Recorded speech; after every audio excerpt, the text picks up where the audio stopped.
Good morning, everyone. How are you doing? Welcome to a morning Hannah stream. I got up early this morning because my wife also did for a meeting, so I figured, well, I wanted to do a normal stream and a patron-only stream today, so why not stream in the morning? I never do. I thought it would give people who normally can't catch the show live maybe an opportunity to see a live show. I don't know. Just something different. Just mixing it up for today. Thought it'd be fun. We are going to be doing the patron-only live show later. So if you would like to be a part of that, you can join the Patreon at patreon.com/Hannah Reloaded. Let's see. Red Werewolf, thank you for 24 months, says, happy 2 years. I'm listening on secret earbud at work. I won't tell anyone. Speedy Yoshi says, Hannah, thoughts on Super Mario Brothers Wonder? What is that? Did they announce a new Mario game at the Direct? I haven't watched the Direct. Hold on, let me check. Super Mario Brothers Wonder. Let's take a look. I haven't seen this yet. This might get flagged on YouTube. I'll remove it if I have to. Since we're talking about jets the other day, based jets paying proper wages, let's take a look at this. Tips are no longer accepted. Thank you to all of our extraordinarily generous customers. We're here because of you. Rest assured, in lieu of tips, we're increasing the compensation of all our team members. We look forward to continuing to provide the best possible customer service. Thank you from your Jets team. I hope that they actually are paying them enough that it makes up for any tips that they would have gotten. That's good. Mr. Whiskers, thanks for gifting a sub. Is this a 3D Mario game, or is this like a new Super Mario Brothers type thing?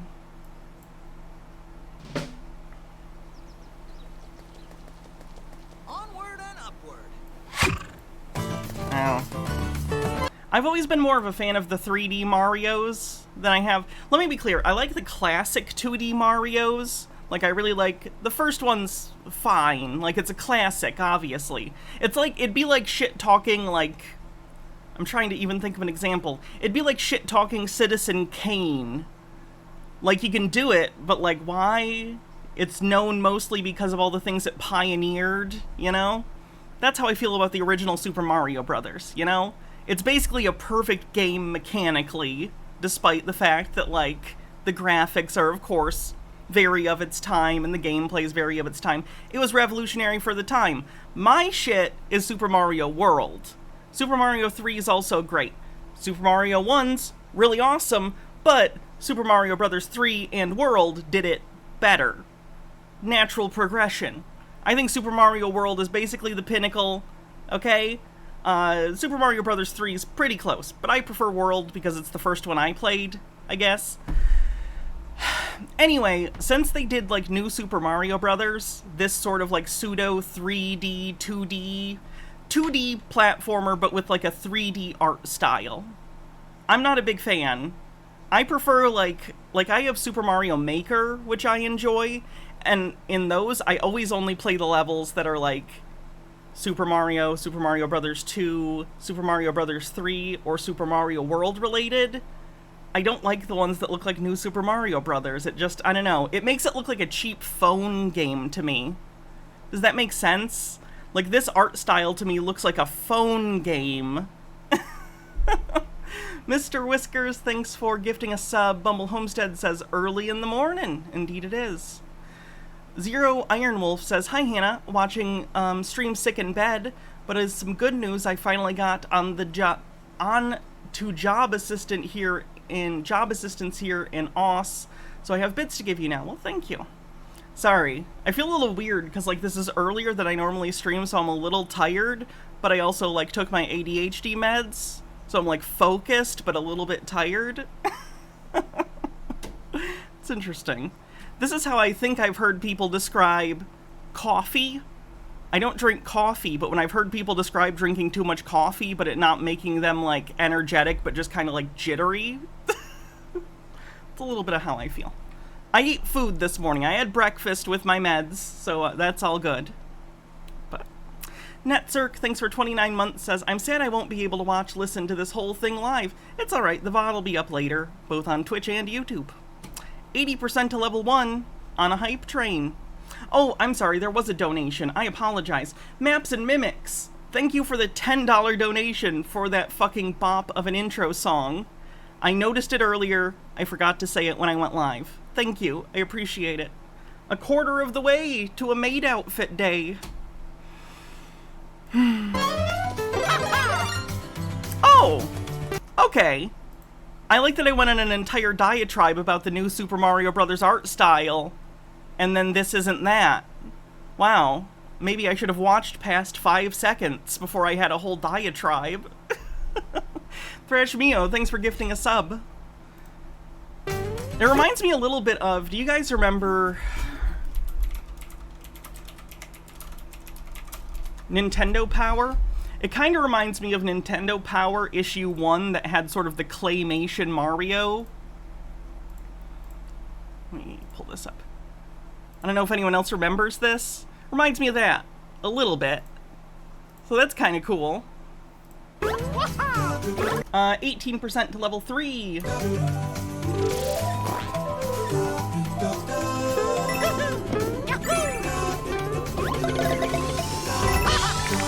Wow. That's very Sonic. That feels very Sonic.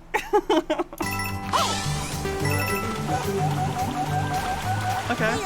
Interesting. This actually does look like the first 2D Mario game in a really long time that I think looks good. I shouldn't say looks good. I know that the, like, new Super Mario Brothers are competently made games. They're just not games I like. But, like, this appeals to me.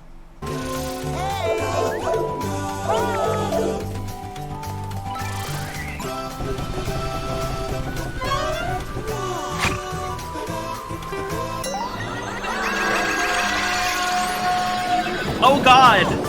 Why? Did what? Okay. So Mario does, like, acid or something. Okay. So just everything goes crazy with that power-up? Stuff gets weird. Okay. Roll, roll, roll!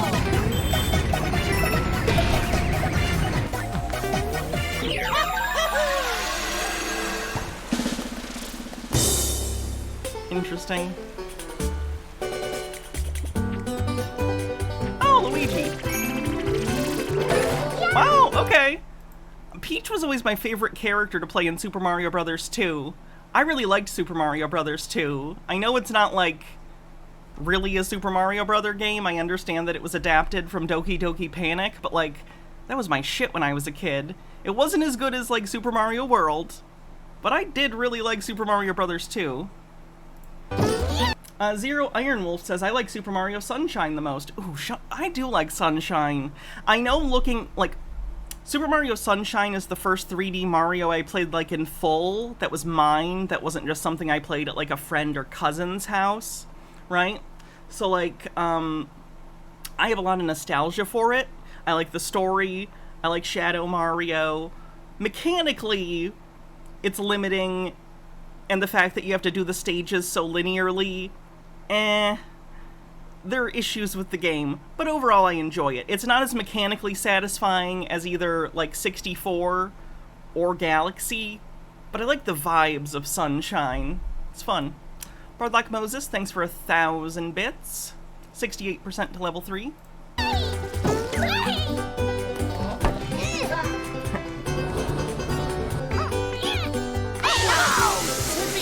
Like, as a kid, I legit used to just you know, wander around, like, Delfino Plaza, or I'd go to, like, the theme park level. What was the name of the theme park? Like Pinta Park, Pinta, whatever it was, or the theme park, or I forget the level names, but I used to just go to the levels and wander around and make up little adventures in my head with Mario. I used to do that with, I was a weird kid. I used to do this with Super Smash Bros. Melee, too.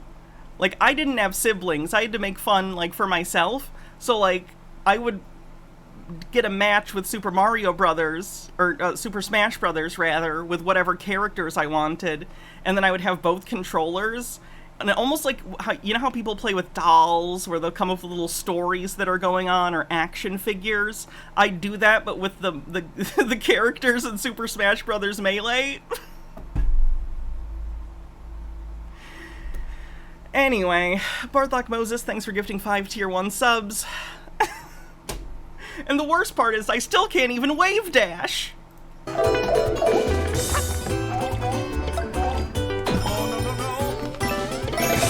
You won't believe... Do you know how hard it was to convince my dad I need to leave my GameCube on idle for like 24 hours because I need to unlock Mewtwo, and it's like the quickest way to do it? No, I need the GameCube needs to be on. I need to unlock Mewtwo.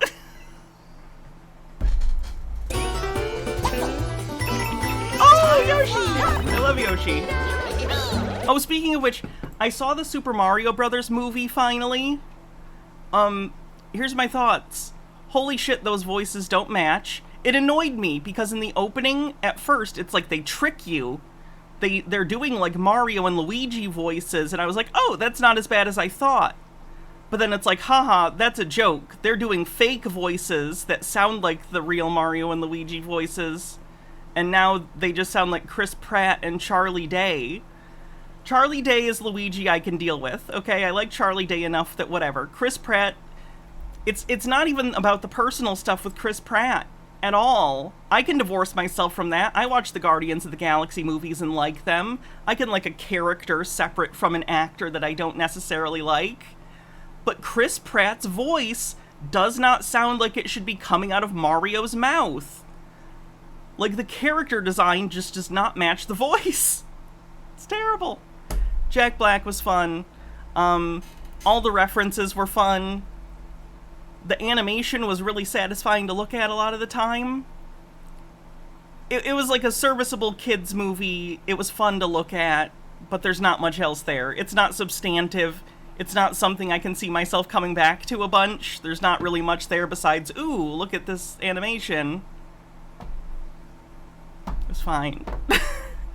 I'm really disappointed that that studio might be getting to do the Legend of Zelda movie, because, like, for a Mario movie, Mario's whatever, you know?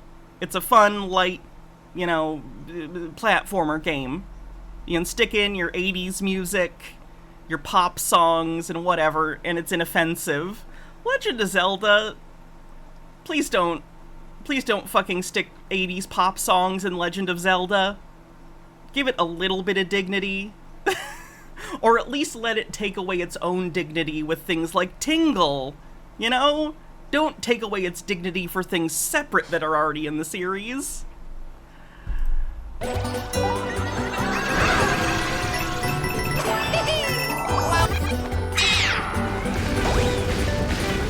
Oh, multiplayer. Okay, fun. Oh yeah, this sounds great. I would love to get this, me and Baha and maybe Broha, because, like, we play Switch sometimes. Do a multiplayer, that'd be fun. Sorry, Bumble Homestead. Bumble Homestead says, my kid would play Assassin's Creed in museum mode. They would pick the Cleopatra character before they stole stuff. I'm queen, it's legal. Broha is my wife's brother. My brother-in-law. My brother. Broha Blast. Minute left on the hype train, 84% to level 4.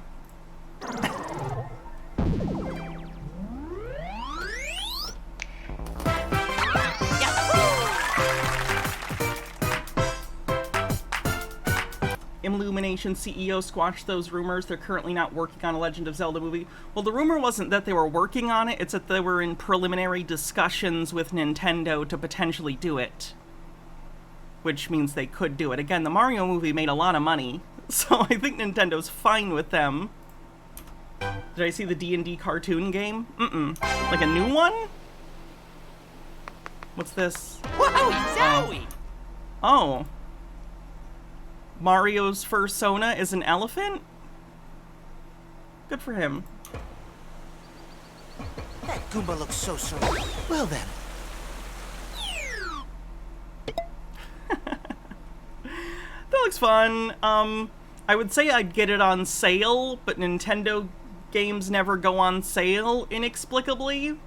I mean, it's explicable. It's Nintendo knows they can get away with it. Anything else from the Nintendo Direct?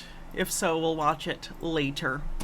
Thanks for the hype train, everyone. That actually went perfectly. The hype train ended right when the diversion did, so that's good. Did I hear about Secret Invasion using AI art in the intro? No. God damn it. Assholes. Don't use AI for shit like that. Fucking stop. Speedy Yoshi says another thing you'll like. Oh, Super Mario RPG. Okay. Interesting.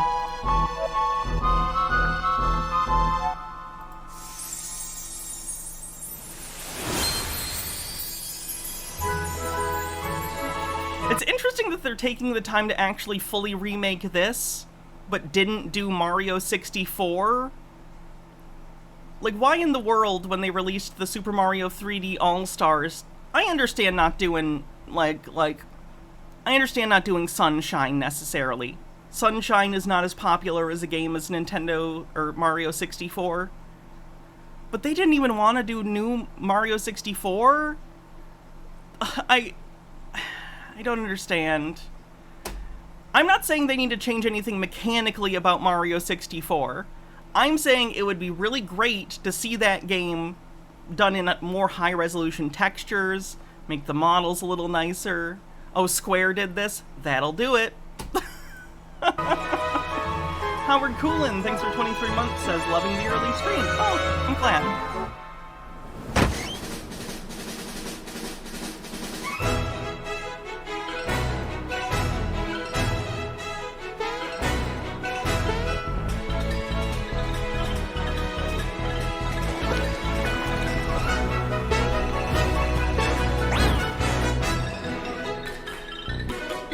Hope you're having a good day too, MH Dark Beast. I'm good, I'm just doing an early one today.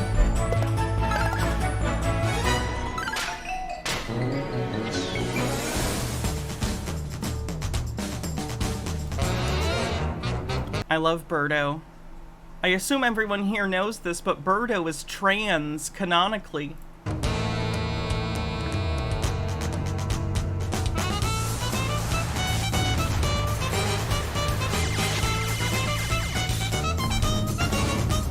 I'm so glad, Miru-sama.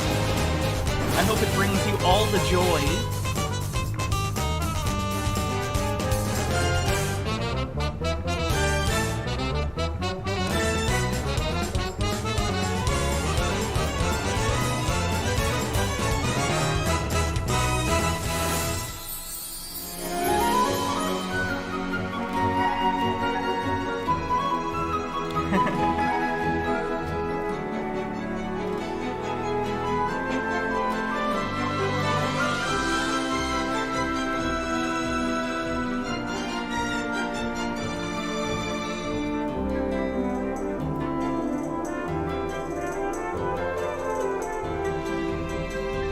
That's great. Honestly, they should, if they're not going to remaster their old games, start license them to other people to do it. Why not? Anyway, sorry, this isn't a Nintendo stream. Thanks for all the info, though. It is interesting. Yeah, I'm not a big fan of digital only. I understand that the industry is generally moving towards digital. I think last year something like 90% of game sales were digital. And you guys know I like physical media. I love Blu-rays and stuff, but like I don't really collect physical games. I mostly do movies. Even I download digitally most of the time, because most games these days they need updates constantly anyway. I don't know. Anyway, okay. So today's kind of an update stream on different people, groups. We haven't talked about Andrew Tate in a while. He finally did get charged, so that's good. But he was doing some interviews recently, and I wanted to look at them. I haven't seen this yet. I haven't seen any interviews with him since he got arrested initially. I've avoided it intentionally, but now that he's officially been charged, I guess let's take a look at what his awful fucking excuses are. This is before he was officially charged, but after I think he was already in jail and released to house arrest until, again, he was recently charged. We are doing an interview with you because you're facing some very serious allegations. Correct. Rape. Look at his fucking face. Like, he looks smug. Like, what is this? This man is a monster. Human trafficking. Yep. And also because... How are you told to your face you're being investigated for human trafficking and you just go, yep. Fucking monster, man. Look at this later, just an update on what's happening at Twitter. Oh yeah, I saw that. There's a great deal of concern about the things you say and the impact that they have on young people, on women. To be clear, Netflix didn't kill Star Trek. Paramount removed it from the service so they could put it on Paramount Plus. That's not necessarily Netflix's fault. You can still hate Netflix. Netflix sucks ass for a variety of reasons, but they didn't necessarily decide fuck Star Trek as much as Paramount said, we want this for our streaming service. I don't think the concern's about the things I say. I think the concern is for the level of influence I have and the reach I have. Let's start with the allegations. Have you raped anybody? Absolutely not. How have we gotten to the point where, like, a primary role model for young men, at least a purported role model, is just openly... How? How did we get here? Not good. Never forgive them for canceling Sense8. Sense8 was good. Sense8's the best thing the Wachowskis did since The Matrix. The first one. I'm not even talking about the sequels that are like, to bad. Sense8's good. Makes me sad that it got canceled so early. Have you trafficked anybody? Absolutely not. Exploited any women for money? Absolutely not. But I believe he has, in my opinion. Like, I've been calling this guy out since long before he was ever being investigated. This stuff was out in the open. He was broadcasting it. I'm pretty sure you could go back in the video archives of me watching Tate before his channel got banned. There are times he admits to the things he's doing. He literally on camera explains the way he would lure women to this country. But you have admitted using emotional manipulation to get women to work in the webcam industry for you. No. We have an open criminal investigation. I am absolutely and utterly sure I'll be found innocent. I know the case better than you. I know... I mean, you're the one who committed the alleged crimes, so allegedly committed the crimes, I should say. Oh, intimately, and you don't. I have seen all the criminal files and the evidence against me, and you haven't. I know the truth of what happened, and you don't. You're literally on camera beating a woman. I've seen the video. It's still online. And I'm telling you absolutely and utterly, I've never hurt anybody. That bullshit. The case that's been put against me is completely and utterly fabricated. There are videos that we have watched where you brag about beating your partners, quote-unquote partners, which we now know to be victims of his trafficking. And I'm never going to be found guilty of anything. And it's very difficult for me to answer your in-depth questions because we're sitting here inside of the territory of Romania. I'm beholden to the Romanian legal system.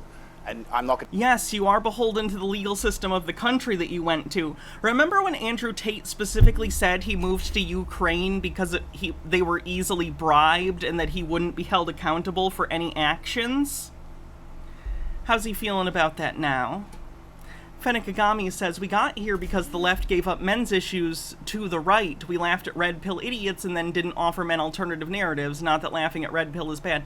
I fundamentally don't think that's true in a general sense. No, people absolutely have alternative narratives or whatever. People do have positive role models. It's not our job to force people to, like, oh, how do I explain this?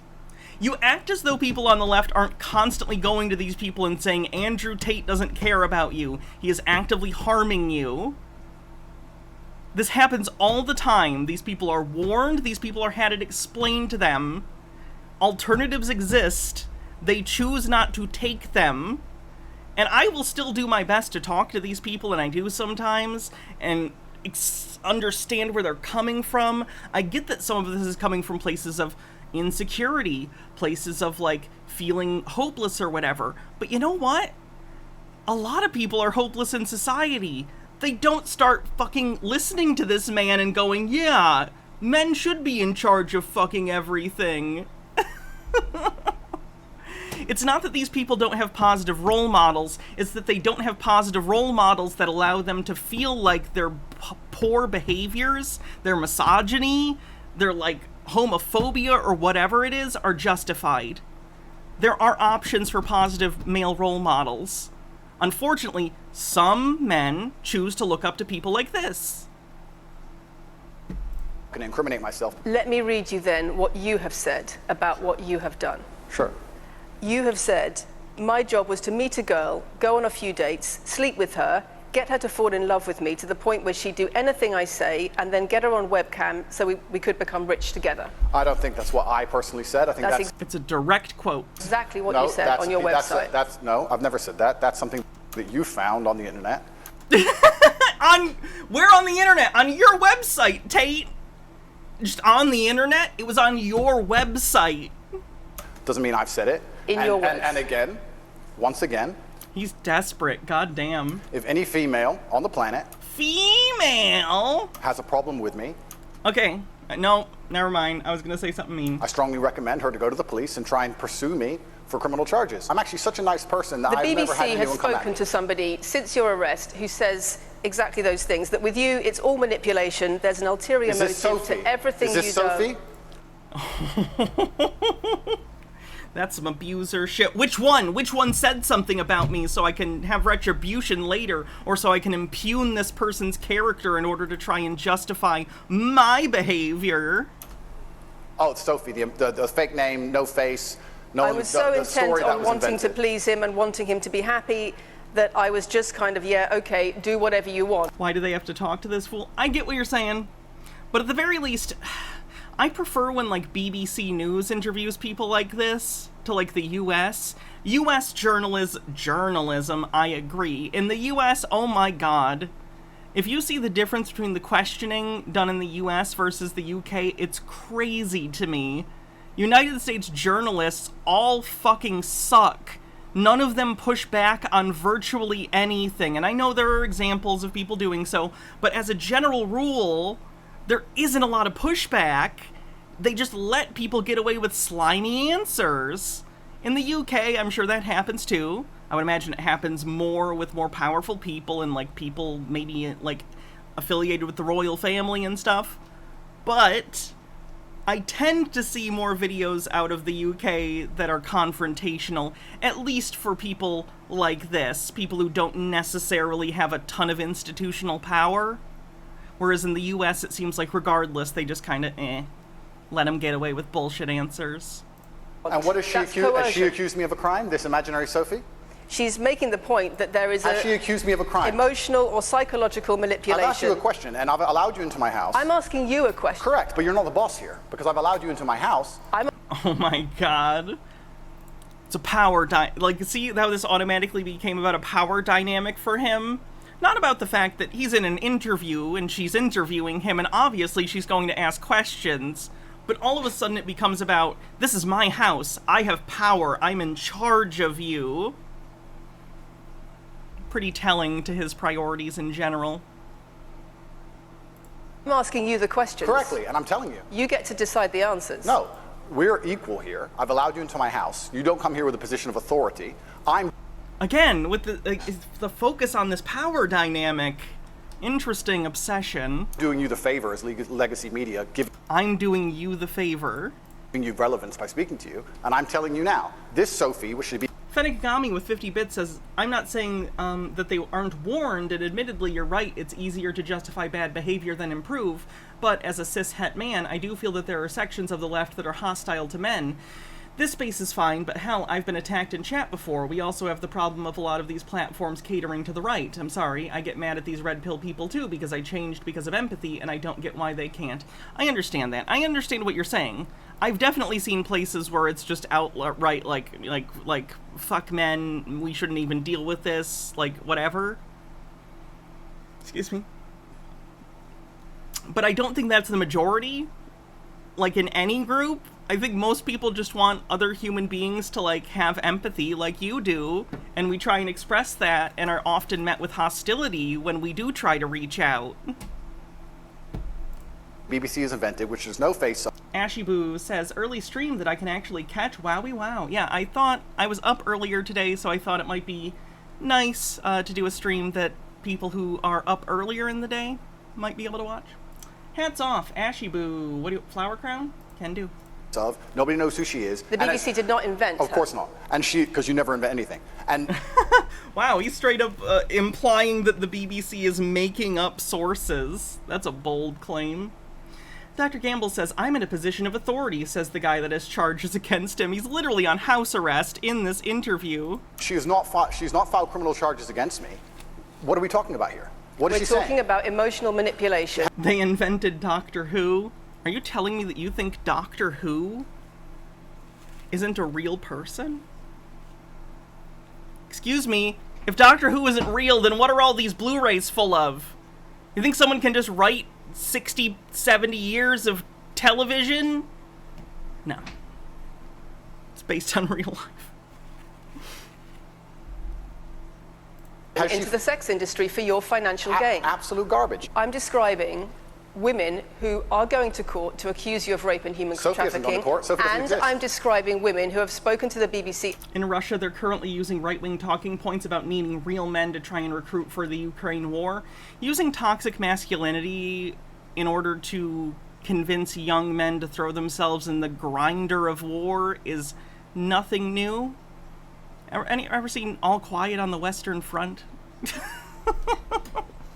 Appeals to masculinity, to mythic glory in battle, to serving one's country. These are all things that have historically and contemporaneously been used to propagandize to young men who don't know what they want to do with their lives, or feel that they're empty and feel that becoming a part of something bigger than themselves will, I don't know, help them in some way. Grimthorpe says, I think you mean the Doctor. I know his name is the Doctor in the show. Outside of the show, he is often called Doctor Who, especially in the UK. Being a Doctor Who fan is knowing that his name isn't Doctor Who. Watching a lot of Doctor Who stuff from the UK means you do know that his name is Doctor Who. Colloquially. Dr. Gamble says, you're not a manly man until you have your dick blown off by a landmine. Were they trying to fuck the ground? Just specifically their dick. Wow. Hi, Baha. I love you. At length. Sophie doesn't exist. Baha's my wife, by the way. If anyone doesn't know, I'm not just being creepy to someone in chat. Have you seen the audio recording of Tate talking to one of his victims? How bad is this? No. I believe that it's bad, and if anyone else wants to look at that on their own time, that's fine, but I think that's a little rough for this stream. I don't want to necessarily play that, you know? And a little too triggering maybe to some people, and I don't want to do that. other media right organizations about what they say is emotional manipulation and coercion, and I'm quoting back to you your own words where you describe They're not my words. coercion They're words and emotional manipulation. They're words you found on the internet. And on your website. The fact that people sidestep questions like this is wild to me. Like, do people just not pay attention? Do they think people don't pay attention, as if we don't understand what he's doing? She said this is from your website. You're saying you just found that on the internet. That's a non sequitur. It was on the internet, on your website. That is yours. You own it. You wrote what's on it. You approved what's on it. It was put on there as a quote from you. You endorsed that. I just... The bald-faced lies In an age where it's easier than ever to show receipts, it's amazing to me how much bolder some people seem to be about just lying. Like, no, that didn't happen. We literally have video and pictures of it. No, that didn't happen. Utter denial of reality has become a rhetorical talking point that a decent number of people are engaging in. Seriously. Just denial of reality. And it's not even subtle. I don't even know if they don't know what they're doing. It's just bizarre. Sophie doesn't exist. On your so let's website, move on to the next subject. in your voice. Move on to the next subject. No, I think I'll stick on this one for a minute. So there's other places in that same website where you say... See, she actually pressed him. That's good. You get girls to fall in love with you, and they do it because they love you, because they want to do what you... Isn't it funny, by the way, that he said, like, oh, I shave my head because of choice. I have no hair loss. Like, there's no problem with hair loss. That happens to tons of people. That's completely normal and fine. It's just funny to me that he puts on this fake face and he lies about himself constantly. Fenekagami says, I understand the frustration with men. Frankly, on the left, the biggest problem we have is that we are fighting thousands of years of cultural inertia that made men as violent as possible for war purposes and then molded society to cater to that violence, so they had no reason to change. Yeah, there's a lot to work on. I'm hoping we'll get there eventually. You say. Didn't he lie being a billionaire? I don't remember if he ever said he was a billionaire. He definitely claimed multi-millionaire, which is certainly possible given what he was involved in. I don't know. There's also allegations that he was potentially money laundering. I know he owned a casino, which we watched videos that were in his casino, and I noted at the time, I'm telling you, why won't anyone hire me for a real job? How many people have I caught? Anyway, we saw footage from him in his casino at one point, and I was like, this is a weird, tiny casino that looks like it's in a basement. This doesn't seem like a legitimate business. It feels like it's literally here as a front for something. And what do you know? Now he's accused of money laundering. Crazy. Bittergrin says, why does he still have the prison beard, though? Does he think it looks good? Probably. Convincing women to take part in some kind of business arrangement doesn't work long term because they're emotional. You've got to get them to fall in love with you. That's coercion, that's emotional manipulation, that's abuse. What you've found are clips from the internet, some text from the internet, and you're going to sit here and... It's on your website. You've said these things on camera. You fucking lying piece of shit. I have talked about it. I have seen these videos. You fucking loser. Tell me that that's the reason God damn. You know, I'm not gonna say I've never, lied in my life. I'm a human being. I've made mistakes. I've made a lot of mistakes, and I feel terrible for them. But nothing gets on my nerves more than a narcissistic psycho outright fucking lying. Just, they don't even care. Look at him. He is willing to fucking lie on national television that he knows is going to be played everywhere on the planet that gives a shit about him. The audacity. The fucking audacity. Dr. Gamble says, why don't the BBC just show the receipts with the power of editing already? That's a good point. I don't know, they might not have the clips. They may not have wanted to put the resources towards having someone get those clips because his YouTube channel's been deleted. So at this point, you would have to find an archive. For instance, my videos where I've archived many of the things that he's said. Go through, find all the clips, put them in. That takes time and money, and I assume the BBC doesn't want to do that. Fenekagami says, thank you, Hannah, for the back and forth. I really enjoy being here. I hope my input wasn't too problematic. No, I understand where you're coming from. I'm glad for your input. I like doing things live in part because I like being able to talk to people about things as things are happening. Your website, your words. It's not my website. Yes, it is. No, it's not. Check my website. Next. Do you understand that the Internet Archive is a thing? You taking something down, they can see that. People already got, like, copies of your website. I would imagine the police have copies of your old website before you changed it. It's not hard to get, Andrew. And I understand, he's playing a media game here. He's trying to get little clips so his crazy cult followers can go on TikTok and post a 5-second clip of him owning the woke BBC with him just being like, no, it's not, next. And they'll be like, oh, he fucking, look at what he did to that bitch. Oh my god, he completely fucking disrespected her and didn't answer her question. How fucking based. And all sorts of other disgusting cringe shit because they're idiots. Like, that's what he's doing here. He knows what he's doing. This has nothing to do with the actual criminal accusations against him. He's trying to make little clips so his stupid marks that he grifts money off of will continue to give him money for his bullshit. It's the website you've taken down, and I wonder why those comments have been taken down. No website's been taken down. My website is the same, and it's been the same for a very long time. You are accusing me, I'm guessing, what you're trying to say is you're...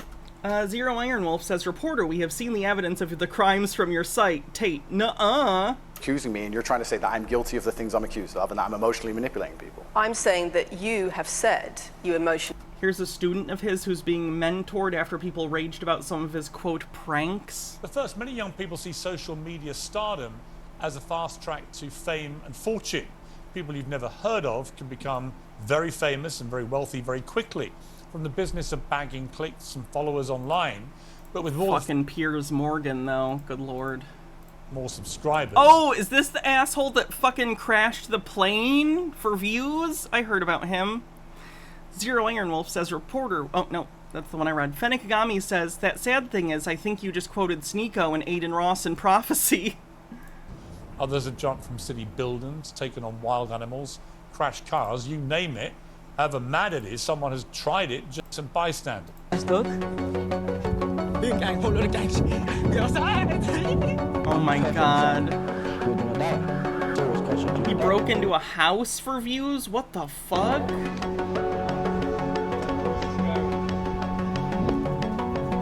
Oh my god. I didn't record it. She recorded me apologizing to her. I told her sorry and she explained that she was terrified because like children went... To be clear, I'm not a person who's like, oh, these kids, because no, kids have been fucking around forever. This is nothing new. It just gets filmed now. But it is interesting how stuff like TikTok, for some small subset of the population of youth that exist in every generation, people who just want attention, this is not unique to younger people, this happens in millennials and Gen X and boomers. There are always people who want attention, okay? I'm not doing the generation hate thing here. But it's interesting how for younger people, because of their access to technology and things like TikToks, have effectively gamified being an asshole. It's not just like, haha, you and your friends did something stupid one Friday night after, you know, you got out of school and you had nothing to do all evening or whatever. Like, they're gamifying the concept so people are looking for reasons to do this. Not everyone. Again, I don't think this is a youth thing. Well, it's a youth thing, but not this specific youth. All youth, all time. manipulated something Black Mirror phone bad? Phone not bad, but sometimes phone scary, but phone not scary. Human scary, human hold phone, human think phone scary, but real scare in reflection. Black Mirror. people here for your own financial gain. No, absolutely not. It's not only about the criminal allegations. It's a much bigger issue. You've got children's organisations in the UK, you've got rape organisations in the UK, you've got the police naming you by name as someone who has a harmful influence. I know what she means by rape organizations, but like I'd probably say anti-rape organization. On children and on women. Otherwise it just makes me think of the Droogs from Clockwork Orange. In the UK and elsewhere, because of the things you say, because of the way you present gender relations, the way you say men should treat women. That's very upsetting. What's my opinion on this season of Black Mirror? I liked it overall. The last two episodes were interesting in that or not even the last two. No, I think it was the last two. The fourth and the fifth ones almost felt like they felt like backdoor pilots for a horror show, as opposed to just like Black Mirror's. And Black Mirror has horror elements, but it's generally focused upon social issues that arise due to technology, humans' interactions with technology. But the last two felt more like horror. The fourth one felt like an episode of Creep Show, and not even like a great episode of Creep Show. The fifth one was fun. The fifth one, even if it didn't feel very Black Mirror, was at least a fun anthology series episode. And I'm big on anthologies. Like, I just like short form speculative fiction. I think it's fun. At least that was interesting. Fourth episode was just kind of meh. And the message was very like, do you get it? But overall, I liked the season. The second episode was devastating. Joan is Awful was a fun take on some stuff. Third one, I felt like the twist at the end was a little like... I don't want to spoil it, but I would have tweaked the ending of the third one. Oh, I love Inside Number 9. That's one of my favorites. Yes, I love Inside Number 9. And the reason that's very The ending of Bernie Clifton's dressing room still makes me cry. Sometimes I watch that if I want to cry. upsetting is because I know that's not true. I'm genuinely a good person.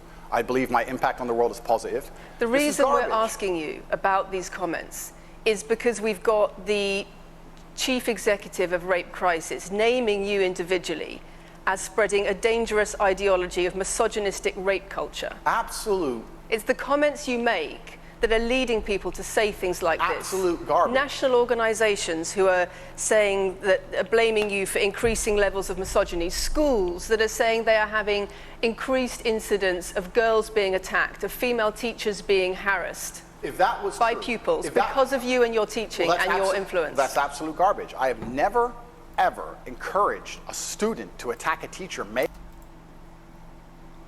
Tate, again, this is him being obtuse, I think intentionally. Tate, your teachings include telling men to never respect women, and that women should never in any context have any sort of authority over any sort of man, because you believe in a strict patriarchal hierarchy where all men are above all women in every context.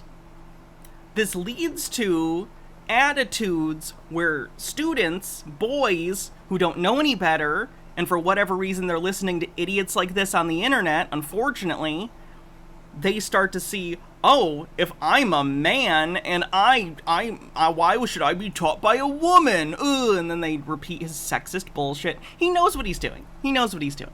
Male or female ever. I preach hard work, discipline. I'm an athlete. I preach anti-drug. Yeah, and Jordan Peterson just teaches people to clean their rooms. God fucking damn it. I preach religion. I preach no alcohol. I preach no knife crime. Every single problem with modern society, I'm against. But I'm men teaching and young boys. men. I'm teaching young men to be disciplined, to be diligent, to listen, to train, to work hard, to be exactly like me. And I'm saying that if men grew up like me, which are hardworking and diligent and some emotional control and stoic, we're going to have a better society, not a worse society. To sit here and say that schools in England, which is a failing nation. Why do you think it's doing bad, Tate? Do you think maybe that some of these regressive right-wing policies, for instance, Brexit, might have something to do with how Britain is struggling right now? Which has knife crime going through the roof, violence going through the roof, men's mental health going through the roof, and they're going to all blame me because I appeared on the internet 1 year ago. You sell an image of it's success. Disingenuous. It's disingenuous. You and sell also, an image of financial success correct. with a Bugatti and a cigar, but it comes with a side order of misogyny. How does having a Bugatti and a cigar come with misogyny? Again, intentional rhetorical distortion of what she said. She didn't say the Bugatti itself is sexist. She said those things are basically lures, sort of like an anglerfish's little dangly, that lure young men in based on the premise that you are successful in sort of flashy, surface-level ways, cars, a house, whatever. Then once you get them in your periphery, you inundate them with misogynistic messaging. I know everyone else, I know you know this, but it's just frustrating to me. How can anyone listen to him and not understand what he's doing? It's so clear. You can break down what he is doing in every sentence. It's so blatant. I am asking you about things that you have said that have caused major national organizations, including the police, to worry about you by name. That's what I'm asking you about. It's not what I said. It's about what you have said that has caused such concern in the UK. And I want to put it to you that you don't really care about the harm it causes. That's not true. Because that's not true. Making controversial statements like this online has made you a lot of money. Okay, so first thing, I genuinely am a force for good in the world. You may not understand that yet, but you will eventually. What the fuck does that even mean? And I You will eventually. genuinely believe I'm acting under the instruction of God to do good things, and I If that's the case, then you need a mental evaluation. want to make the world a better place. I genuinely believe my legacy is a good legacy, and I believe that eventually, when the legacy media catches up, they're going to understand I'm a good, positive influence. I'm not interested in damaging the world for money, because if I was interested in damaging the world for money, I could have sold drugs, or I could make rap music and encourage You're sex trafficking, allegedly. You're sex trafficking, allegedly. everyone to stab each other like all the drill artists do. Or you could make controversial statements online that attract a lot of followers who you then direct to your website where they pay to learn how to be sure, like you. I mean, I could make jokes online. Who doesn't? I mean, I could make a joke Are you online. saying that all the controversial things you've said are jokes? No, I'm saying that these organizations and the BBC who are going to sit here and pretend that I am the face of damaging the youth is absolutely garbage. It's completely disingenuous. It makes you and money. The reason, in fact, I've seen thousands and thousands of comments and have endless emails from women praising Doesn't the fact, it worry you? praising the fact that their sons are listening to me. Does it not praising worry you? the fact that their The things I'm saying, does it not worry you? It would worry. It would Are you not worry- concerned about it your would influence? It would worry me if I was genuinely damaging the world. But for you to sit here and say, Andrew, you've become the most Googled man in the world, you have billions of views, and one woman, is now saying that her husband is not the same There are multiple accusers. man she wants him to Presented be. you. When thousands and thousands of people are saying the opposite, well, then I would say I've that's... presented you with case after case after case, with quote after quote after quote of people who are genuinely concerned about the impact you're having, and you brush it off as if it's nothing. No, what you have done is come here with an agenda. You've come here with loaded questions. You've come here with things taken out of context. You come here with things that you don't understand are satirical. And then you're going to also sit and say that one woman... The satire defense. Jesus Christ. Jonathan Swift, have mercy. It hurts me so much. As someone who, I love satire. Satire is a wonderful thing, and it's crucial to tackling so many social issues. The fact that it has become a lie that fascists use to cover for their fascism disgusts me. Saying fascist things and then saying, it's satire, when you're called out on it, that's not what satire is. You're just lying. woman said that her boyfriend changed when he watched one of your videos, and then I don't know what you expect me to Satirical, say to that. sarcastic, and jokes. No. That's how you explain No, the comments that- you no, make. for you to sit down Would you and like to apologize for any of them? For you to sit down and... Oh, he's mad. That, like, fake laugh thing he did there. Ooh. For you to sit He's not happy. down... Oh, the vein in the side of his head's popping. It's fine. No, it's fine. It's easy. For you to sit Look at... it's down and say that one woman said that her boyfriend watched an Andrew Tate It's like that vein in the menagerie on the... I forget what the name of the alien species is, but the pulsing vein. video, and now he won't do the dishes. Schools. Or whatever your argument is. Police. And that I'm somehow the worst, most dangerous man in the world because I have a car. It's just disingenuous. If you actually That is such a misrepresentation of all of the things she said. watch the things I said, What'd you miss? Just dumb bullshit. if you actually watch my comments about women, I've done long podcasts for hours long about females, talking about protecting for them, providing for them, how I believe a woman should be treated in a relationship. Yeah, you believe women should be beaten if they don't listen to and do everything you want. We've seen video of you beating a woman. I've done all of it. And we know it's happened more than that, because you talk about it. Andrew Tate talking there to Lucy. What a disgusting fucking monster. God damn. Fucking hate that guy. Fanikagami says, Tate, I'm a cis-hat white man, so of my worst parts come from the same BS you preach. You hurt men, you offer them snake oil that's filled with honey to hide the poison that slowly kills men in our society. You're weak, you hurt men, and God willing, one day we'll grow past you as a society, like I'm trying to. Mr. Whiskers says you might even call what he's doing disingenuous. Disingenuous. Looked like disingenuous for a second to me for some reason. Okay. Guys, I think Chili might not be having a good time.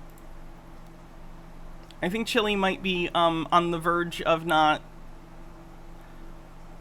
I feel like he's potentially on the verge of getting some kind of charge for harassing and or stalking the police in Las Vegas. He's getting worse. He didn't lose the lawsuit yet. They're still ongoing. He's not won a single one, as you guys know. This is the same copper that put his hands on me. Real tough guy with the badge and gun on. I'll skip past this, so I don't want to spoil what happens. Here we go. Scary.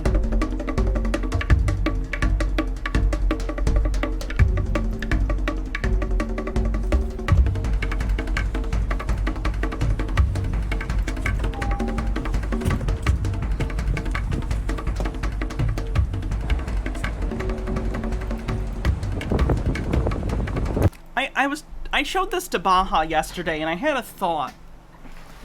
I was wondering, like, the constant reaction shots. He holds, like, 2 cameras, or has a rig where he has 2 cameras, so he can switch back and forth. Because he likes to get his reaction shots in, which is bizarre, unless you realize what kind of person he is. And in my opinion, Chili's the kind of person that really likes attention. He wants it to be about him. But as a more practical purpose, I was wondering... Because Chili's an actor, or at least tried to be an actor, we know he tried to get a role in Power Rangers and got it, and then got fired. I'm wondering, in order to break into show business, has he started trying to send this stuff around to, like, trashy networks or streaming services to try and get a reality show like this? Like, that's a crackpot hypothesis on my part. But to me, it just feels like he wants a reality show really, really bad.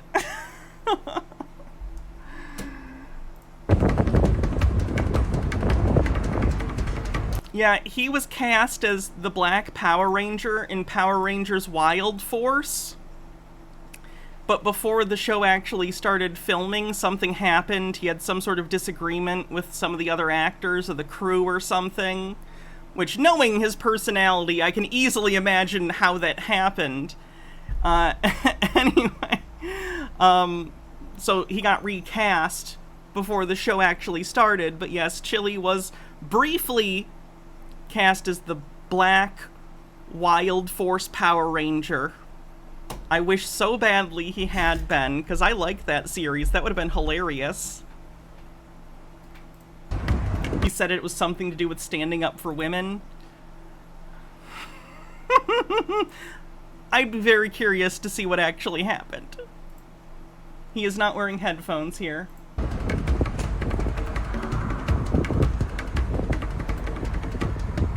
How you doing? Yeah, let's creepily approach a woman while she's in a traffic stop. That doesn't make you look crazy. Doing okay. Doing okay. Do you know why he pulled you over? Yeah, I don't have a plate. Oh, It's my mom's car. there's no plate on the back, huh?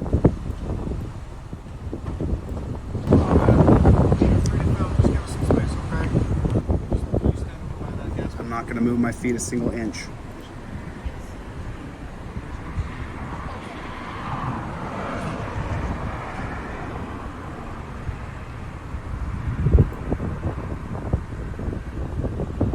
Toxaholic, thanks for gifting 10 tier 1 subs. Thank you.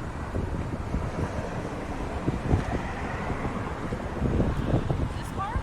Well, we bought it out of Nevada. We bought it off some guy that lived in our condo. He was like retiring and moving to the Philippines or whatever. Speedy Yoshi says, I'm not going to say anything. I'm just going to say 4 words in a random order. Pepper spray, carry, woman.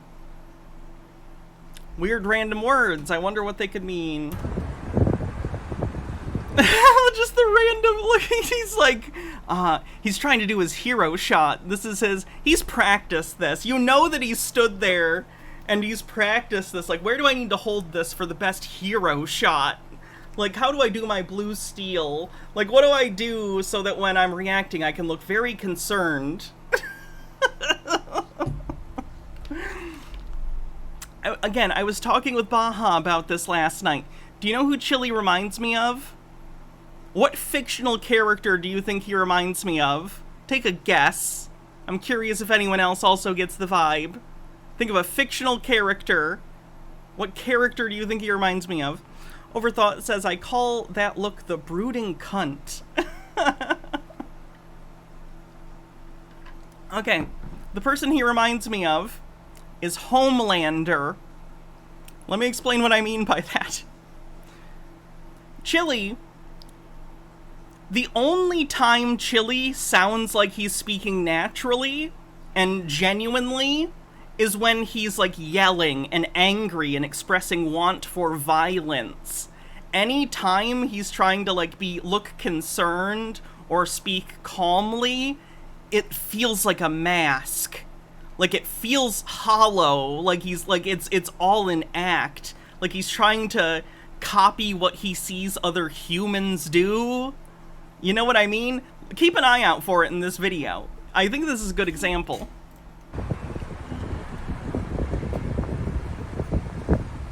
They can't help it. They want to tell you what to do. You know, they want to order you around. They want to say you can't stand here. Why can't? What's the difference between me standing here and me standing here? Is there any difference? Let me stand over here. What if I stood over here?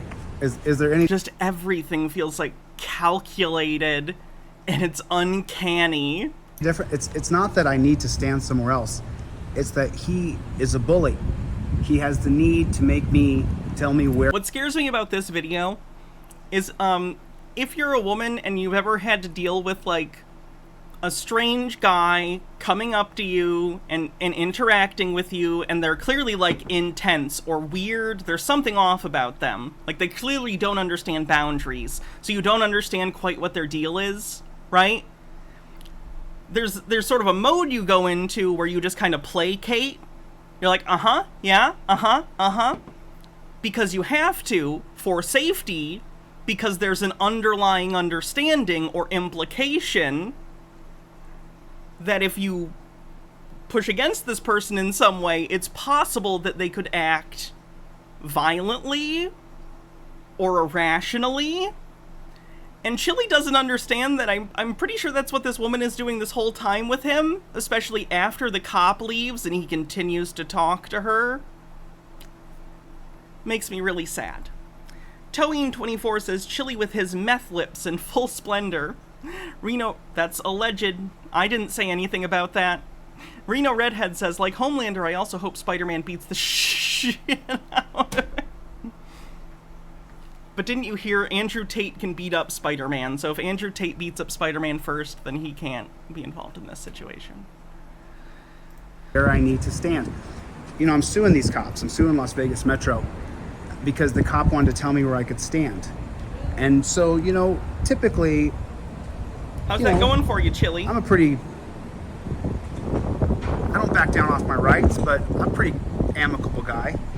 And if the cops hadn't tried to arrest me for filming them, maybe I'd be more amicable.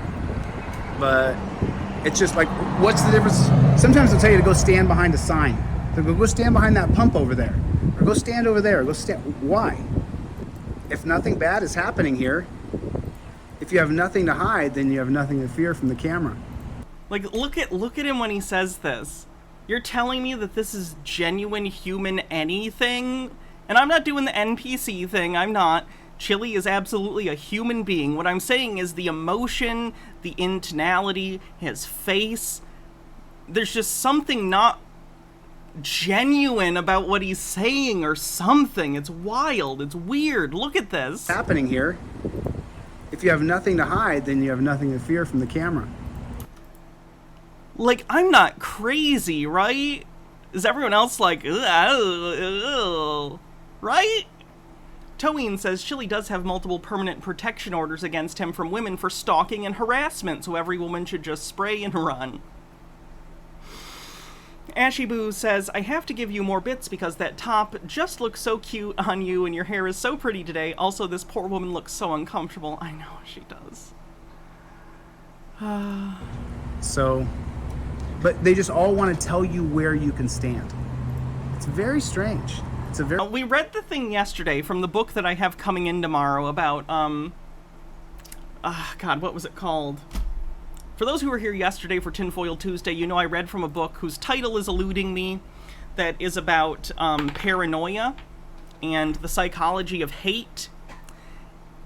And there was a specific section we read about paranoid people, quite specifically a common trait of paranoid individuals is that they will buck against even the slightest hint of authority, even if the authority is reasonable in some way.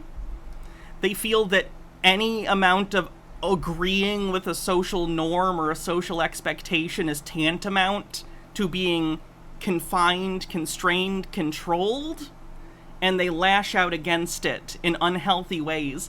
And I feel like Chili's a pretty good example of that. He very clearly has some sort of pathological, and I have no power to diagnose anyone. I'm not a psychologist, I'm not a psychiatrist, I'm not a therapist. I'm a random asshole on the internet.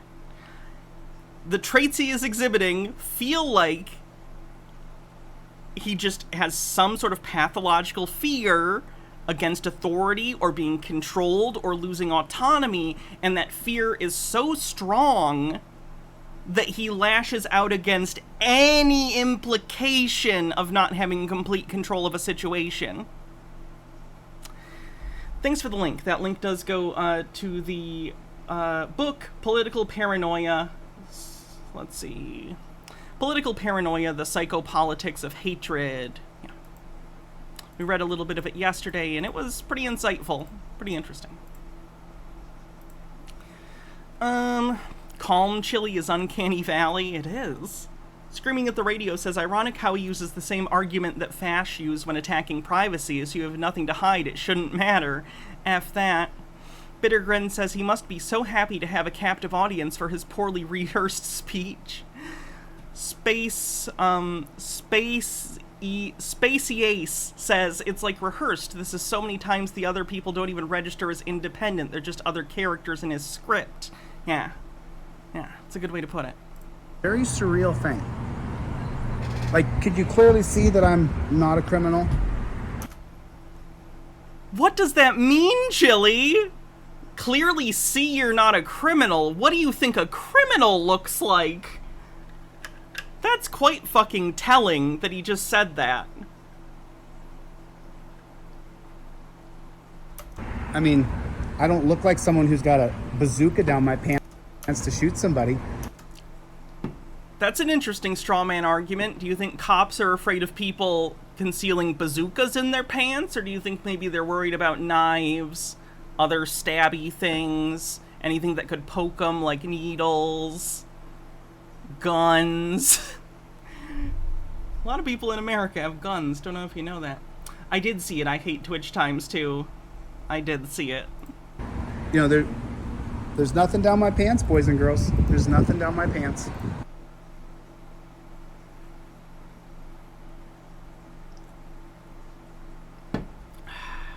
Just gonna pause there for no reason. Okay. Well, there is something down my pants, but no kind of violence. Yeah, she's uncomfortable. He's fucking making her so uncomfortable. Mr. Whiskers says, you can say that again. Like, look at her when he says that. Well, there is something down my pants, but no kind. Oh, immediate. And I'm not, you know, I think body language reading is bullshit. It's not an objective thing. But subjectively, the second he said that, she broke eye contact and kind of did this, and to me, it feels like she's trying to conceal how uncomfortable she is, and how uncomfortable that comment made her, is the read I'm getting. Toeen says, Chili is fash. She wants to start a, Rahoa against all government using black people as his meat shields. That's true. He does, in my opinion, seem to use... It feels very white saviory, where he feels like he's the champion of, like, I'm gonna fix all race-based policing issues single-handedly. I'm Chili DeCastro. Only I can do it. It's not good. Hydrate. Kind of violent weapon. Depends on who you are. A very normal laugh that a normal human being does. Depends on who you are.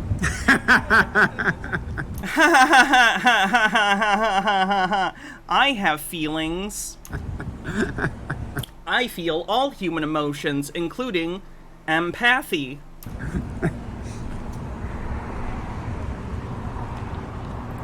Yeah, let's get right in front of her car. That'll make her comfortable. Yeah, that's normal. Okay.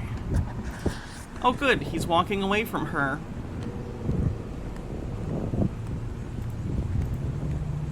Reaction shot. How you doing?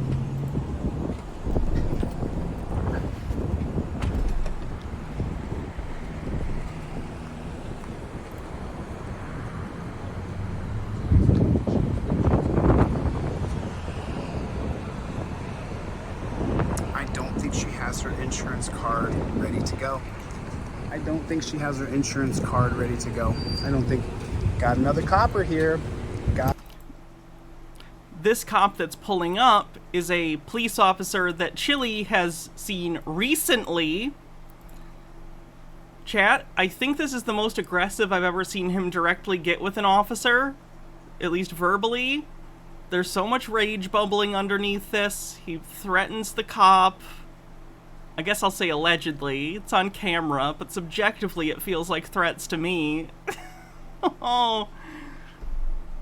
Oh, here it comes. Another copper. Oh, this is the copper.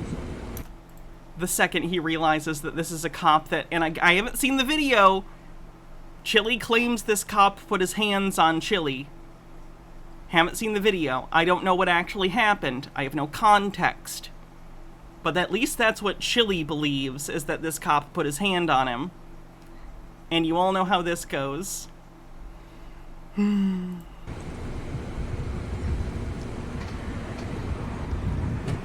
This is the same copper that put his hands on me. Real tough guy with the badge and gun on. You put your hands on me, bro. I'm still stewing over it. No, you can eat my shorts, copper. I'm not moving. Not one single bit from this spot right here. And if you touch me, I get to put you in a lawsuit, you son of a gun. This is the piece of garbage that put his hands on me when the cop said, sure, come over here. I know who you are. Hey, let me tell you something, you beta male chump. You wouldn't do that if you didn't have a badge and gun on. Don't you ever put your hands on me, son. I'll teach you a lesson you didn't want to learn.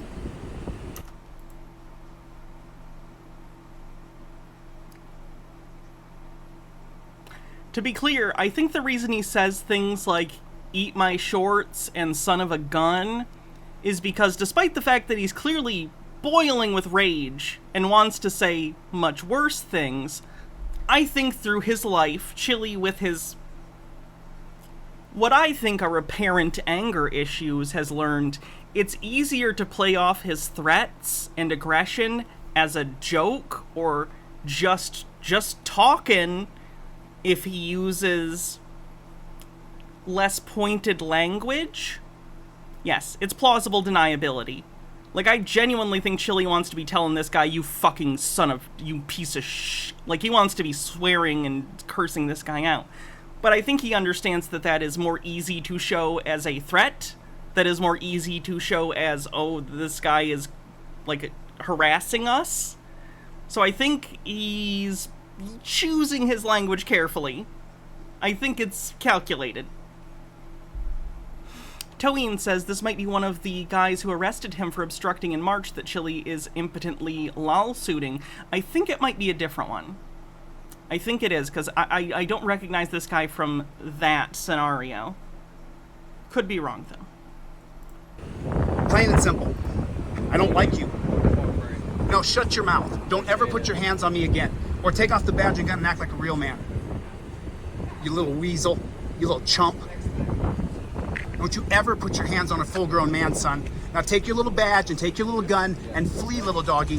Hey, have an amazing day, No, sir. eat my shorts, copper. Your stop is now over. I can walk anywhere I want over here. I'm free. This is the beta male chump that his friend said, come over here. I came over here. This piece of garbage put his hands on me. Sir. Let me tell you something. Hope your Without night the gets badge and better. gun, you're a chump, bro. No, you put your hands on me. You put your hands on me. You put your hands on me, dude. Don't you ever touch a real man. Don't you ever. Hey, listen, I got nothing against you. He put his hands on me. It's the same guy that put his hands on me. Does he understand how this makes him look? Like, I'm not even saying this in a derogatory way, but pathetic is the perfect word to use in, like, the literal sense. It evokes a sense of pity. Like, you're like, oh my god, the insecurity, the defensiveness, the projection is just so evident. Like, if you wrote this in a movie, in a script, your editor would be like, this is too cartoonish. No one does this. This is so blatant. Like, what are you doing? You need to be more subtle than this. Show don't tell. Screaming at the Radio says, don't you touch a real man. So much to unpack. Oh, yeah, this is layers and layers here. This is bad. Spacey Ace says, gotta go to work, but I hope you have a good rest of your stream. Hope work goes well and goes quick.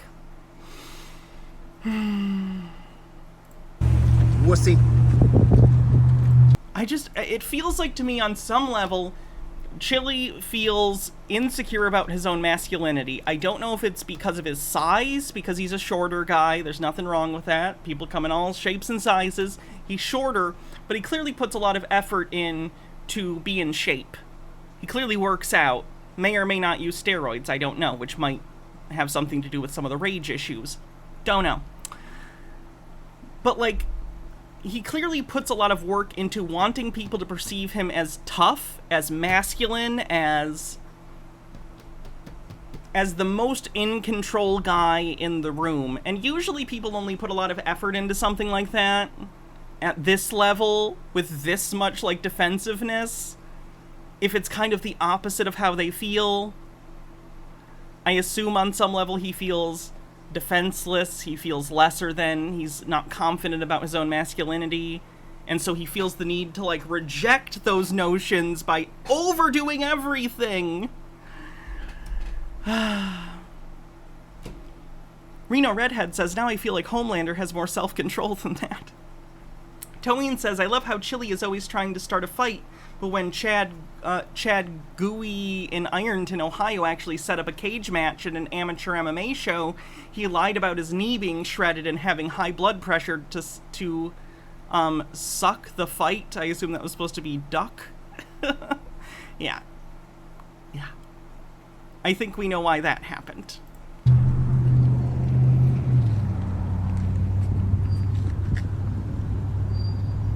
Beta male chump.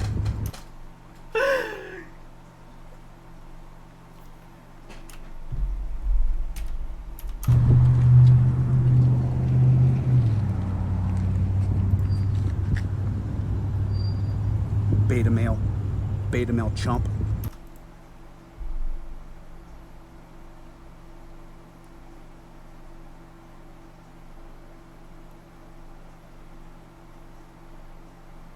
I just feel like you could write a whole dissertation on Chili. Interesting. Let's go talk to the driver. This is about as uncomfortable as you assume it's gonna be. Speedy Yoshi redeems a juggle. Will do. Sorry.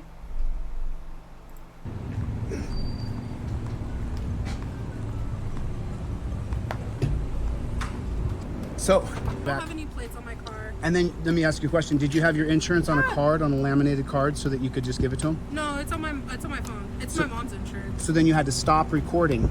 You were recording the stop. No, I wasn't. You weren't? No, I wasn't worried. I usually Scary, Chili. You're a scary person. Stop doing this. haven't had a bad experience. So you're blissfully ignorant because it hasn't happened to you. No. I'm not blissfully ignorant. Then I'm why not weren't ignorant at all. So ignorant means not knowing. Yeah, It's not an insult. It means God, this guy fucking sucks. No, I know. you don't know what I'm it's saying. like to be violated by the cops. I understand. I mean, I've seen it happen to my friends. Chili, you are an intense, scary guy. Have some self-awareness. I've seen it happen around me, but me personally, I treat everybody with respect. So until you come at me disrespectfully, That doesn't matter with cops. They don't respect you. Jesus. They won't. I'm just saying you should always film them. I'm not coming at you. I'm just. No, I care about you I as a understand, human. Like when you were filming, I felt safe. She's fucking placating him so hard because she's afraid of him, in my opinion. I appreciate it. Right. But I'm not. Again, everybody's a person to me. Like whether you're a cop, whether you're a judge, you're a janitor, you're on the street. Like I believe there's good in everybody until. For me, it's always an opportunity to come out the moment you can be respectful. And creeps me out. Creeps. Creepy. Don't like it. I do not like.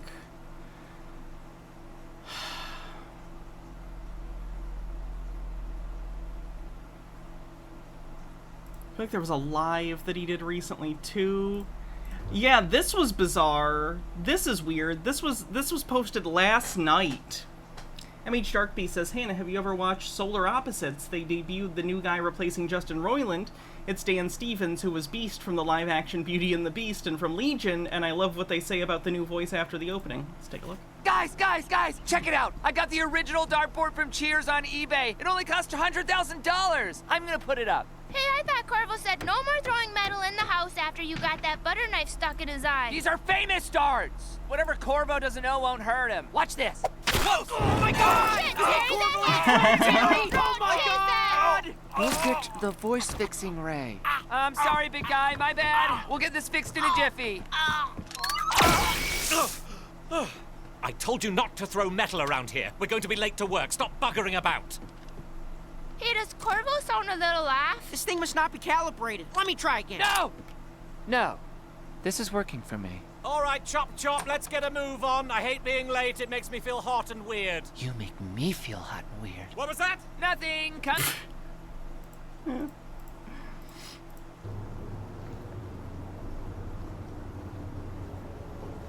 I assume they'll do something similar in Rick and Morty. Okay, so just wanted to kind of have a conversation here, and I wanted, in front of the Douglas C. This video is weirdly defensive as well. Gillespie building here, where the coppers exist, where they fly a black flag above the building. Everybody hit the like button if you would, please. So this is the Las Vegas Metro Police Department, and this is the Internal Affairs Division here. I believe I think we're in front of Building C here. So I wanted to take a second and just have a bit of a conversation. Everybody hit the like button. How is everybody today? Nice to see you guys. Whether you're watching next week, next month, or next year, please take 2 seconds and take your finger and reach down and hit. There's a decent chance by this time next year, Chili will be in jail for something. Not necessarily in prison, but maybe jail, awaiting trial. Because at the rate he's degrading and getting into confrontations with the police, you can only push it so far. That's what I'm saying. Like button. So I wanted... You'll think he'll flee the country? Does he even have a passport? To talk directly to the members of the Las Vegas Metro Police Department. And I wanted to be abundantly clear in what I'm going to say here and now. Look, I am a journalist. I'm an DM Trey says, Chili, this is Vegas, a city where you can rent a tiger. Investigative journalist, I'm a civil rights activist, and I'm on a mission. And my mission is extraordinarily clear. So I'm talking directly to Las Vegas Metro Police and the police department, the officers, the people involved in Las Vegas Metro Police Department. Terradona says, I give it 6 months before he's fleeing another warrant. He's really poking this Las Vegas cop beehive. His ego got severely bruised when he got arrested on live stream. I don't know if he's gonna let this one go. Like, he's angry. This is personal for him. Even like the Ironton, Ohio thing, he kind of surrendered himself for that arrest. Like, I think he kind of knew what he was doing and maybe was doing it intentionally to look like a martyr. I don't think he planned the Vegas arrest. I don't think he liked that Vegas arrest. And I think it's really getting to him. So I don't know if he's already not the king of good decision-making, and I think this personal issue he's having with his ego and the Las Vegas police is even further reducing his capacity to make good decisions. Toween says it's weirdly defensive because he's trying to frame the cops who arrested him for some bullshit, but he knows it might be perjury, so he has to be really coy because his gaslighting doesn't work. Yeah. Because I don't call them sergeant and lieutenant. I think that's This whole video, he's like, he's just like, I'm not violent. I'll never be violent. All cops better always assume I'm not violent, and you should know that, and you can't search me because I'm always non-violent, as if people don't lie about their violence level, and it's we haven't seen his other videos where he talks about how much he wants to hurt these people, and he's always like, oh, but I won't. But then he continually has fantasies about what he wants to do to them. It's wild. The bane of our existence is militarizing the police in this country. So, Las Vegas Metro Police Department, you guys need to understand something. I don't like being touched. I don't like you putting your hands on me. Now that you... DM Trey says, hit enter too early. Chilly, this is Vegas, a city where you can rent a Tiger and go on a helicopter machine gun tour. They don't have time for your bullshit. And Toween says also he has a passport or dual citizenship to Colombia via his dad. Okay. If he flees to Colombia, I don't think his auditing is going to go as well there, probably. You guys are learning who I am. I've been a part of 2 different lawsuits against you guys over the past 2 months. I will sue you again. Sergeant Martinez, I'm this close to filing a lawsuit against you. Chili, you filed many lawsuits. You've not won any of them. MH Darkbeast says they really threw shade at Royland. They say after the opening that the voice fixed Ray had chronotons in it, so it'll sound that way even in flashbacks. For trying to chill my First Amendment right. This close, Martinez. I'm just really busy in 6 different lawsuits across the country from bad cops that I've sued. So I want to be clear here. This is why I came on here, right here in front of Internal Affairs. Oh, sorry, your case is closed. No more information. That's what you guys told me. I heard you. Believe me, I heard exactly what you're saying. Chili, I understand that the police can be very corrupt, but I don't think this is that situation. I don't think there was anything for Internal Affairs to really investigate because we saw the arrest and it seemed pretty justified as far as I could see. So, I guess continue with the lawsuit. It's your right to do so. I just think you're going to waste your money and time, and the money and time of your viewers that donate to you for this stuff. You can do whatever you want. I don't see it going well. I heard you, and the people here, they heard you. If you're new to Delete Laws, welcome to the channel. The channel has a very, very plain and clear mission. Number 1, we are a non-violent group to get our actions done through petitioning, legislation, press. That's our group. We are a non-violent group to every Las Vegas Metro police officer watching. I have no ill intent or violence towards you. When you interact with me, you do not touch me. I am a member of the press with over 1,000 videos on right here on this one page. Since 2021, my videos have been seen over 75 million times. That's a couple times, okay? Now, during that... And none of it has amounted to any actual change in any policing department anywhere in the world. All it's done is get you arrested a couple times and made fun of on the internet.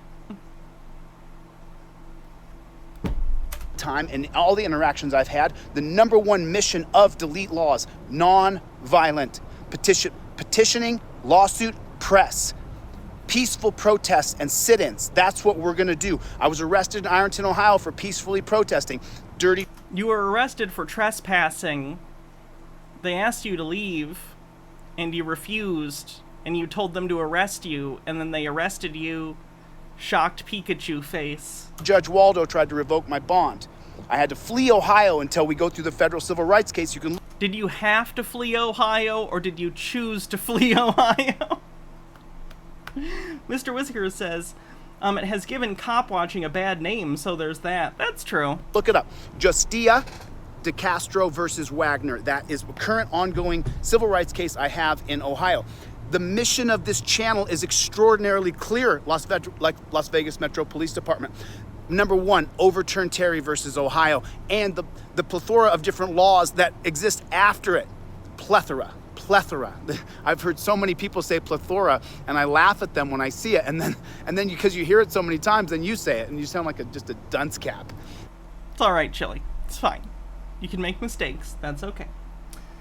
Dunce cap.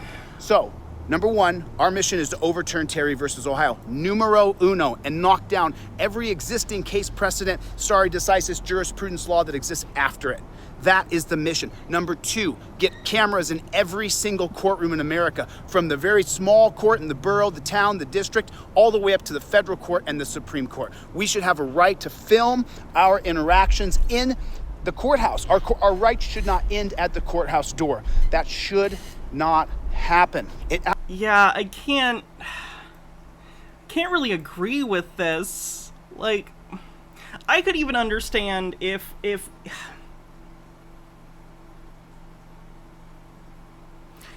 courtrooms had their own camera systems, like we see in Judge Middleton's court, for instance, or many courts now in Michigan do Zoom and they have these things publicly available. Sure. Random people coming in and filming isn't a good thing, though. A, it's a disturbance. B, potentially endangering witnesses, potentially endangering jurors. Not a good thing. So, if a courtroom had its own cameras, they can sort of selectively decide, okay, we're not going to make sure the camera angles don't show the jury. For this particular, like, maybe witness, we're going to turn the camera off and only do audio or something. Recording sensitive information, also true. Like, there are many reasons that randos can't just film court, generally. Like, I get it. I am also for transparency. But there are reasons where we have privacy for certain things. It's not just because. Absolutely shouldn't happen. But yet here I am, standing in front of the Las Vegas Metro Police Department, explaining to them, we have a very specific mission with delete laws. If you're a part of delete laws and you're new to this. This is Chili at maximum fash. She wants a full surveillance state. Unironically, there are videos where he's like, we'll just put cameras absolutely everywhere and it'll be, every camera will be publicly available for everyone forever. And he's like, that's how we beat Big Brother, is all of us become Big Brother. And it's like, that's so much worse. You understand that's worse, right? No one has privacy from anyone.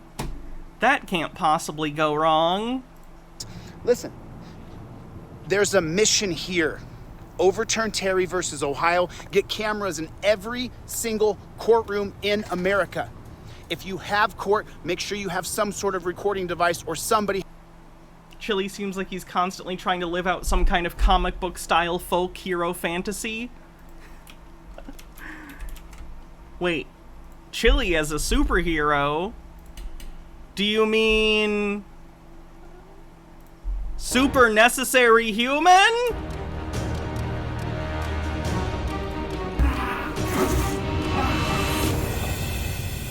Great.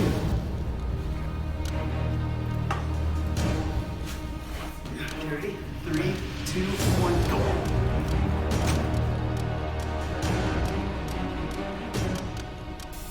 Non-violent. I mean, this is a character he did. Hello, ladies and gentlemen. I'm Super Necessary Human, and I'm here to help you. So what is intermittent fasting? People think about starving for days on end with no food, and they're dying of hunger. It couldn't be further from the truth. Most people who do intermittent fasting eat every single day. If we're gonna... Goddamn Chili, what a fucking weirdo. Oh, they put the oldest back in terms of searching for old videos. Fucking finally. That's the... Oh my god. Why did YouTube ever get rid of the oldest sort by? So much better. That makes my job easier. It seems, did he delete some of the super necessary human videos? I feel like there used to be more. He has a recording device for you. He looks like Kreese from Cobra Kai. And Reno Redhead says, does he do self-defense videos? No, it was like quote-unquote health stuff. It didn't last very long. Because the courts in the United States of America are cheating people. Because it's a miscarriage of justice. You don't like abortion? It's an abortion of justice. That's an interesting rhetorical strategy. You don't like abortion? The police are an abortion of justice. Hello. How you doing? Good. How are you? I'm doing good. Thank you. Thank you. Everyone, it's my wife. Hi. Hello, Father. How was the meeting? Well, I'm on live, so I guess I shouldn't ask that on camera. It's okay. How are you doing? Fine. Cass seems like she's doing okay. Okay. Yeah, I checked on her earlier. She seemed alright.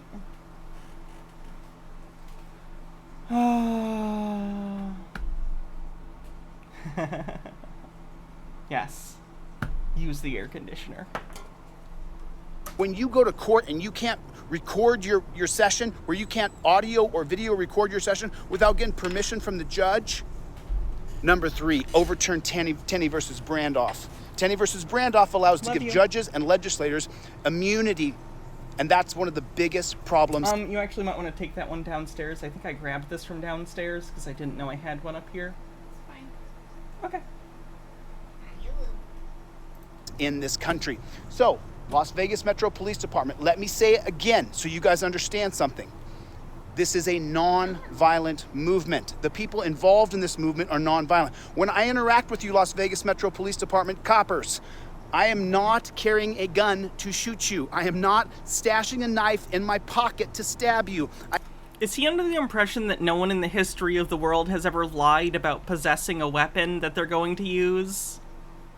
Like, does he really think that it's reasonable to just verbally say in a random YouTube video, I don't have any ill intent and/or weapons, and every individual cop in Las Vegas is supposed to not only see this video somehow, but also be like, yes, I believe this crazy internet man. It kind of reminds me, like, remember Chris Chan used to do a thing where she, like, did videos that she was, like, addressing to random people, but didn't send them to them, would just put them on the internet and assumed everyone would see them.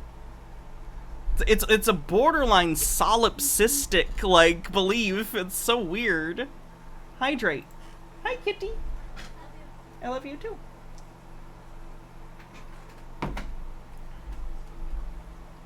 I have no intentions of any sort of violence. If you guys ever hear that DeCastro snapped and he punched a cop, they're lying.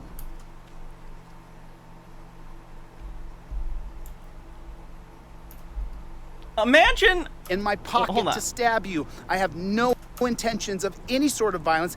If you guys... Okay, imagine that you've never heard of Chili in your life. This is the only clip you've ever seen of him.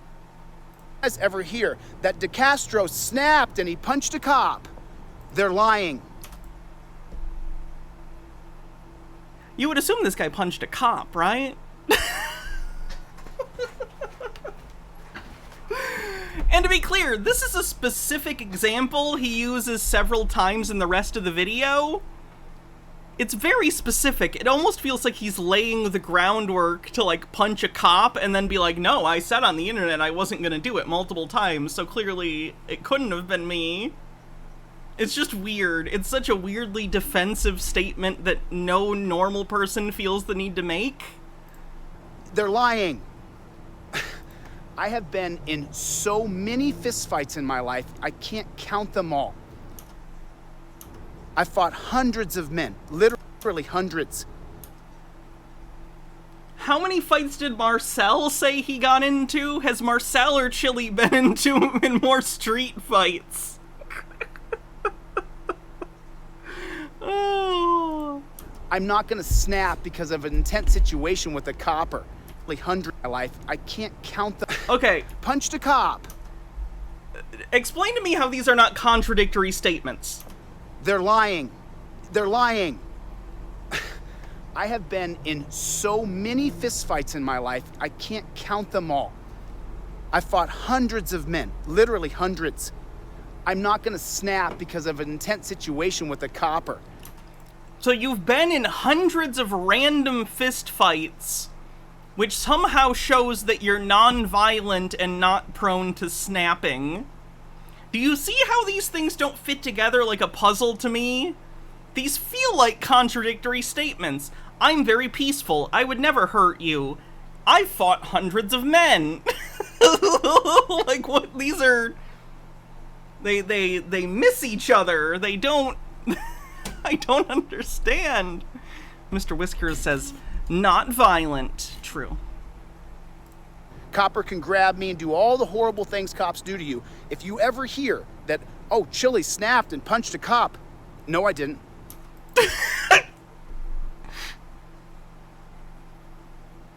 Very specific denial. Reno Redhead says, I've been in all the fights. Some would even say the best fights. My perfect temperament would not allow me to hit a cop. Believe me. If you ever hear that I killed myself. No, I didn't. No, I didn't. I've been through much, much, much worse than facing down these coppers over here. I've been through much worse. It's not even been close. The things that I've been through in my life, because I was baptized in the fire, I can stand in adversity and I will not break. I will not snap. Something manic episode. Avant Gardener with 100 bits says, remember, deny, deny, deny. That's not who I am. You guys have seen me walk up into crowds of people who want to hurt me, and I sit there and I film the person and I give them a chance to say their position. But I just want to be clear, there's lots and lots of people joining this movement. We have a mission, overturn Terry versus Ohio, which then creates a bunch of other cases that have to go. Carroll versus United States, 1925, Brinegar versus United States, 1949, Kerr versus California, 1963, Graham versus Connor, 1989. If you're unfamiliar with those cases, and Terry versus Ohio, if you're unfamiliar with those cases, they're on my ebook, on my website, they're on my poster, on my website. You should always know the cases that I'm talking about. It's taken me years, 2 decades to learn all the things I've learned. I'm completely autodidactic. I learned it all on the internet from professors. I attended classes. I've done all kinds of things to educate myself. If you've attended classes, isn't that the opposite of being autodidactic? Because autodidactic means like self-taught, but if you've taken classes, that means that you were taught by someone, by the teacher, right? That's like the opposite of self-taught, right? On the fundamentals of constitutional law. And that's what matters the most to me is... Okay, Chili, maybe you learn more than the fundamentals, because, like, there are actual, like, civil rights lawyers who know what they're doing. You're not that. You're just, like, a random guy. Changing this organization from the top down. Number 3, get rid of the term law enforcers altogether. It's absolutely pointless. These guys go to something called POST, Peace Officer Standards and Training. You've heard of that. It's in every single state in America, from Alaska to Montana to Florida to New York to Maine.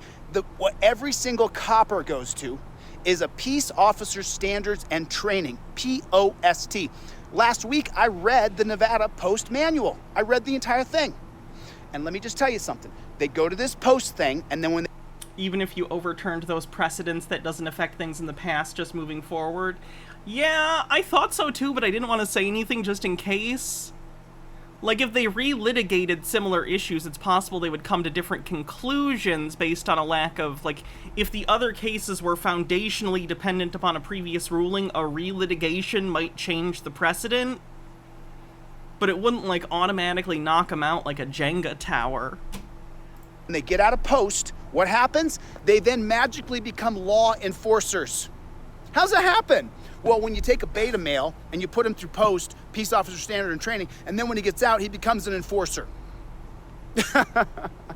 Brother, you're no enforcer, dude. You are a peace officer. Your job is to uphold my rights. You are below the line. I am above the line. Your job is to uphold my rights and uphold my freedoms. That is the functionality of what protection is supposed to be for in the United States of America by these coppers. But last night I ran into a cop who previously put his hands on me. And you guys may have seen the video from yesterday. The other night I ran to that cop and I put the video out yesterday. This is the video we just watched that he's describing. And the copper who walked up to me, he has not apologized. He put his hands on me the last time I saw him. Now, let me say one more thing. I'm not gonna be wrestling coppers, all right? I'm 48 years old. I'm past my prime. I still got a gigantic ego. I'm working on it. I'm not gonna change much from where I'm at now.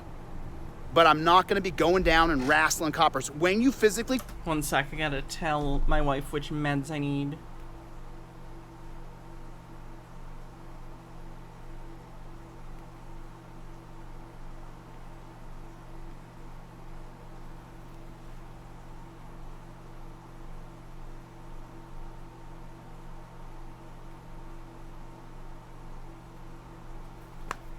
touch me and challenge me, I'm likely tougher than you are.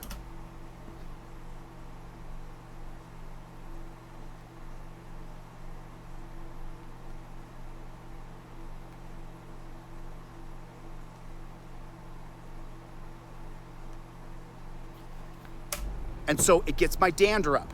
But the truth is, my people, Team DLZ, need me to stay focused on the mission at hand. We have not done Doyle yet, no. Overturn Terry versus Ohio. Get cameras in the courtroom. Change the term law enforcer into peace officer. Change their uniforms. It's kind of, does he think that, like, just changing the name is gonna change the entire policing culture? Like, I understand what he's saying. I understand that contextualizing things can be important, but, like, that in and of itself won't cause change if they just call themselves something different. That's such a weird peripheral, like, aesthetic thing to care about, as opposed to the actionable material problems with policing in the United States. Move to a camera system that every person in America gets access to.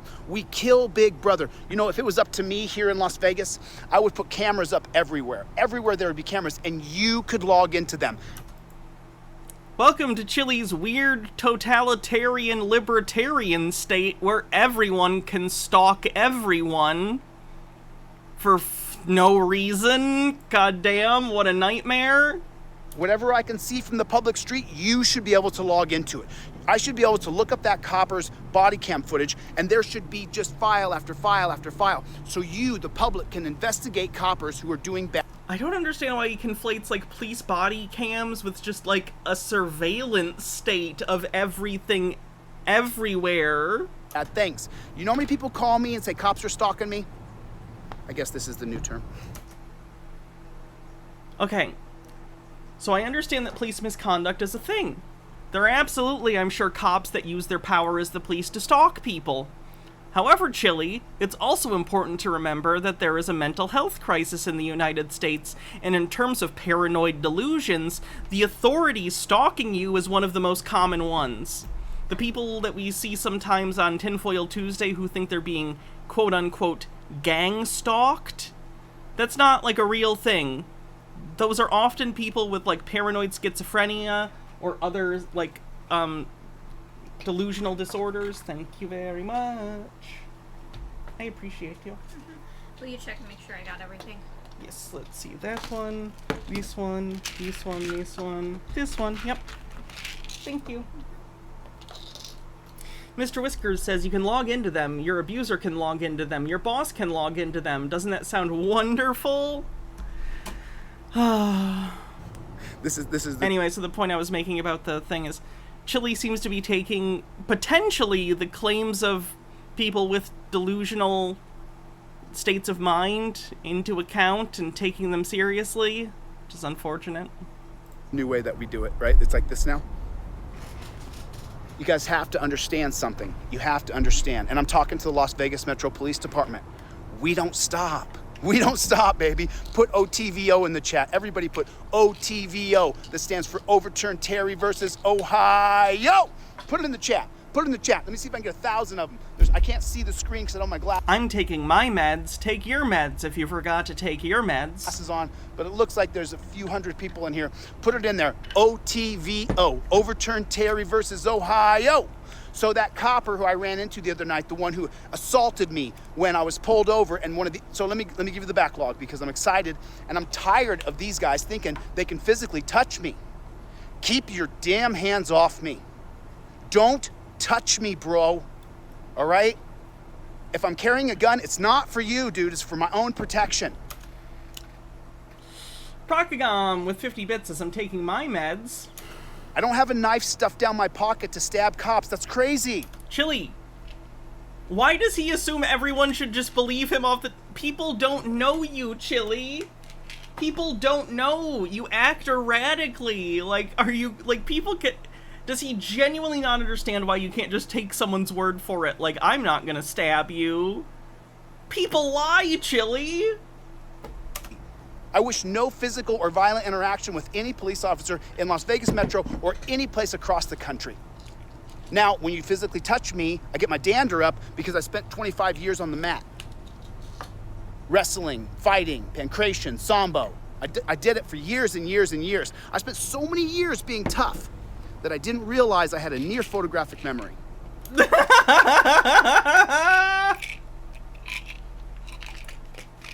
Strength and brains. The whole package. Not quite, but close. I remember a lot more than a lot of people, I guess. There's some humble pie for you. But I want the Las Vegas Metro Police Department to understand what the mission of Delete Laws is. So I listed them now, I'll list them again clearly. Overturn Terry versus Ohio, which spurs a bunch of other Supreme Court cases, Carroll, Kerr, Brinegar, Graham. Then, secondly, we want to get cameras in every single courtroom in America. Thirdly, we want to get rid of the term law enforcers and get back to peace officers. Fourth, we want a camera system that we get access to. We do not want a camera system, an additional camera system, and you guys can look it up. I believe it's called Flock cameras, F-L-O-C-K. Look that up, Flock cameras. They're setting them up all over the country. Your police department is being funded by this Flock company, and they're putting up the solar paneled cameras where only the coppers get access to it. Unregulated, only the coppers can see in what's going on. That's crap. We kill Big Brother by us all getting access to the camera footage. So that's the opposite. How does he think that's better? One sec.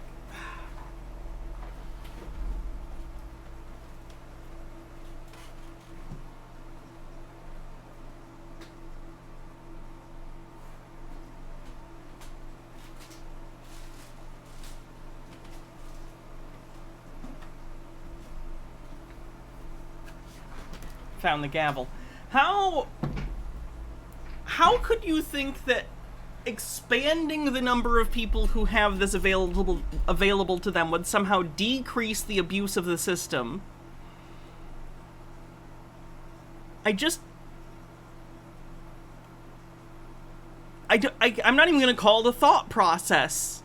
Whatever had happened that made that idea pop into his head is wrong. It's insanity. It's pure nonsense. So now tell me where in that mission it says start a revolution. Tell me where it says do violence upon police. It doesn't. It doesn't. So Chili, you've literally done videos where you just opine about how badly you could kick a police officer's ass. Like, that's not the behavior of someone who doesn't have violent impulses. People are able to read between the lines, Chili. I'm not even saying it's necessarily actionable, but you can't say things like that and vividly describe on live streams how you would beat the shit out of a police officer and then expect police officers, if they even know who you are, to assume that you're not potentially a dangerous person? You come off as unhinged. You come off as scary. Please learn how you come off to others. I want to say it again. If you guys ever hear that I lost my mind and I got mad and I punched a copper, they're lying.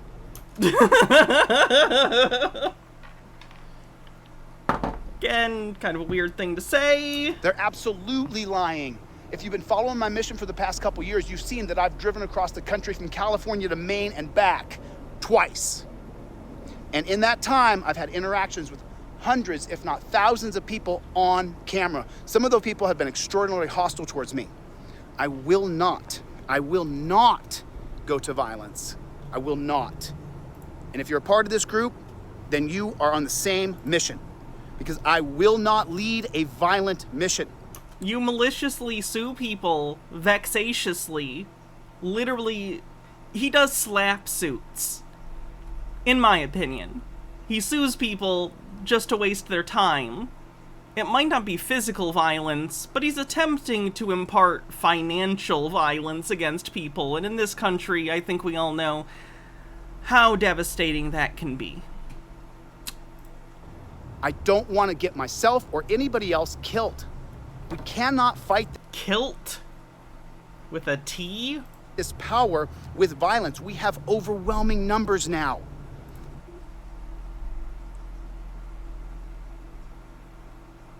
No, you don't. We can put 1,000 people in this parking lot, sit in right here, and they... Try it.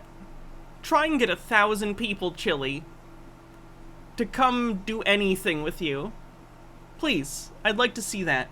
I would like you to prove that you have 1,000 followers that actually like you, don't consider you a lol cow, and are willing to come and do something with you. They won't be able to move their cars, and they can drag us off to the dungeon, but then you need 1,000 coppers to come down here to do it. That's the point. Peace, legislation, petition, sue their happy ass. I don't think he understands how, like, police forces work. The police have been largely militarized in the United States. So, like, it's not a one-to-one thing. If you have 1,000 people, and the police have fewer people, but they have armored vehicles and gas grenades, they can effectively at least disperse you. Until they're... No matter how many cans of soup you bring for your family, it's probably not going to end well. Done. Doodle Stargazer says, coppers, the 20s called, they want their slang back. It's the 20s again. It rhymes like Star Wars. Sergeant Martinez, I'm considering suing you. I'm this close, buddy. I'm considering suing you. Why are you using lawsuits as a threat? I'm this close. You had no right to block my camera. You had no right to come and say, that's 1, you're interfering, that's 2. Let me tell you something, Martinez, that's 3, 4, 5, 6 in your face. And when I sue your ass, you're gonna learn. You have no right to touch me, coppers. I am a journalist with thousands and thousands of videos. I am not a violent person. I do not believe in violence. All the things that all the people will say about me, but yet they cannot produce a victim of violence. They can't get a battery charge. They can't get a 911 call. They can get nothing. Doesn't he have multiple active, like, what's the word I'm thinking of? Why is my brain blanking? The thing where you can't see someone legally. Because I've never hurt anybody. Protection orders. Enter into mutual combat with me. Restraining orders, something like that. Before I was 25 years old. I'm too old and too intelligent to go wrestling coppers. It's not what I want to do with my time. I want to change things, and I will change things, and you and me will do it together. I can't do anything alone, you guys know that. The only reason that I have any power at all whatsoever is because the Constitution, and that there's thousands and thousands and thousands of people joining every day and following the mission to overturn Terry versus Ohio, get cameras in the courtroom, change law enforcers to peace officers, and to get a camera system that we get access to. This is such crap across the country. If you guys are unfamiliar with my email address, it's can'tgetbodycam@gmail.com. If you can't get the body cam, send me an email, can'tgetbodycam@gmail.com. That's my email address. Because across the country, people can't get their body cam when the cop has assaulted them, beat them, intruded on them, trespassed on their property, warrantlessly searched their house. That's what I'm talking about. And that's got to change. We need a transparency within this organization, or we're screwed. we will never have our civil liberties, ever. And so along the route, what I'm doing is I'm educating people, I'm teaching people. I'm teaching you the cases you need to learn through my trifold, through my ebook, and through my post. Quick, I was watching the yellow light, and Okay. That's enough chili for the day. Not doing great. Okay, which one are we going to watch first? That's from a month ago. This one's from 2 weeks ago. This one's from 5 days ago. So we have some different John Doyle videos. He hasn't really been posting on his own channel, but he has done some interviews and videos on other channels lately. I thought we'd take a look at some of those. See what he's been up to. It's been a while. No. Praise God. Praise God. Yeah, I don't know if we've had a vaccinated guest. You're episode 38, and we've probably had like close to 50 guests. It's good. Yeah, don't break the streak. You might get like spike proteins in the electronic transmission of the studio or something. It might infect you if you have a vaccinated guest. Yeah, Chase Geyser, who's a mutual friend of ours, I told him you were coming on the show. He was on the show a while back, and he asked me, he's like, are you dating? And I said, yeah, of course, and he's like, would you ever date or marry a vaccinated girl? And I said, no. And he's like, well, what if she's cool? I said, no, because either way, even if she's cool, my kids are going to be born with wings and feathers, and me as a Jew, it'll probably come out as horns, and then you'll have Nick Fuentes out there saying, see, I told you, the Jews have horns.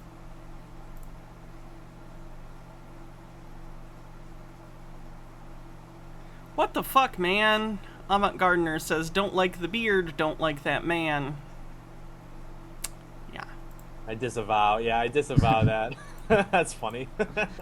So it's cool that you can't say you disavow something and also that it's funny. 23 because, it's like the whole Nick Fuentes age group. What's your take on Nick Fuentes? We have our disagreements on things. He's come after me quite a few times throughout my existence in politics. Chiba Hawk says, why are you live so early? And hi, got up earlier today. Wanted to do a day stream. I've come after him a couple times, but I think we both have bigger fish to fry at this point. So there was a time he's got to where, worry about being outed as a homosexual now. Maybe that's on his docket. Yeah. But he's done some weird stuff. Did you see that video where he went on a date with a guy? That is not a problem. That's one of the only okay things Nick Fuentes has ever done on the internet. I think the bigger issue is that he's a fucking Nazi. Yes, like, I what have. The hell? Like a literal Hitler-loving Nazi. Video. He looked pretty comfortable. Yeah, there were a lot of really good Catholics in his audience at that time who wanted an explanation as to what went on there, and he sort of seemed to double down on it and say, well, this is like a leftist talking point trying to slander me. It was never really addressed, but there were a lot of questions around there. Also, I thought it was so crazy that back in November when he went on his We Hate the Jews tour with Kanye, that he was saying repetitively he wants Kanye for president because Kanye is the only Christian president. And 2 weeks before, Kanye was literally the runway model at the Balenciaga Child Pedo Mud Festival. And then he has a wait. What are they even talking about? Screaming at the Radio says, oh no, you don't disagree with the Nazis. You fight them. Yeah. Awakening with God. The Cat Boy's also a Nazi. He was a cat boy, quote unquote, ironically. Moment, and he's just a God-fearing Christian presidential candidate who hates Jews, and Nick Fuentes is that's my Christian leader. And then, of course, Nick Fuentes, a few months later, gets outed as being a total homosexual with Ali Alexander and Milo Yiannopoulos. I think they just had They probably had slumber parties or something back in the day, and there's some beef going on, and I don't know with their lovers quarrel, the three of them. Casual reminder: Doyle was originally banned for doxing pollsters. No. Yeah, the Kanye for president thing. I understand why he got involved with that, because he's always been a huge Kanye West fan. So if if your idol comes to you and says, I thought you were going to say grifter, but yeah, Kanye West fine. That's cool too. So there's no way to like turn that down. And so the thing is, though, it is kind of like a shameless grift going back, from that to the Trump thing after it's obviously kind of removed the president. I mean, he's smart enough to know that, but it's sort of a thing where it's like, why not give it a shot just because it's such a cool opportunity. So I understand it, but I do wish... John Doyle just described using Kanye West's mental health crisis and his fucking racism to spread Nazi talking points nationally. He called that a pretty cool opportunity.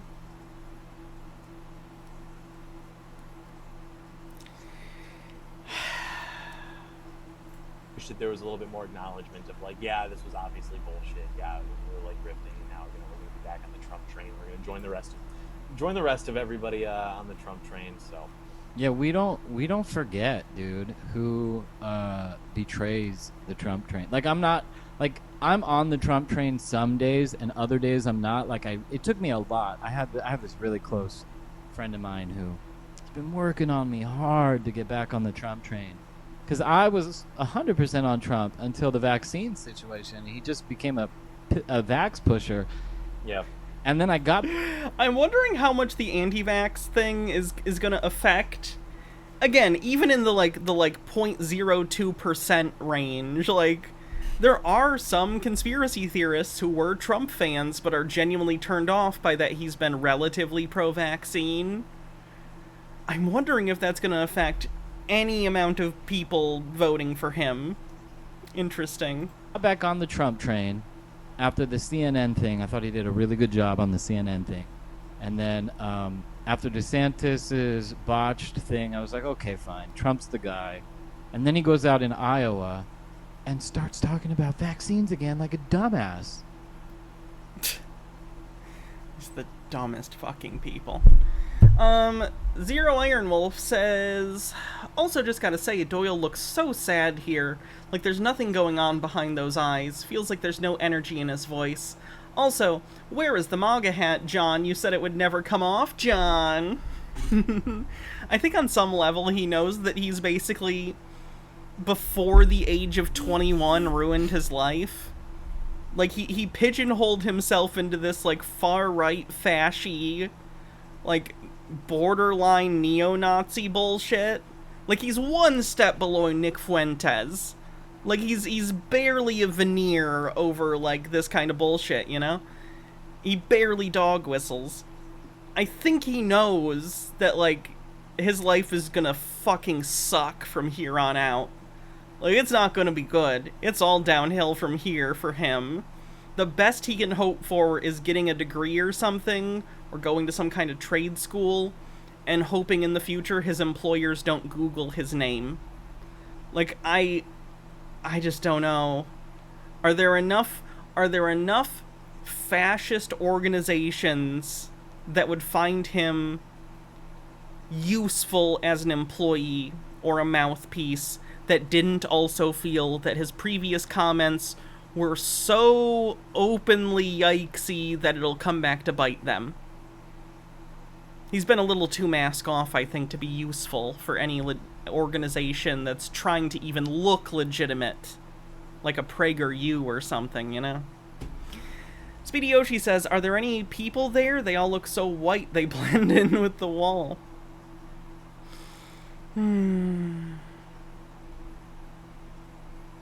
Crypto pump and dumps.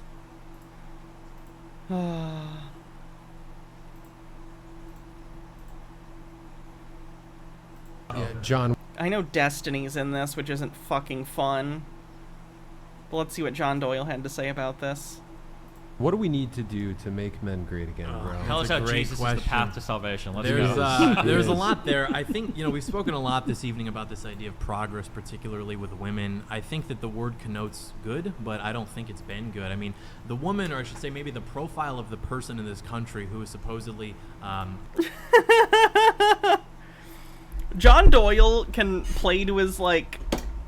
How do I explain that?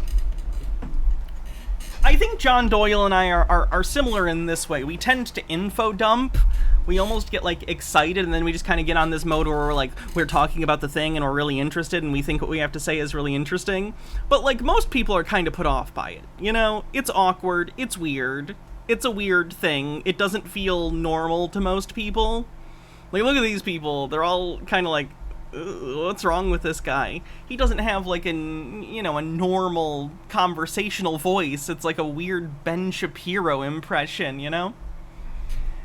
I think that's why he can't really break into larger things. He doesn't come off as genuine. He comes off as weird and awkward.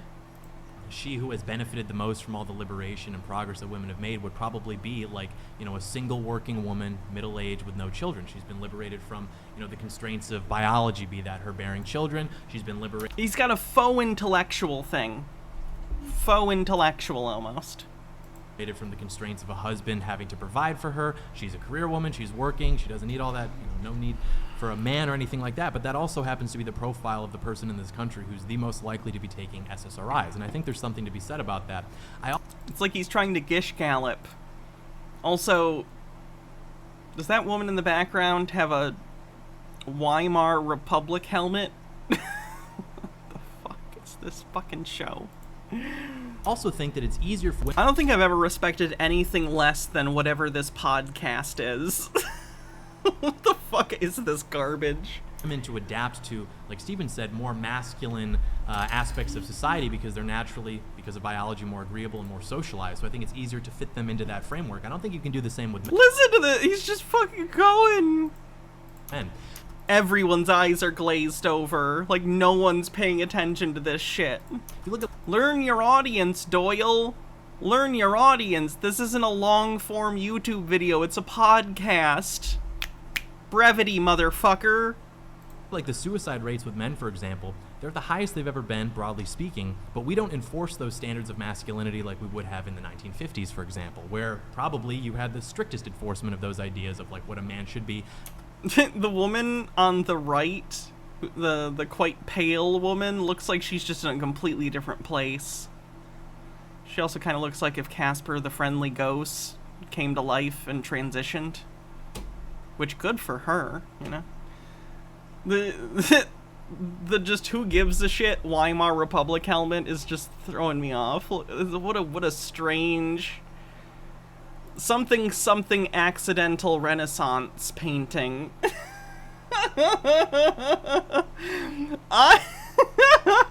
Look at this freeze frame. I am a surgeon. I am a surgeon.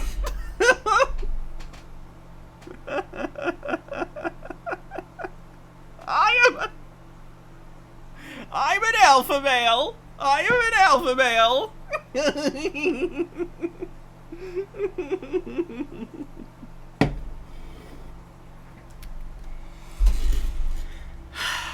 How we should act, things like that. But men weren't killing themselves at the rates that they are now. So I think that, and I think the youngest guy here, I'm 23. I remember being in... Jesus Christ, John. Elementary school, they started bringing in guidance counselors. There was all this talk about boys needing to express their feelings more. Boys need to do this. You see it everywhere throughout society. Maybe you should have listened, John. You might not have ruined your life had you listened. Fenekagami says, Doyle just repeats himself. He's incapable of droning, he's incapable of droning on and on? You mean capable? In the sense that he repeats himself, or incapable in the sense that it's just on repeat? Either way. But for some reason... Hydrate. That doesn't quite catch on. But when someone comes along like an Andrew Tate, who I agree with pretty much everything you said about him, or even like a Jordan Peterson, who basically took fatherly advice and delivered it through a lens of like Jungian psychology, it's like this rapid organic popularity. People literally go to like Jordan Peterson events with like tears in their eyes, thanking this guy for telling them how to basically like be a vaguely responsible man. So I don't think the answer is to take men and make them more androgynous and maybe adapt to a more androgynous frame of society. I think you need to make men be men again, and resultantly I think women need to be like women again, because I don't think women are happy, I don't think men are happy, and I don't think that they experience depression the same way. Women tend to experience depression in a much more environmental sense, meaning they are directly affected by their environment if they're unhappy. I think whatever he's about to say is bullshit. That makes them depressed. Men experience depression when there's no way out of that environment.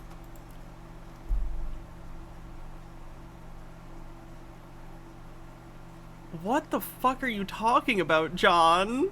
Shebahawk says John loses a lot of masculinity wearing that chain bracelet. Just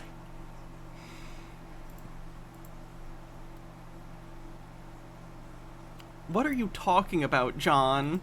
I think that we are perfectly okay with going through something, but if we don't see a way out because of all the... Yes, anyone in a situation that they feel they're stuck in that they don't like is going to be depressed about it. That's not a gendered thing, you goddamn idiot.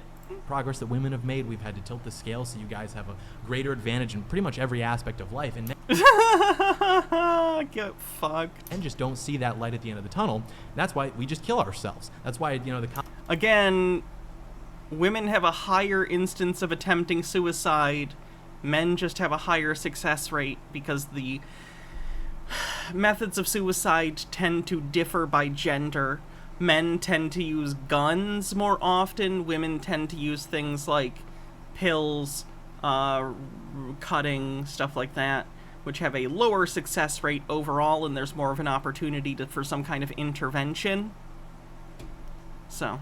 common thing is like, well, yeah, men are more likely to kill. Again, both are issues. Any suicidal ideation in society is a fucking problem. And I think a lot of the suicidal ideation in society today isn't due to, like, some, you know, brain chemistry issue. I think a lot of it, although definitely people do have just brain chemistry issues, I think that a lot of what we call depression in society, some of it at least, is due to, like, people are hopeless and don't feel like they have a future, and they're poor and sick and in pain.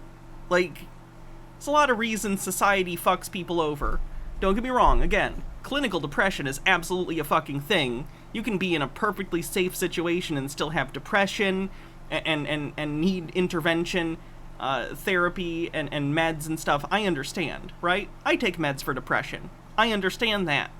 But I am saying that I think our environment and the society we live in does impact those things. So it's a thing worth looking at. But John making it this weird fucking gender thing for no reason is absurd. He doesn't actually care about depression. He cares about using depression as a way to try and rhetorically explain that he thinks men should be in charge and women shouldn't have autonomy or have the right to vote.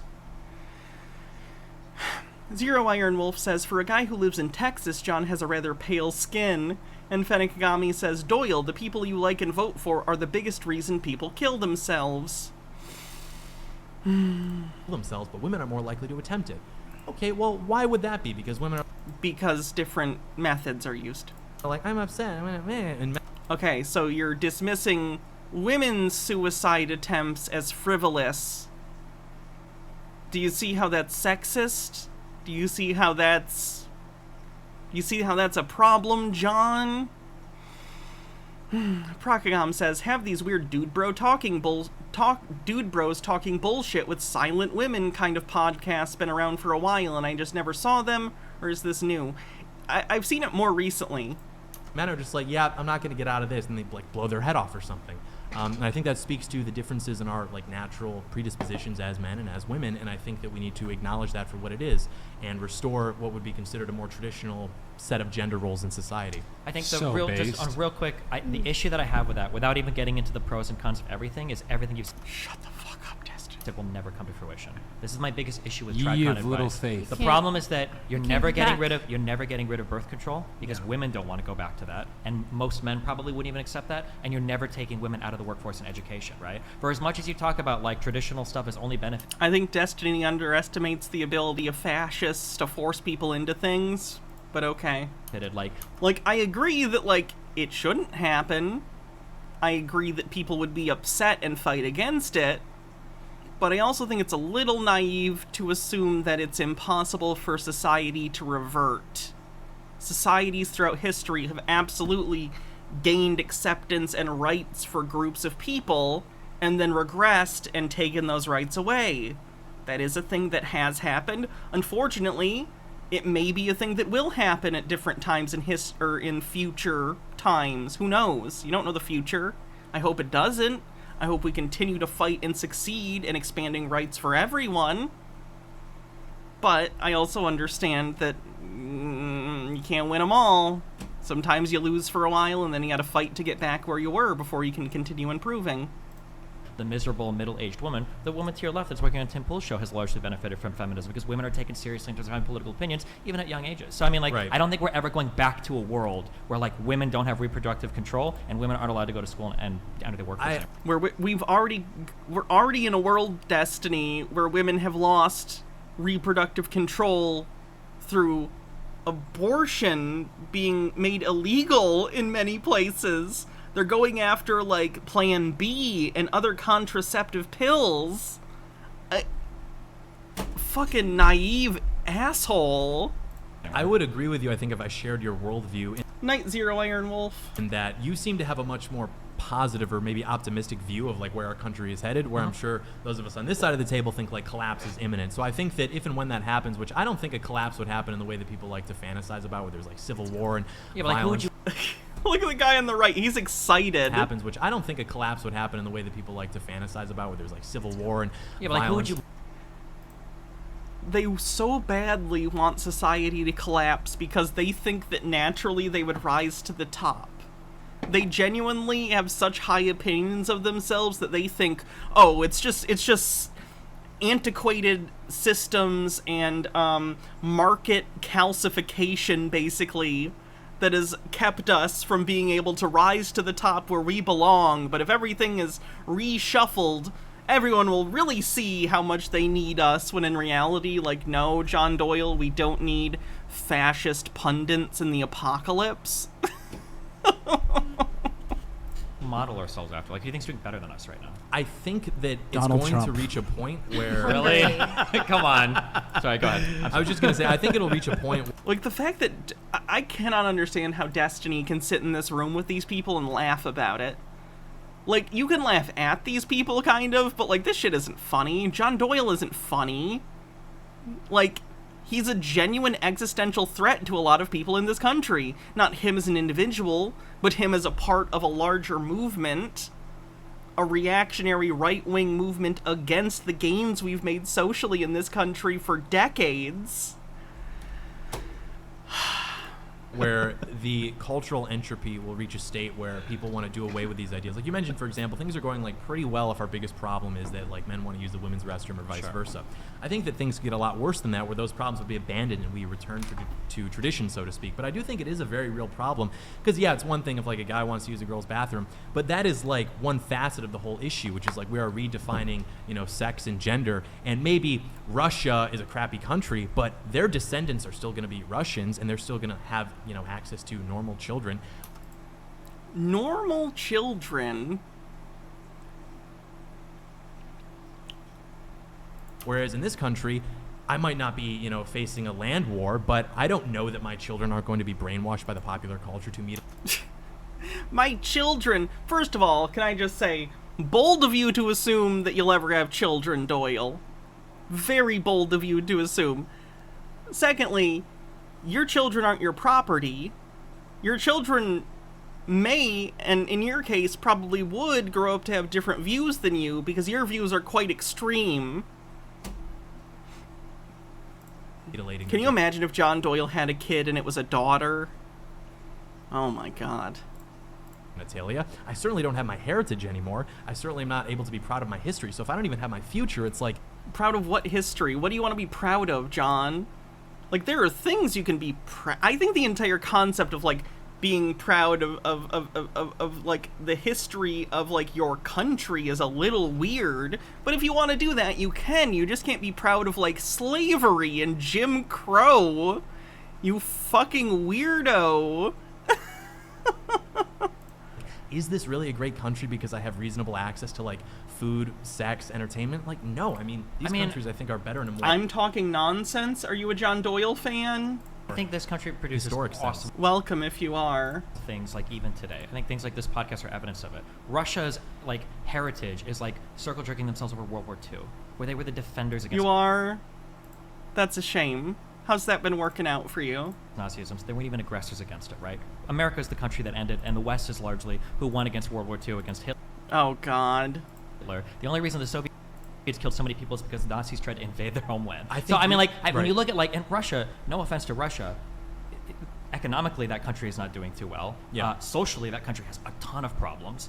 Because the empire collapsed. Proud of yourself and not overweight. Well, that's good. How's your personality doing? I assume you have a lot of people around you that you love and love you back unconditionally. Well, Procacom, thanks for gifting a sub.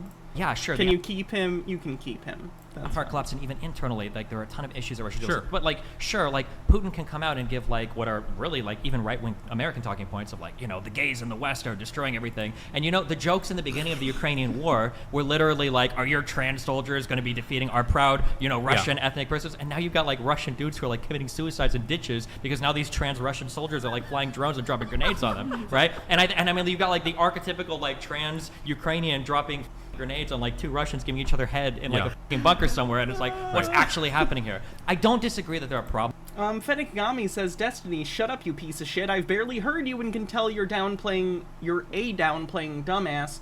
2, Doyle, you and people like you hate each other too much to win any organized fight. And listen, okay, I'll say it here. I'm welcoming a little bit of a snapback on some shit because there are some things in this country that are insane, okay? Yeah. A lot of the transitions Talk have about really that. Oh my god, what dog shit opinion is Destiny gonna espouse here? Crazy, Everybody right? thinks you side for the no, crazy no. stuff. Nobody thinks that because I... Casual user. Maybe, Casual but viewers. I'm literally banned on Twitch permanently that I streamed up for 12 I love years. it. I love because it. I talk about because I was against some of the trans athlete stuff, right? And I got Based. involved in... But I'm just saying that, like, so I'm not saying that a snapback is necessarily wrong, but, like, it's still moving in a certain direction. Women are never, ever, ever going to give up everything they've got. Nobody wants to give up that much autonomy and freedom. Well, you are presupposing that we would ask them permission before we would simply... Well, okay. Okay, you're presupposing that they would just go along with what you say. Do you see the problem? Okay, so maybe it's something... Okay, sorry. I think women would literally, like... It would be, if you want civil war, We took away your right to an abortion, war. and you like cried about it outside of buildings when the police like blocked you off, and then you basically went back to your Have you life. not seen the upsurge of like legislation and women getting like politically active because of Do you that? think It's like politicized nagging. It's like this is not Do you think threatening. that if there were a voting civil war matters? between men No, and I don't, women, that absolutely not. women well, would that's A win? great. civil war between men and women. Oh. German helmet lady is not happy to be here. What the fuck is this god-awful podcast? Women would absolutely win because there would be men that would side with them. In a civil war between men and women, like, men are going to kill all the women and be like, we won, we did it. You'd have like all Then the those men would be like crazy... simps. They'd be Women like, suck. Mr. Pizza Pasta, thanks for 19 months, says 2 words to describe this podcast is gross and soy. Also happy 19 months.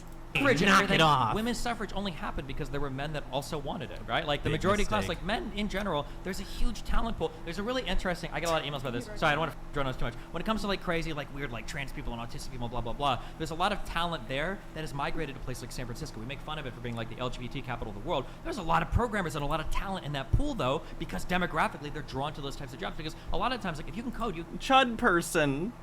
Destiny's a dick. Going to the, like, thing because he's in an open relationship is super fucking weird. can code. They don't give a if you have a dick or a vagina or if you use Caesar pronouns, whatever. If you can do the work, you can do the work. So the thing that I like about our Western society, to bring it back, is that like we have problems with how much diversity we push. I agree, but holy shit, we've been able to siphon so much talent out of a lot of that diversity. Even Andrew Tate himself is to some extent a product of like a really globalized world that is connected to so many different like ethnic and religious and cultural markets. Yeah. All right, what does he have to say here with his dead eyes? Reels and stuff that go viral sometimes, but I do it. How do you get to the point where you have an army that does it?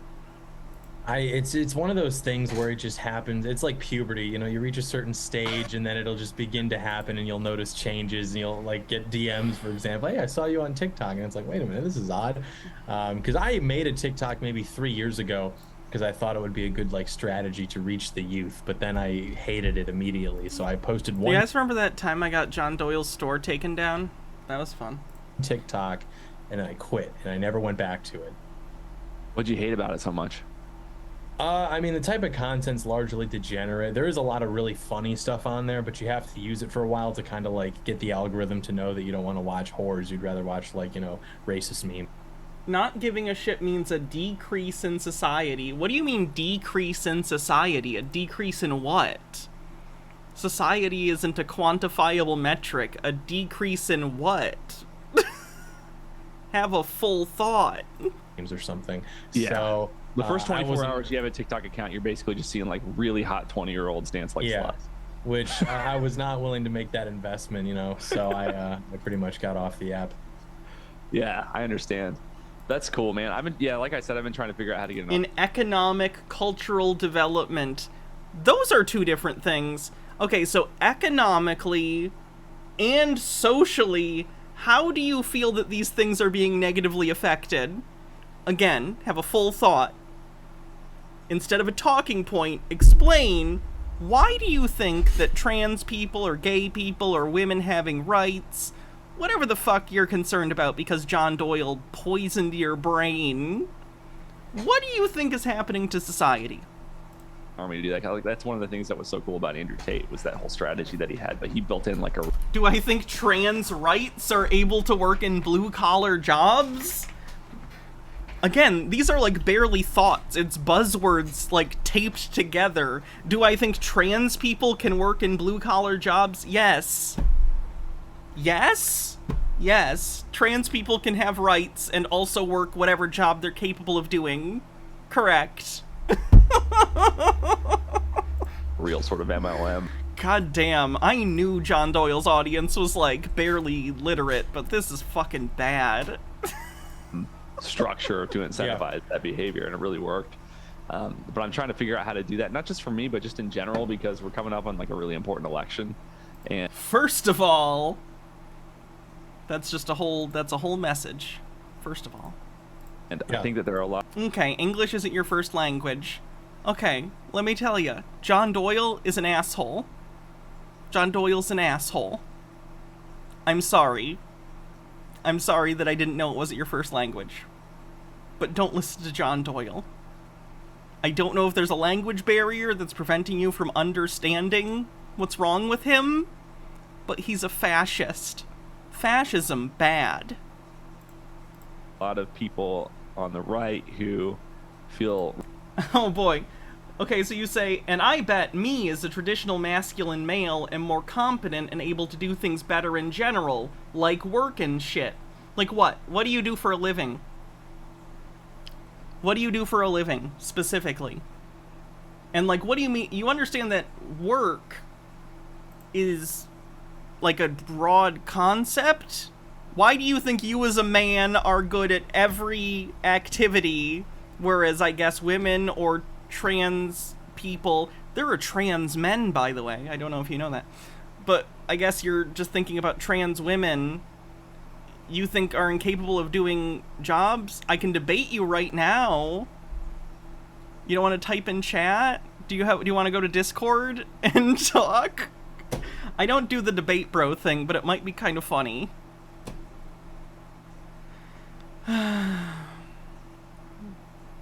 This is gonna be fucking embarrassing, isn't it? Will you promise not to do any slurs? We can do it, but you can't do any slurs. Yes? Okay, if you do, I'll just edit out that part. So, I'd rather you not. Let's hear from you.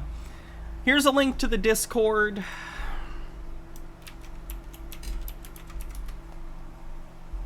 Let me pull up the Discord real quick. This is gonna be a shit show. Go into the waiting room audio channel. Oh wait, no. Do I have that in? Let me look. Voice channels. Yeah, go to voice channels and go to waiting room, please. Procagom, thanks for gifting 10 tier 1 subs. $20, he just immediately starts saying slurs. Again, if he does, I'll just delete it off the stream. It's not a big deal. It won't even be an inconvenience.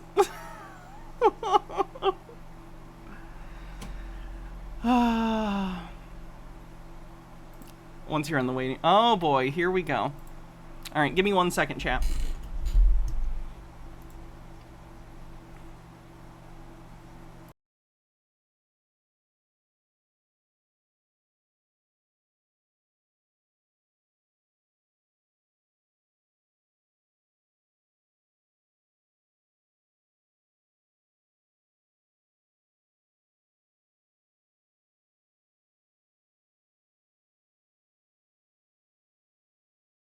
No, I'm not gonna do shit. Like I promise. Okay. I might misgender you, but like, okay. I'd rather you not, but okay. What's your pronouns? I'm gonna her. try, you know. She, okay. Procagon says early stream combo hype. Oh, I'm not gonna do the bits messages unless it's something pertinent. No, maybe you might get a regular collab going. You know what I mean?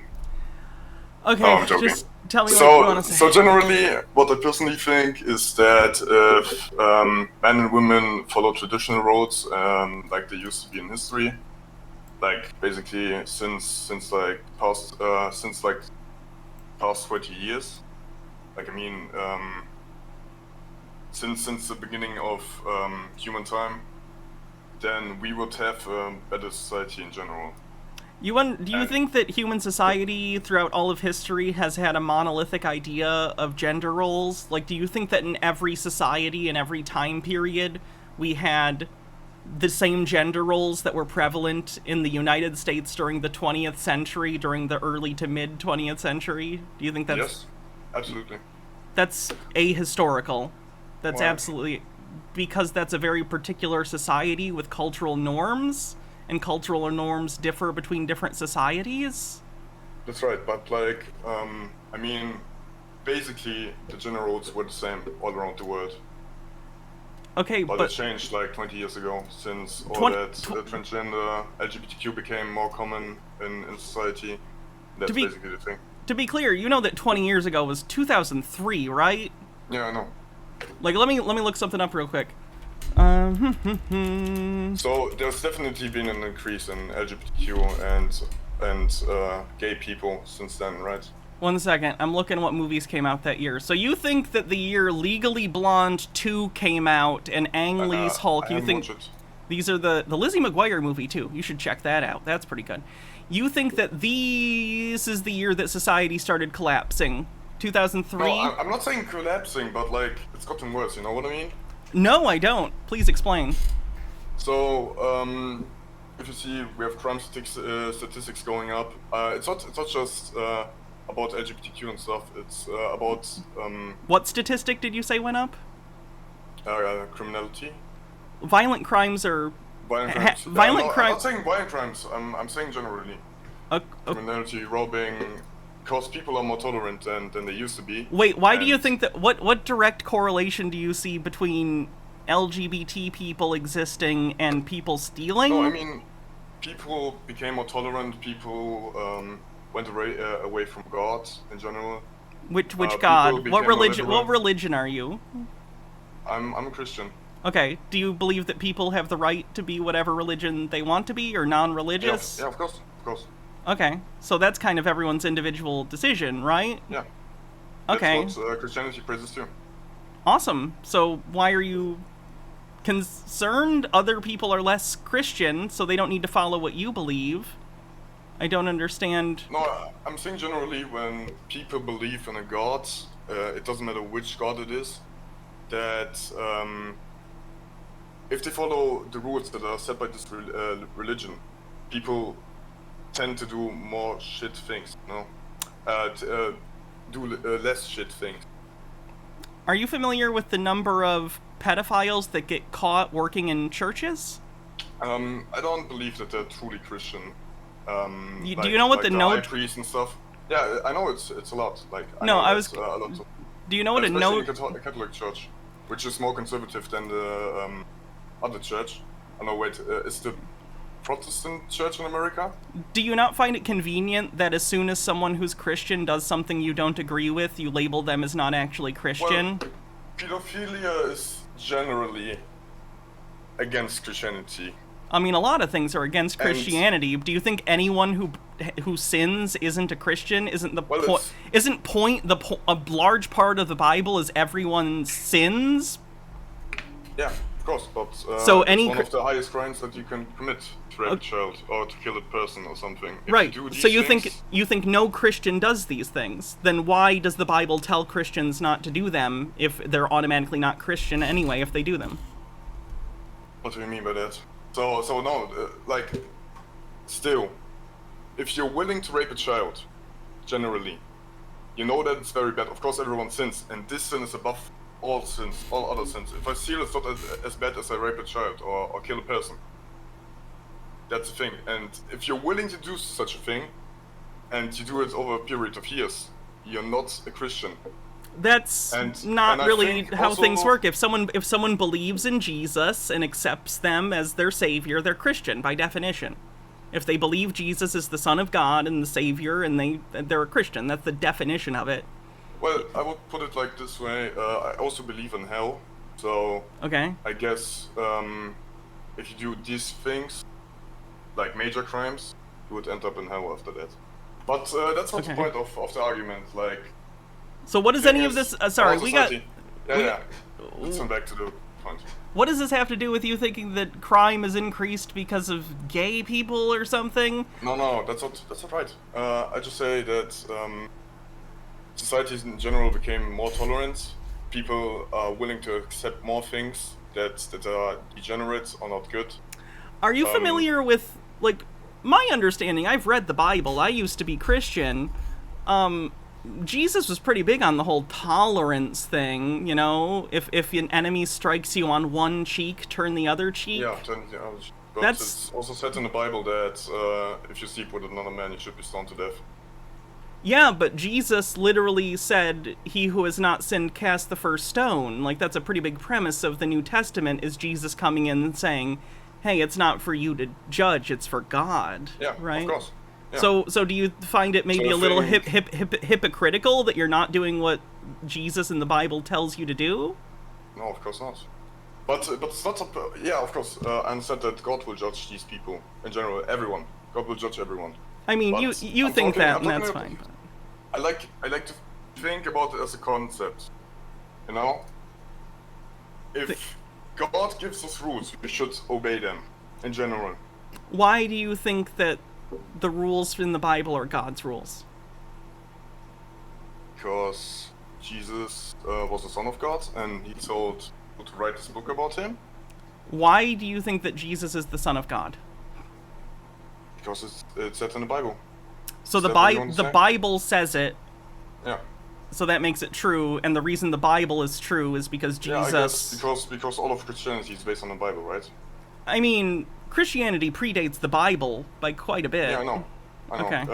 If you want to talk about the Old Testament, it would be a lot different because it's more conservative and more harmful than the New Testament, right? There is nothing about tolerance. Like, basically, God wants to kill everyone in the Old Testament. I mean, but that's not the point.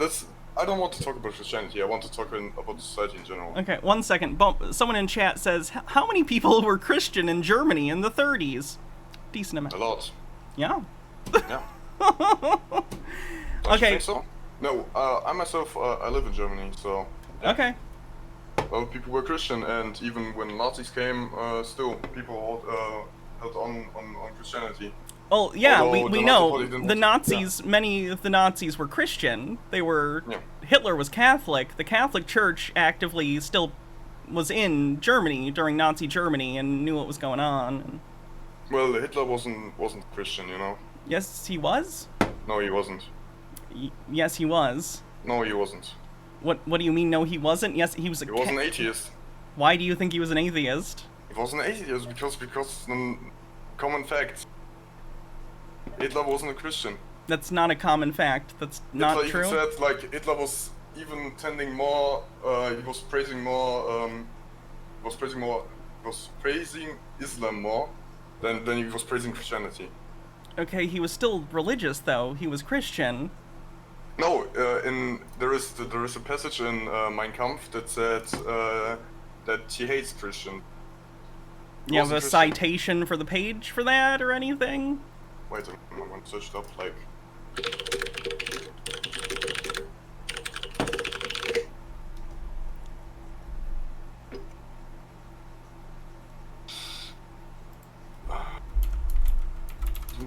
he was criticizing...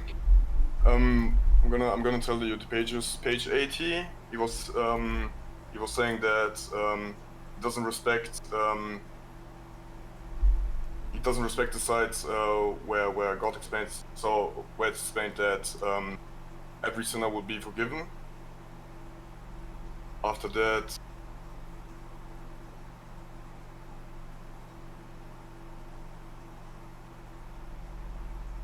well, he said that Christianity played a big role in the First World War, and that Christianity was good because it motivated people. It said on page 119.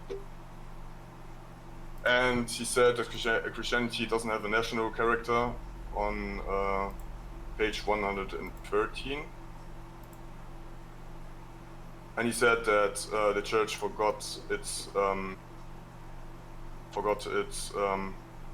most important task to bringing the good to people on page. No, it's not actually. No, it is said in 210 to 213. So he wasn't Christian, obviously. Let's take a look. Here are some things. The religious beliefs of Adolf Hitler, dictator of Nazi Germany from 1933 to 1945, have been a matter of debate. His opinions regarding religious matters changed considerably over time. During the beginning of his political career, Hitler publicly expressed favorable opinions towards Christianity. Some historians describe his later posture as being anti-Christian. He also criticized atheism. Hitler was born to a practicing Catholic mother and was baptized in the Roman Catholic Church. His father, Alois Hitler, was a freethinker and was skeptical of the Catholic Church. In 1904, he was confirmed at the Roman Catholic Cathedral in Linz, Austria, where his family lived. According to John Willard Toland, witnesses indicate that Hitler confirmation sponsor had to drag the words out of him, almost as though the whole confirmation was repugnant to him. Hitler biographer John Toland offers the opinions that Hitler carried within him its teaching that the Jew was the killer of God. The extermination, therefore, could be done without a twinge of conscience, since he was merely acting as the avenging hand of God. Risman notes that according to several witnesses who lived with Hitler in a men's home in Vienna, he never again attended Mass or received the sacraments after leaving his home at 18 years old. Krieger claims that Hitler had abandoned the Catholic Church, while Hitler's last secretary asserted he was not a member of any church. Otto Strasser stated critically of the dictator, "Hitler's an atheist," for his unsettling sympathy to Rosenberg's paganism. Hitler privately assured Gerhard Engel in 1941 that "I am now, as before, a Catholic and will always remain so." In a speech in the early years of his rule, Hitler declared himself not a Catholic but a German Christian. The German Christians were a Protestant group that supported Nazi ideology. Hitler and the Nazi Party also promoted non-denominational positive Christianity, a movement which rejected most traditional Christian doctrines such as the divinity of Jesus, as well as Jewish elements such as the Old Testament. So it seems like at minimum, he used religion as a political tool.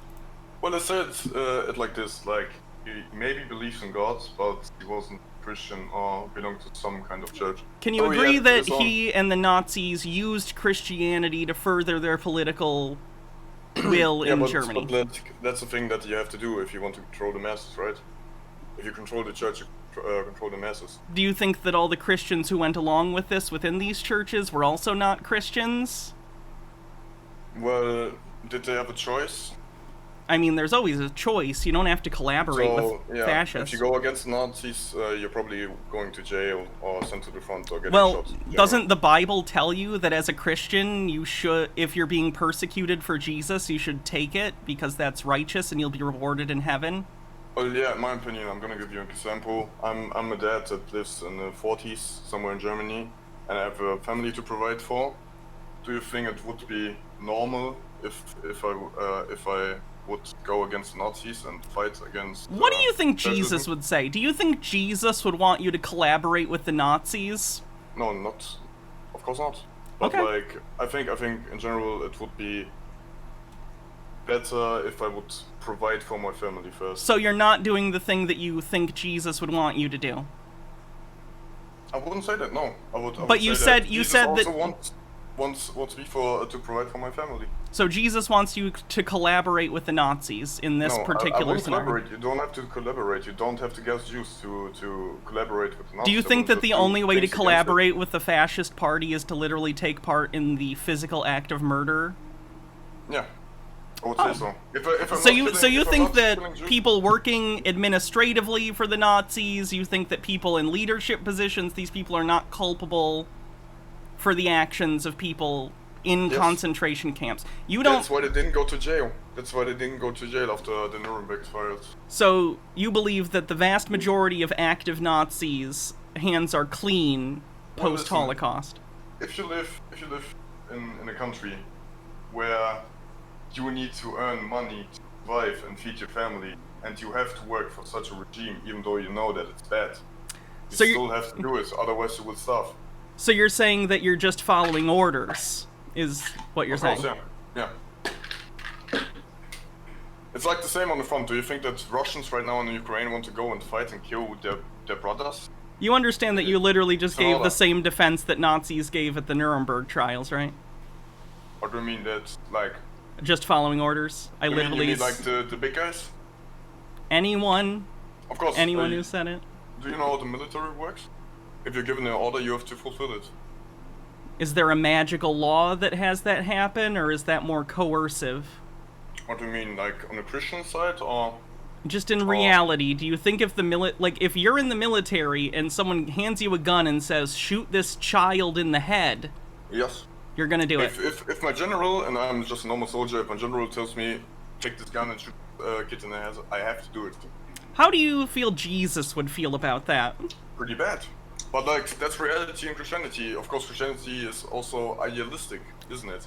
I But mean, it comes to if you're a reality- Christian, you shouldn't think so. The Bible expressly kind of tells you, like, you should die for Christianity. You should be willing to die for this, but frankly, I don't necessarily think you really think Christianity's real, because if you're willing to murder children to save your own life, on some level, you definitely don't think you're going to heaven.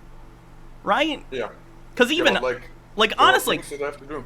let me express something to you. I'm not religious. I don't think anything's going to happen to me after I die. I think I'll just be dead.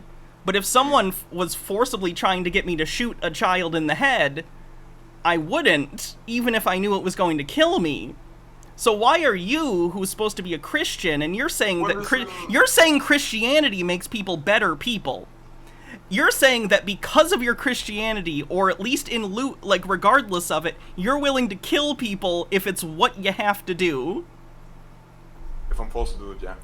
But you're not being forced, you're being coerced. You have an ultimatum. You're making I'm a being choice. forced. No, I'm being forced. If someone holds a gun to your head right now and says, do this and this, you will most likely do it. You know what I mean?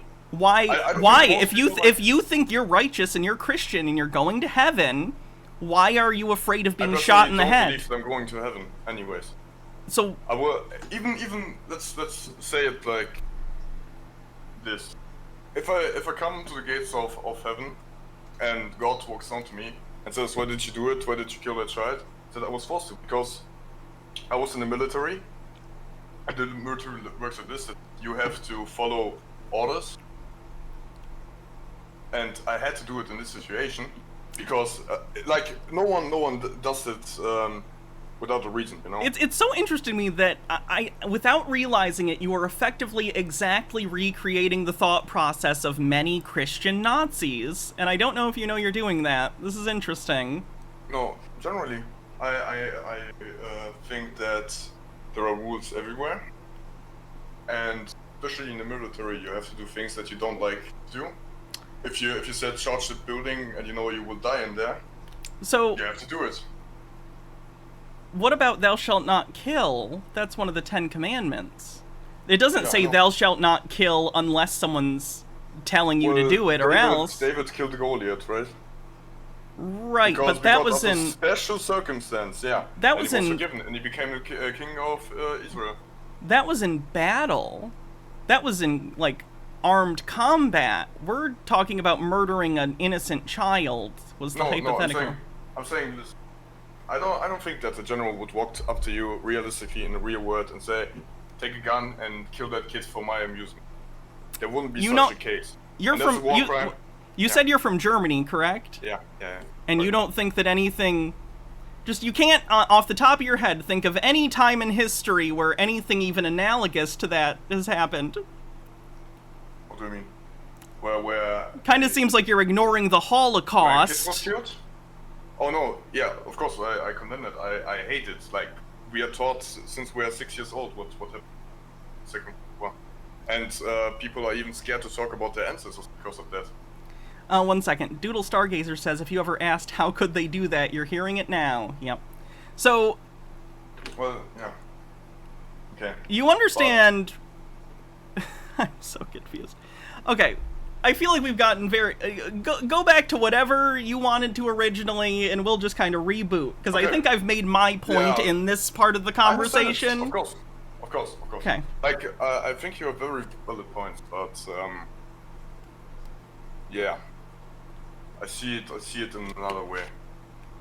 Right, you see it in a ends justify the means, I can murder children if it means saving my own life way, which I think most people would consider not only selfish, but monstrous, if I'm being honest. But again, that's... So, would you kill if an armed robber comes to your house and you have a gun and he doesn't, and he swings, he has a machete or something, and he swings at you, wouldn't you kill him? This is a completely different hypothetical than the one I posed. If in this case... Has like C4 strapped to his belt right now. And do you think that was the scenario in Nazi Germany? Do you think that children were a threat to Nazis? Do you believe that's why they killed them? Okay, so then that's not the hypothetical. Why are you making up completely unrelated? No. We talked about killing a child in general. No, we were talking about killing a child because you're being told kill this child or you're going to die. You're giving a different scenario where I'm defending myself against an attacker. Oh, okay. And no, if a child had C4 strapped to them, my first thought would not be to shoot the child. What the fuck is wrong with you? Have you seen the movie American Sniper? Have I seen the movie American Psycho? Yeah, I have it. I have it. No, Psycho, Sniper, American. Oh, about the movie about that war criminal, Chris, whatever the fuck his name is. Okay. Right. He's also following orders. Okay. Fuck it. Let's go back to the stuff.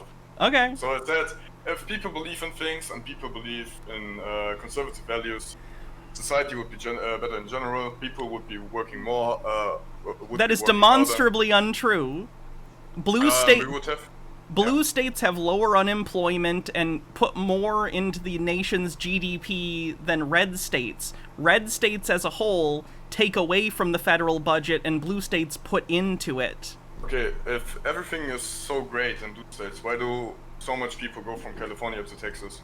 A lot of them are racist or homophobic. Okay, that's like the only reason? I don't think that everyone that goes from California to Texas racist and homophobic. Some of it's probably housing prices, but yeah, a decent amount of people moving like to Texas or Florida, it is specifically about social issues, or it's about financial stuff. But stuff is expensive in California because a lot of people want to live there. Like, housing prices are crazy in California due to a lack of supply and a really high demand. Because people want to live there. Talk about the crime rates. California, they are way higher than red states. There are more homeless, and homeless people are getting treated worse than red states. So multiple things. First of all, generally no. Urban areas are going to have a higher crime rate, but if you compare urban red state areas to urban blue state areas, red states tend to have higher crime rates. And California does have a lot of homeless people because other states ship homeless people to California with bus tickets so they don't have to deal with it. And also, frankly, if you're someone who doesn't have... Can you find something about it? Find something about what? Red state cities having... Yeah, red states sending homeless people to... Oh, the homeless people thing, sure. Homeless people bust to California. Like, this is such a known thing. I think South Park literally talked about it like a decade and a half ago. Yeah, but like... South Park. I understand. It's a satire. I'm not using them as a source. Here's an article. I'll put it in the chat of my stream. Oops, that didn't control C properly. Oh, maybe it did. Schifazoa has the same article I was gonna do. Here's another article from Vice I'll put in the chat. This is a known phenomena. Okay, but like generally, if we compare cities that are in red states with the same population as cities in blue states. Well, you can do per capita because that's how you can compare things of different sizes. Don't you think that statistics and red states are usually better than blue states? I don't think red states are more safe than blue states, no. So you think you have the same likeliness of getting robbed in say Miami? Let's like an equivalent see. to Miami in a blue state? St. Louis, Missouri is the most dangerous city, and that's in Missouri. Number 4 is Memphis, Tennessee. Number 5 is Little Rock, Arkansas. Number 6 is Milwaukee, Wisconsin. 7 is Cleveland, Ohio. Like, the highest blue state on the list is Detroit, Michigan, which is in my state. So there's more criminality in did you say in St. Louis than in Detroit? Per capita? Apparently, yeah. Violent crime rate 1,927 per 100,000 inhabitants. And general things like I don't mean like what did you say, violent crimes? Yeah. So let's talk about non-violent crimes. Okay. Because it's more likely. I think Because people there's, generally are concerned about violent crimes. I don't think people are as concerned about non-violent crime, but okay. I'd say if a business, no, generally, yeah. It's because the gun laws are a bit what's because more of gun liberal in laws? red states. That's why there are more violent crimes than in blue states. But generally, if Wait, so if you go agree? across You agree that guns increase violent crime? Of course, yeah. Okay, that's interesting. Most right-wing people wouldn't admit that. You're European, apparently, though. So, anyway, let's get on. So John Doyle, since this is like the whole reason the conversation started, John Doyle doesn't think women should have the right to vote. How do you feel about that? John Doyle? When did you say that? When did he say that? He said it in multiple videos. I can go find a clip if you'd like. It'll take a bit, but I can do that. Wow. You have a very mechanical keyboard.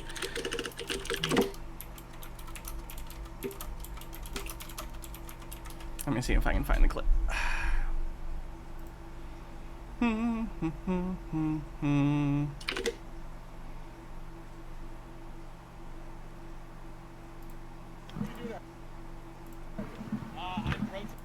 To get women in politics, and it just, sort of devolves into this type Well, of behavior. even if he says that, Yeah, he does. My audience knows this. I watched it on stream. Most right-wing, let's say, conservative, red pill people wouldn't say that. And generally, I But would he think does, that and you were defending John Doyle. That's why I this didn't. I conversation didn't. started. I respect him, but Why do you respect John Doyle? because he's a hardworking man. How so? What does he do Man, that's... he does a lot of work. Maybe you don't think it's right, but He hasn't for a lot posted a video on... He almost never posts videos on his channel anymore. At this point, he rarely makes appearances on other people's podcasts. How is that working hard? No, but he used to. I think he also said a lot of right things, but like I didn't watch a lot of his content back then, and even now, like way less, generally.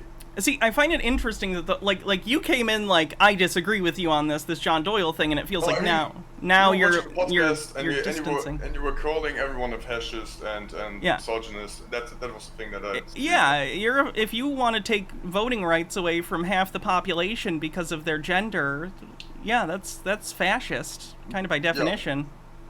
Okay. Yeah. Okay, And but John the other Doyle people was that saying said John Doyle was saying that in that podcast that we listened to together. We all listened to it together. At least you should have if you were actually listening when you were in the chat. I was in the chat for like 2 minutes. Before so you came into chat and didn't know what was going on, No, I had, like- and I you had, like, decided two to things- spout off about your thing and say I was wrong, even though you didn't know what the conversation was about. You wandered in here like a child. And you have no idea of the context of what's happening. You're out of your element, Donnie. Well, listen. I told you that generally, if we had traditional values, society in general would be better. And then you started talking about that, and you said, how would it be like if you do this and this? And then I said, okay, people would work hard and stuff. And after that, we hopped on Discord. That was basically the whole thing. Do you see that, like, and as people are pointing out in my chat, You literally explained that you would have done whatever the Nazis told you to because they would threaten your life. So do you see how someone who literally said they would work for the Nazis is maybe not someone I would listen to on morality? Well, I don't know how most of these people act, but I think that a lot of people in your chat would do the same thing if... so now you're doing whataboutism. You're saying, well, a lot of people would follow the Nazis. We can have the moral high ground right now. We can say that it's bad, you know. But like, it's pretty easy to have a moral high ground against the Nazis. The bar was low, and yet you still couldn't get over it. No one knows how everyone in the chat right now or you would react in patient. No, I'm pretty sure I know how I would react since, you know, the Nazis would be an existential threat to my life since I'm trans, so... Well, honestly, I think back then you would have become friends in the first place. That's not how things work. Let's talk about this, yeah. Real quick, you know that, like... People knew about trans people in Germany before the Nazis, right? The first gender clinic in the world was in Germany, and then the Nazis destroyed it. Like, they knew about trans people in the 30s. Yeah, of course. Okay, so why would you say that I wouldn't be trans in the 30s when we know of trans people from the 30s that were killed by the Nazis? You probably think that this whole thing is biological, that you were born in the wrong body and stuff. I don't really give a shit the reason. That's irrelevant to me. See.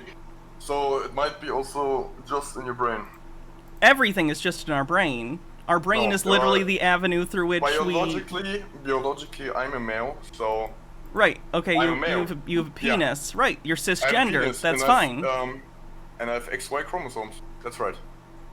Okay, have you ever had a genetic test? No. Then how do you know you have XY chromosomes? Because I know that I have XY chromosomes. How do you know that? Well, let's say I have more muscles than women in general. Do you think that people... I can physically compete better with women in general. So it seems like generally you're saying, like, I'm a big, strong man, grr, so that must... I have XY, that's what you're saying. So what you're saying is, in order to determine what you think your biological sex is... You're working backwards and going from secondary sexual characteristics and saying, I look this way, I act this way, therefore my biological sex must be XY. Yeah, definitely. And I'm pretty sure if I went to a clinic and said, please test me if I'm a male, they would first of all laugh at me.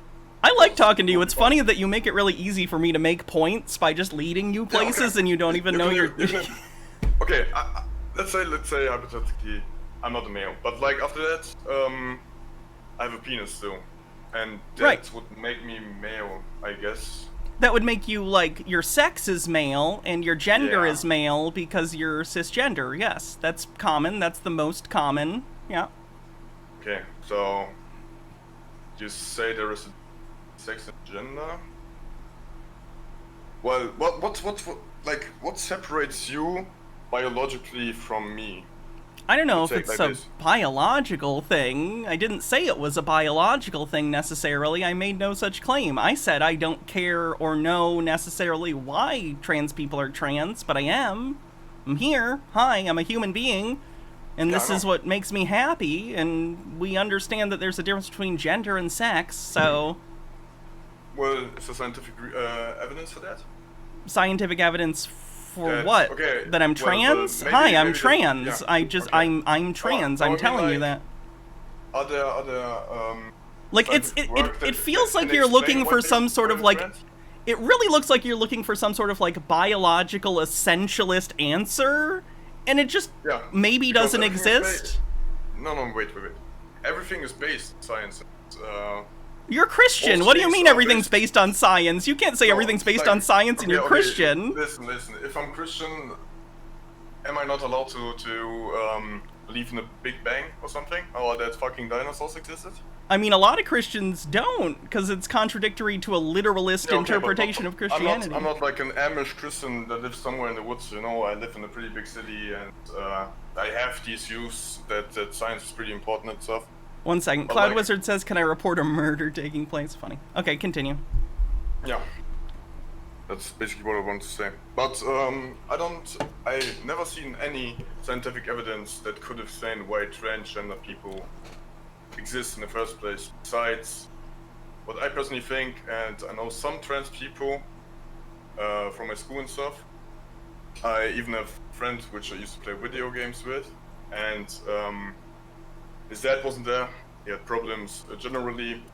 Didn't have friends, and after that he came into a friend group, and the people in there said that he can fix it by becoming trans, and that he would be much more happier and would be more accepting of himself. Yeah, I don't believe that happened. I don't believe that you knew a guy who was somehow coerced into getting trans. Oh, generally, all people in school, like basically all the asocial kids became trans or had different gender identities and sexualities. I don't know. Have you considered that some people are just? Have you considered that some people are just gay or trans or whatever? Just saying, mods. I think we're getting people coming in. Just so you know, keep an eye on the chat. I don't think that it's. I believe that it's a mental thing, not a biological thing. And like, whether or not it is a biological thing, I don't understand what you think the issue is. So, like regardless of if it's biological, I'm trans. I'm telling you that. I'm telling you it makes me more comfortable as a human being to live this way, to take the hormones I take, maybe to get surgery at some point in my life, which is none of your business anyway, but since you're asking about it anyway, why is it any... Why do you care? Why is that threatening to you in some way? Do you believe in the concept of survival of the fittest? Are you gonna get eugenicsy here? Because it definitely sounds like you're gonna get eugenicsy. No, I'm gonna ask you. Just. You already said you would have worked for the Nazis, so like I'm a little wary on where we're going with this. Do you believe in it? I mean, it depends on what you mean. Do I believe in evolution? Yes, evolution is true. Do you believe that when two tribe of apes came together and one was stronger than the other one died out? Like, stuff like that. Do you think that fittest means most capable of murder? Capable of doing things in general. Right, but fittest doesn't mean, like, strongest inherently. Fittest means fittest for their environment. Yeah. But also, like, we're not wild, non-human animals. We're social creatures with sapience and sentience, and I'm not sure where you're going with this. We still live in a competitive world, generally. Okay, we compete against each other, sure, right. But not in the same way as... Trans people have a disadvantage with that, especially if they go from male to female? I think there's a social disadvantage in the sense that unfortunately there's discrimination against trans people. Hate crimes and stuff. Okay. Yeah. Good. But like, I don't think there's anything physically or mentally inherently that makes it more difficult. I think it's just social issues surrounding it. So let's say, like, I don't know what you do. You're able to provide for family the same as a traditional masculine conservative male? Yes. Yeah. Do you think so? So you would be ready to go clean the sewers for $50,000 a year just to provide for your family? Clean the what? Blue sky sewers. The what again? I'm sorry. Sewers, like sewers. Do you think that's the only job that people can have? I'm not saying, but like I make over $50,000 a year doing this. I don't clean a sewer. Okay. Like, do you think that sewer cleaning is the only job you can have? No, I'm just saying, would you be able to work jobs that you don't like just to provide for your family? Yes, I think most people would do that. Like, do you think all trans... Do you serve a purpose in society? I'm sorry, what? Do you serve a purpose in society? Do I serve a purpose in society? I mean, as much as anyone else with a job, I guess. I mean, with your job. Sure. I think I entertain people, yeah. I think I educate people in some cases, but a lot of it's entertainment, yeah. Okay. Well, generally, I missed my point kind of here, so, I think everyone did. I know that someone sent the John Doyle clip where he talks about not wanting women to vote, by the way, if you give a shit about that. But I know we got past it. It's in chat if anyone wants the proof. I will. I will watch it after that. So basically, traditional masculine males built this society. Why do you think that? I'm so curious. Because This is such an interesting talking point. These men went to war and defended the country. Defended who started these? Sir, who do you? Companies. Yeah. Again.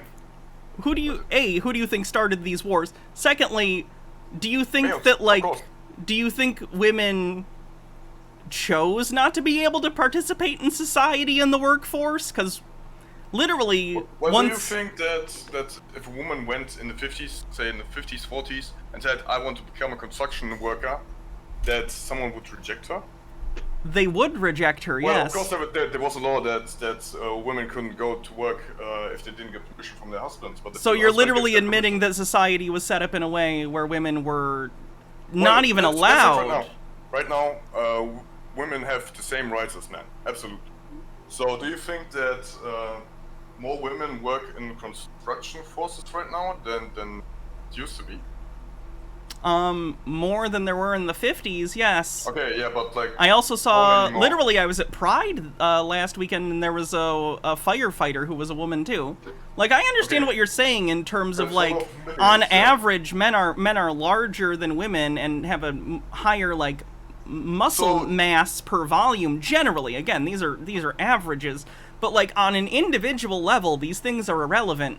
There are very strong women who are capable of physical things. Like, there are women who are stronger than men. You know that, right? And we're talking about giant groups. So you understand that, like, allowing people to do... men work more important jobs than women. Can you define an important job? What do you think an important job is? There are a lot of very important jobs that women do. But so traditionally, like, when it comes to maintaining society, maintaining our infrastructure, building new stuff. Can you name 5 important jobs? Okay, let's say construction worker. Construction worker. Let's say electrician. Electrician. Yeah. Wait, what is it called in English? I don't know. Like the one who fucking. No, electrician is correct. I was just repeating what you were saying. Okay. So we have soldier after that. So you think soldier is number 3 on your list of important jobs? I have after that I have port workers. No, it's not number 3. I'm just saying generally. Didn't ask me to rank them. Then we say port workers. Port workers. Okay. Yeah. So people who like. I know what a port worker is. Stuff. I understand. Okay. After that, truck drivers.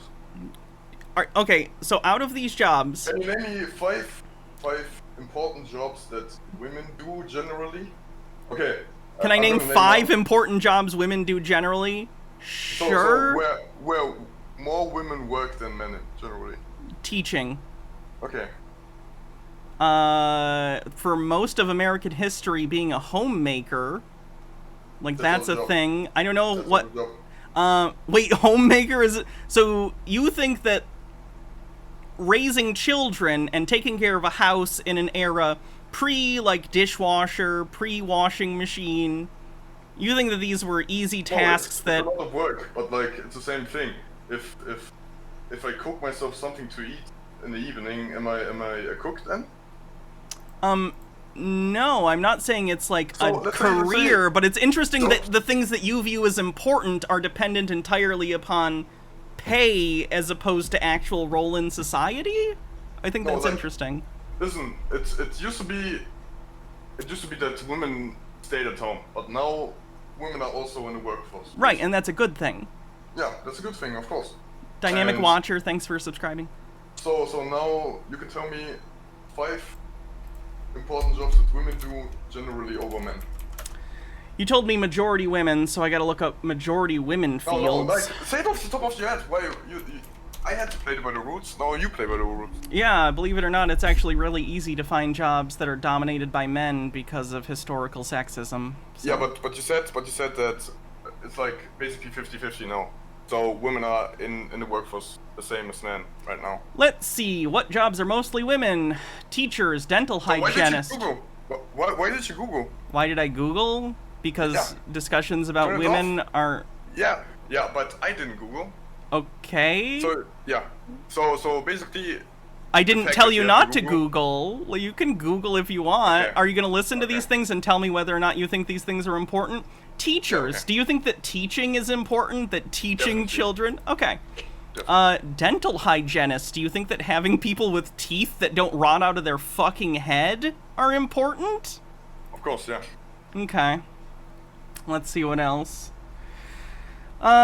Speech pathologists. That's a fun one. Do you think that it's good for people to be able to learn when they have speech impediments? Well, that's the same as a teacher. That's not the same as a teacher. An academic teacher is different than someone who's like a speech therapist. What are you talking about? Nursing. Do you think nursing is important? Yeah, of course. Okay, so do you understand how maybe, like, what you're saying just sounds sexist? Because it seems like you define primary male-led jobs as important by default, but you think that jobs that are primarily held by women... We could survive more with... So we could survive more if we would eliminate these women jobs and would keep the male jobs. But if no one... That's not quantitative. That's not how anything works. You can't just remove entire portions of society. Yeah, no. We talked about the more important jobs. So yeah, we talk about that perspective. If do you think? Without them. I'm gonna ask you, what do you think would be a bigger problem tomorrow, in one day? A, every construction worker in the world disappearing, or B, every nurse in the world. Which do you think would become a problem first? I guess the nurses, but in the long run, what do you think? If infrastructure goes to shit, like no one's there to maintain it, your house falls apart, you have to live in the street. That would be like the effect after that if you eliminate all construction workers. Wow, it's almost like all labor is valuable, and the reason you're being paid for it is because it's necessary to society in some way. Yeah, that's right. It just seems like you're trying to create a special category where you think men's jobs are important, and you're recognizing that women also have important jobs, but you're separating it out for some reason. No, I'm saying that that men do generally more important jobs than women. I wholly disagree with what you're saying. I think that's a ridiculous assertion, and you sound stupid for saying it. So, do you think that women would survive without men on Earth longer than males would survive? What is this hypothetical? What is this? Well, generally, like we are talking about importance of jobs generally. And importance of males and females in our society. If you Thanos snapped 50% of the population, whether it's based on sex or gender or any random thing, everyone's fucked. There's no version where anyone's surviving for any reasonable amount of time. Who would survive longer? I don't. It's an insane. Neither. Planes would be falling out of the fucking sky, like left behind. Are you a psycho? What are you talking about? Okay. Let's talk about that. Read Lord of the Flies, you goddamn weirdo. Let's talk like this. If we have a shipwreck, like 2 shipwrecks. Okay. We're literally going to the Lord of the Flies example. Thank you. Okay, cool. So one is completely male, the other one is completely female. Who would survive longer? I think the women would, but I don't think that's a testable thing anyway. Oh, sorry. It's fine. I don't care. I think women would survive longer than men. Yes, I think the men would end up fighting amongst themselves. Again, I know it's a fiction novel, but like you're literally describing the premise to Lord of the Flies. Have you read it? I think that men generally can work together in groups than females. Okay, in the history of the world, I would like to illustrate just the entire history of the human race and say, no, that's not true. Men do not get along better than women. What are you talking about? Are you fucking crazy? No, if we work in a group. Yes, that's what I'm talking about! So, can you name me an example? Can you name me an example? Of course. Okay, go for it. So, generally, if a girl's like only girls party goes to holiday, and so I'm gonna give you a personal experience. Okay. So basically, if me and my friends go to holiday, like as a whole boy group, we get along way better than if we go with the girls, generally. And we lived like in 2 different houses, and like they had fights the whole time and they didn't want to do shit, and we had the fun of our lives in our home.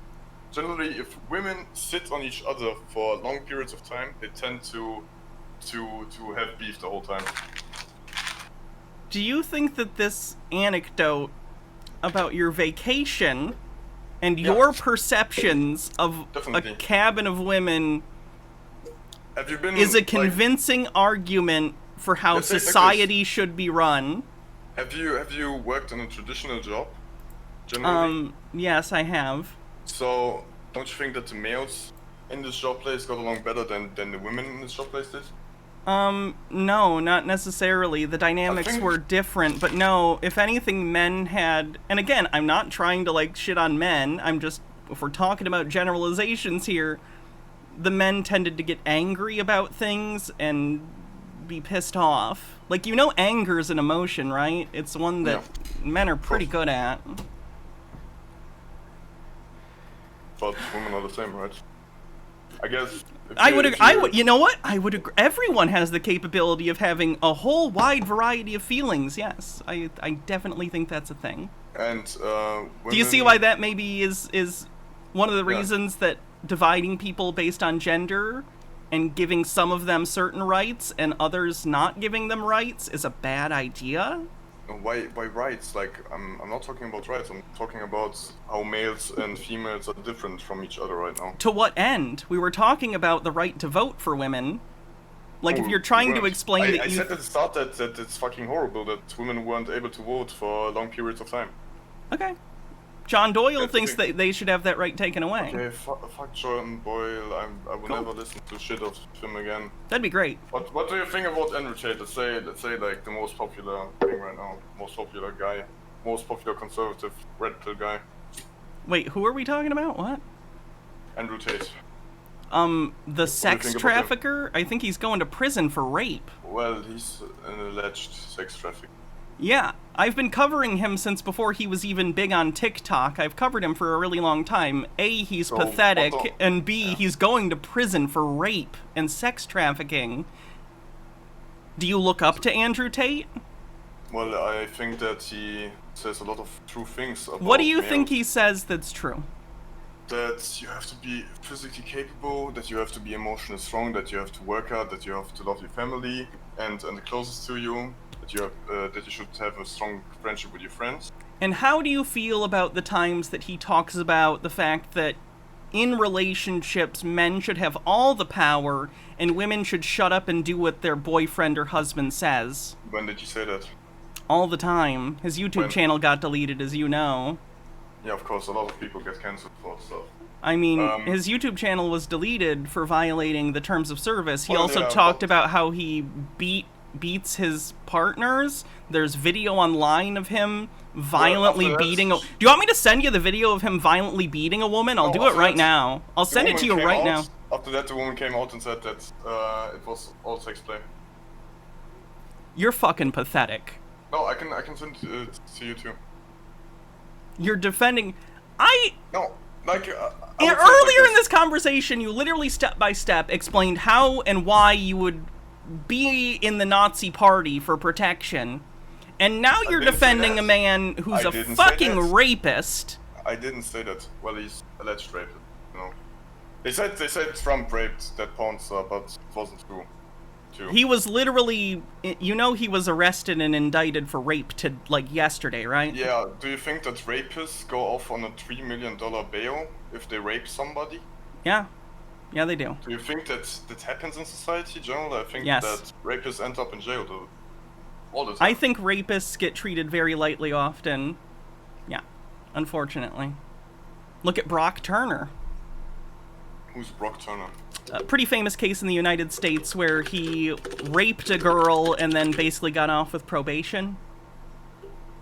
So yes, people rape and then they get away with it. Often. Well, I have to look in it, but like I think that people from the right spectrum in general get cancelled way more than people from the left because. Have you considered it's because you guys say really offensive shit that people don't like?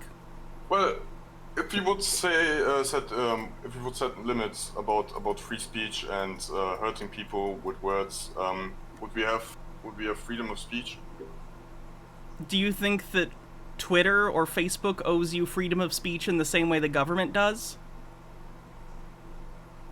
I don't think so, no. But like, okay. Also, so you're effectively complaining about people getting banned for violating terms of service, right?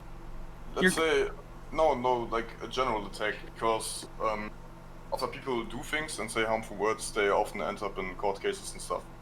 If they say wait, who are you talking about that you think's wound up in a court case unfairly? It seems like you're thinking of a specific example. Yeah, Trump, of course. Trump. Have you read the indictment? Have you read the indictment of Trump? Yeah, I know the case. No, I asked. I didn't ask. Did you mean? Do you mean the first or the second one? The second one, the federal one. And I didn't say did you know the case. I said did you read the indictment? No, I didn't. I didn't read the indictment, but I know the case. No, you don't. I have on stream read the indictment. He's on tape admitting that he took these documents that he knew he wasn't supposed to take, didn't declassify them, and shouldn't be showing them to people, but he did anyway. He has been indicted for that behavior and because he hid documents and lied to the government about it. They said, hey, we need those documents back, and he said, hey, sure, and shipped them, some of them, while lying and keeping ones that were classified. Why does it come out in 2023, 1 year before the election, and after Biden fucked up and conservativeness is rising again? So they could have indicted them in 2020 after he did it, right? No, so because it takes time to do investigations and get search warrants, and by 2020, it had just happened. They gave him like 6 or 9 months to return the materials, and he refused. Yeah, but when did the case happen? When did the case happen? I don't understand the question. When was he indicted? In which year? When was he indicted? Like a week or two ago. Yeah, see? The investigation's been ongoing for over a year. For like, yeah, a year. So they could have made an investigation in 2020. There was an investigation. Do you understand that investigations take time? It took a year, but they didn't. In 2022 was when his house was raided by the FBI, and that was part of the investigation. Yeah, of course. But like, I don't think that the investigation was going on since he went out of office, right? Again, he left in January of 2021. Yeah. He was given 6 to 9 months to return the documents. He lied about it. He returned some and lied about the others. The investigation continued. In 2022, the search warrant was done. They found the rest of the documents, or at least most of them. Again, this is all an ongoing investigation. One of multiple investigations into Trump. Like, you can say whatever you want about Biden. I don't give a shit about Biden. Let's talk about the first one. So, why? Because it's convenient for you? You don't want to talk about the damning one? It's the same situation. So they tried to dig up shit about Trump. It's a different indictment altogether. Yeah, of course. But they tried to dig up shit, and there was an investigation going on, and they didn't find shit in the end. What? The first indictment is still ongoing. Do you think that court case is over? Yeah, it is, isn't it? No, it's still ongoing. You don't even know what you're talking about. It has the court. It's scheduled for like next year. The trial. Okay.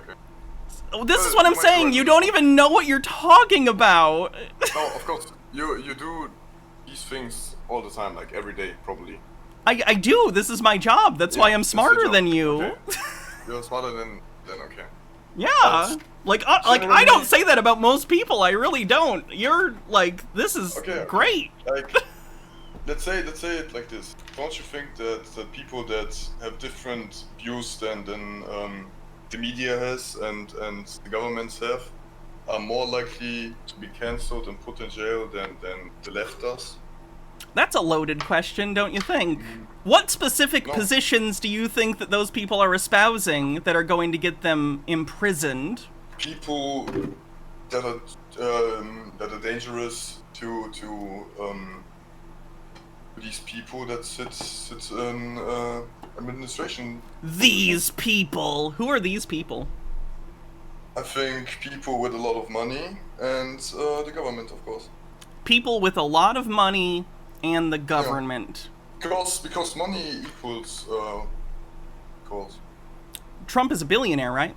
Yeah, I know, but I don't think that he has so much money that he could influence the world.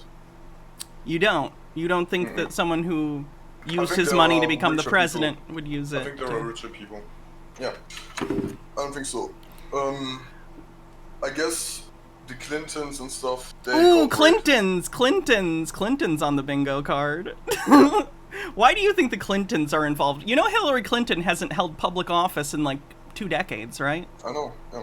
So why are you concerned about... There was a lot of shit with Bill going on and stuff. Also Bill going on what? What about Bill Clinton? Well, for example, that he visited Epstein's Island or something. So was Trump. Yeah, but Wait, what do you mean? No, there's evidence that he didn't know what was going on there when he was what evidence that he had no idea what was going on there? Oh, it's definitely that he didn't come in contact with the children and he didn't see that. So why do you assume Bill Clinton did? Well, you think Trump just went to the child rape island for funsies and didn't come across any of the child rape? Epstein and him were two powerful guys, and I guess through networking you end up with these people. Do you know what? And of course you become friends. Do you know what cognitive dissonance is? No. So cognitive dissonance is when your brain will hold two opposing thoughts at the same time. They're in conflict with each other, but you believe both. Yeah, so, I understand the German, yeah. What do you think about Trump saying Jeffrey likes him young like I do? Well, I guess they were both in their 50s when they were good friends. Like, when was it? 90s? They were good friends? Yeah. So, if I'm 50 years old and I like 18-year-olds, they're young for me. Do you think that it's okay for a 50-year-old Donald Trump to like an 18-year-old or have sex with an 18-year-old? Even if they were 18? Yeah, it's legal. If you would fuck a 17-year-old, it would be another thing. That's disgusting. It's and also... It's not illegal. Is your bar for morality based on legality? Is everything that's legal moral? I think that an 18-year-old is capable of doing her own decisions. And if she wants to get together with an older man, it's her right. And yeah. I didn't ask about rights. I didn't ask about laws. I asked about if you personally think it's. He didn't take them forcefully, right? So. Do you understand what coercion is? Do you understand what grooming is? Do you understand? Yeah, of course. Regardless, do you want to say that Trump, a billionaire guy, would groom some 18-year-old? Yes. Well, he can have a lot of I don't necessarily know if anything's like that happened, but like I'm gonna be honest, no. Don't you think that it's interesting to me that you'll automatically go like Bill Clinton was friends with Jeffrey Epstein. He must have directly raped children. But then you're given the same amount of information about Donald Trump, and you twist yourself in all sorts of knots trying to justify why that isn't the same thing as the Bill Clinton situation. I'm perfectly fine saying, hey, they may have both raped children. I don't give a shit about Bill Clinton. Put them both in prison. I don't care. It's just interesting that you draw this line because you like Trump, so you don't want to have to admit that if you think Bill Clinton did it, you have to think Trump did it to be consistent, but instead you just make up a bunch of exceptions in your mind. I promise you that. Okay. If Trump was a leftist, generally, they wouldn't have indicted him. And second of all, if he had done the same thing he stole nuclear secrets, yes, he would be indicted. If he was, regardless of, okay, you're wrong? There's a lot of shit going on with Clintons, all these missing people and why are you're going into conspiracy theory now because you're losing, because even to you it's clear that you have no idea what you're talking about. I know more than you, so you're going into conspiracy theories about the Clintons murdering people. Let me give you a news flash. I don't give a shit. If you can find evidence that the Clintons murdered anyone, lock them up. I don't give a shit. This has nothing to do with Trump. it's harder to find because Clintons are generally on the left, and with The Clintons are neo-lib capitalists. They are not on the left. Well, still they had this agenda that pursued now. What agenda? What agenda? Like all the shit that's going on right now. Like I think that Clinton would have acted the same way as Biden right now if she was in office. In what way? Oh, generally they would have the same policies. Like what policies are you against? No, there's a lot of things that you can talk about. Okay, name some. Generally, so what was it? Oil thing when Biden came in office, and the first thing he did was to establish this project about the oil pipeline or something. Right, the oil pipeline that had gone back and forth on whether it was going to be constructed or not. It was bad for the environment, and if I remember correctly, it was encroaching on indigenous land. Okay, so they found something about it. Yeah, there's a reason. He didn't just do it because, like, ha ha ha, I'm evil. He did it because there were actual considerations. Okay, good. Okay, yeah. Anything else? Let's talk about the Ukraine one. Do you think that Clinton will send tanks to Ukraine and weapons? Do I think it's good to do that? Yes. I think it's good to do that. Okay. And do you think that? Do you think it's good for like Ukraine? Do you think it's good for Russia to invade a sovereign nation? No, of course not. Okay. But like, so you think helping for a small country against a nuclear power? They've done pretty well so far, all what things did you considered. Say when America was in Iraq and Syria, no one put sanctions on the U.S. In Iraq and Syria, we were the ones invading. Yeah. In Ukraine, we're on the side of the people defending. Okay, yeah. So you understand that those are two different situations, right? Yeah, but like, why didn't no one say anything about it when it happened in Iraq and Syria? People absolutely and in Iraq and Syria, people absolutely talk about that shit. It is wrong. Yeah, but in the U.S., why didn't Western countries impose sanctions on the U.S.? Because the U.S. is a giant country and they use their power to bully other countries into doing what they were doing. Okay, so it's Russia. Okay, Russia's wrong? I can both say America was wrong. But no one gave a shit because America is powerful. Same as Russia. Okay, so Putin is on the other spectrum than the left is in America and other Western countries like Germany, France, United Kingdom, all that shit. And that's why it seems like you're saying America got away with killing a bunch of innocent people, so Russia should, is basically what you're saying. No, not sort of thing. I think that if you treat Russia like this that way, you should have treated America the same way. I agree. When they did bad shit. I agree. Yeah. Okay. But I think so I'm consistent. You would agree that I'm consistent then, right? Yeah, of course. So my support for Ukraine makes sense, right? Yeah. Okay. But sending taxpayers money to Ukraine, I don't know. Like that's kind of scuffed. Why? Should support them maybe, because it's an unwinnable war. Why do you think that? They've been doing pretty well so far. So, do you think, okay, listen, Putin gets fucked in the ass. After that, the Ukrainians stand in front of Moscow, like 20 kilometers away from that. Don't you think Putin would press a button and nuke fucking Ukraine? Do you think that that's a reason? Do you think anyone with nuclear weapons should be allowed to invade any country on the earth? If you give weapons to Ukraine, you're provoking the deaths of thousands of people, of millions of people. So, if you keep doing that, if North Korea invaded South Korea and said, we have a nuclear weapon, we're gonna invade... What did you say? Is this war unwinnable for South Korea if North Korea invades? Why do you think the Ukraine war is unwinnable? Sad, because Putin has nukes. Do you think they're going to use the nukes? If they get fucked in the ass and the Ukrainians stand in front of Moscow, yes, they will. Then it doesn't matter, then the world's gonna end, so... No, do you think that America will nuke them? Well, I think Biden's gonna say, oh fuck, Ukraine got fucking nuked. Anyways, let's continue with the stuff that we're doing. Let's celebrate Pride Month. Let's go, guys. Something like that. Well, generally, yeah, you have a lot of valid points. It kind of just seems like you have brain worms where you hear right-wing talking points and they make you angry. It seems like you're probably really frustrated and angry at the world a lot because you intentionally listen to people who rile you up, and I'm sure that everyone has problems in their life and things they're unhappy about. Left does it more? No. There are more, no, like the mass media. Let's say the most. Do you think that mass media in the United States is leftist? Yes, definitely. The media in our country is also leftist. I don't know if you know what leftist means. Leftist, of course. Leftist on the left side of the political spectrum.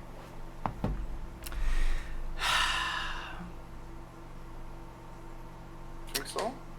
Anyway, liberal values and stuff. Don't you think they're liberal? Don't you think I think they're liberal. I think they're pretty centrist capitalists that'll pay lip service to positive social in order to obfuscate the fact that they're very anti-labor. But no, I don't think CNN is leftist. CNN is sensationalist. MSNBC is liberal. I wouldn't call it leftist. Well, they support the same things. Like, basically, they say this side is good and this side is bad and fuck them and we are good and stuff. That's literally a straw man you just made up, so... No, like, everyone... I've seen MSNBC, I've seen CNN, Fox News, Tucker Carlson is the most prominent figure when it comes to conservative. And not anymore, he's not, he got fucking fired. Well, I think he's gonna find his place, he's gonna continue publishing stuff he's doing. Okay. I think he just takes some time off now to do you feel that Tucker Carlson doesn't frame his shows around here's a thing to make you angry, here's a thing that's corrupting the nation, or here's a thing that's destroying America? Well, yeah, but it also might be that these things really destroy America, and... Oh, so the things that you're worried about are real, but the things other people worry about are fake, because you don't agree with them. I see. I don't agree, no. They don't have to be fake, but, like, I've never seen a leftist that could change my opinion on that. I am not surprised. Changing opinions takes someone with an open mind. Have you ever converted the right guy, or did ever right guy converted you something that you believe in truly? I've been convinced of things before, one way or another. Sure. I used to be more anti-gun than I am now. I'm not very anti-gun now.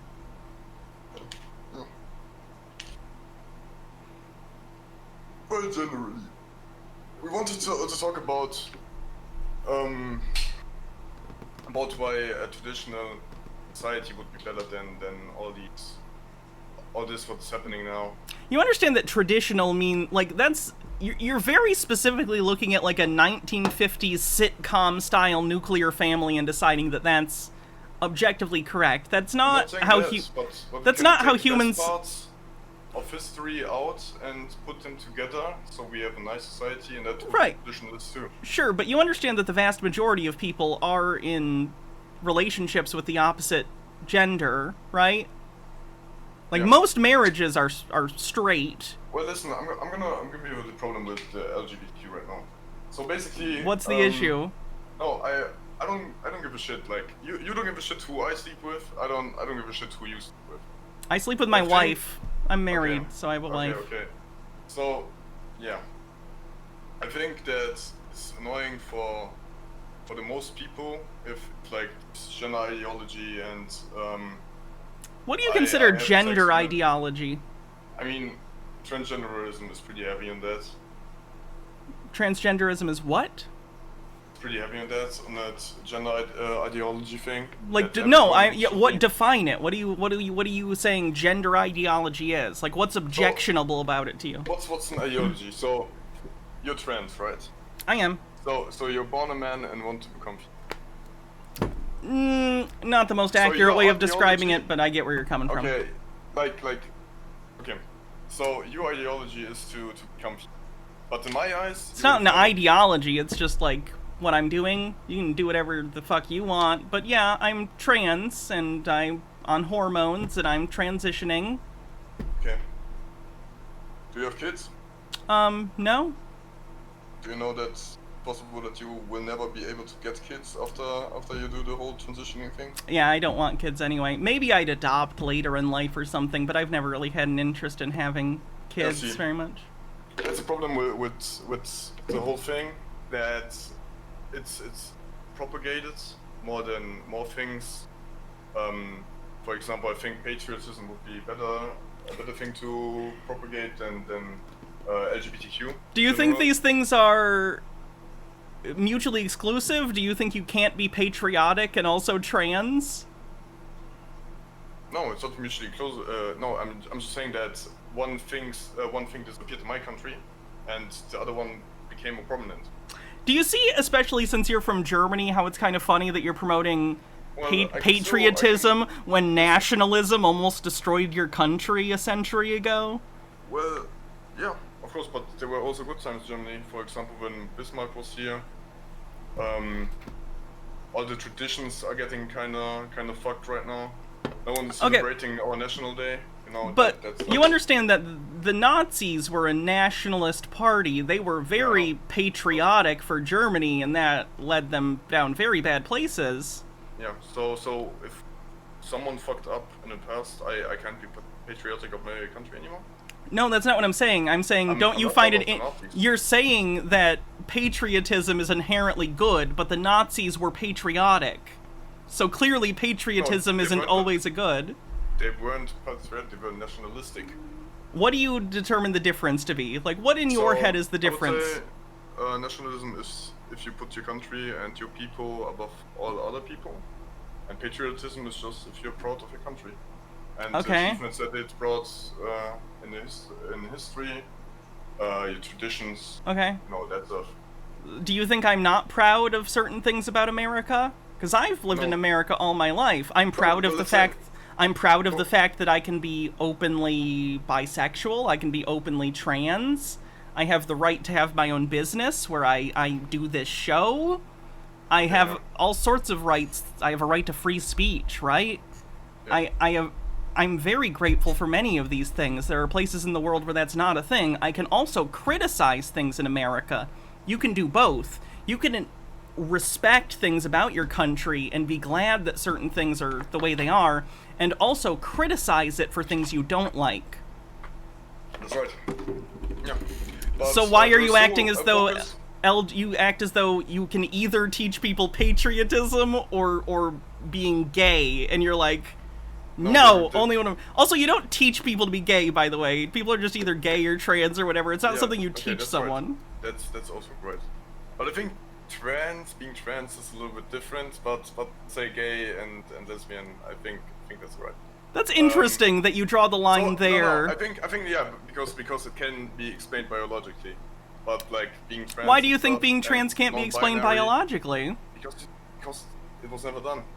What do you mean it was never done? Historically, trans people have existed like for a very long time. Okay, all throughout human history, we have examples of trans people. Yeah, I know, but these were societies where people were so every society. Not every society. Every society. If a country was doing good, generally economically, then more trans people popped up. That is objectively untrue. You're just saying that because it's something you feel. What are you basing that on? What are you basing that on other than your feelings? Because that is 100% you just went, I feel this way, so I'm gonna say it. So what's your document? So what's the first transgender that you know of? Let's take a look. One sec. I gotta read some messages first. Altered Undying says Oktoberfest is celebrated all over the world as a celebration of German culture. True. Bumble Homestead with a link. What is this? Let's see. In the Indian subcontinent, Hira is the generic term for a trans woman and may include eunuchs and intersex people who live in communities that follow a kinship system known as Guru Chalay system, also known as Aruvani, and Jogapa. The Hija community in India prefers to call themselves Kinar, referring to the mythological beings that excel at song and dance. Let's see how far back this is. Someone just sent this. I'm not sure exactly. So they base it on their gods, basically. So I guess it depends. There are other earliest examples of trans people. Well, I know in Greece they had some like Greece, yeah, that's the thing. Greece was doing fucking fantastic. Dynamic Watcher, thanks for gifting a sub. Stromboli says this guy isn't being the person Mr. Rogers believed he could be. Thank you, Elagabalus, the Gala Priestess of Ishtar. Let me look this up.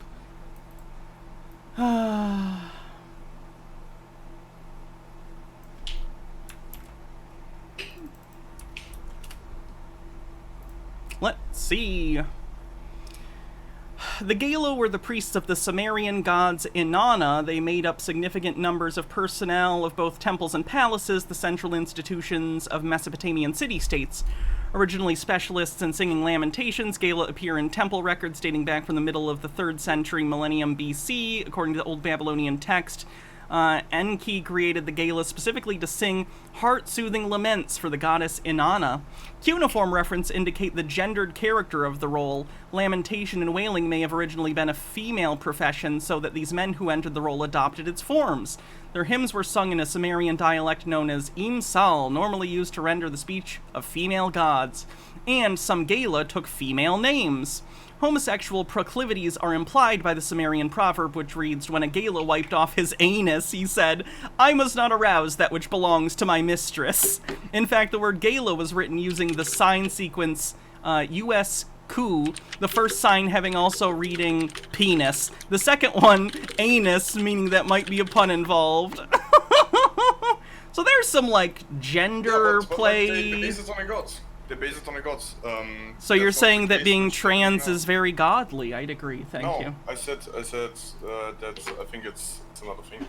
That it comes out of the brain, and when a person is not satisfied with who he is and stuff, then he tries to find ways how he can fix it.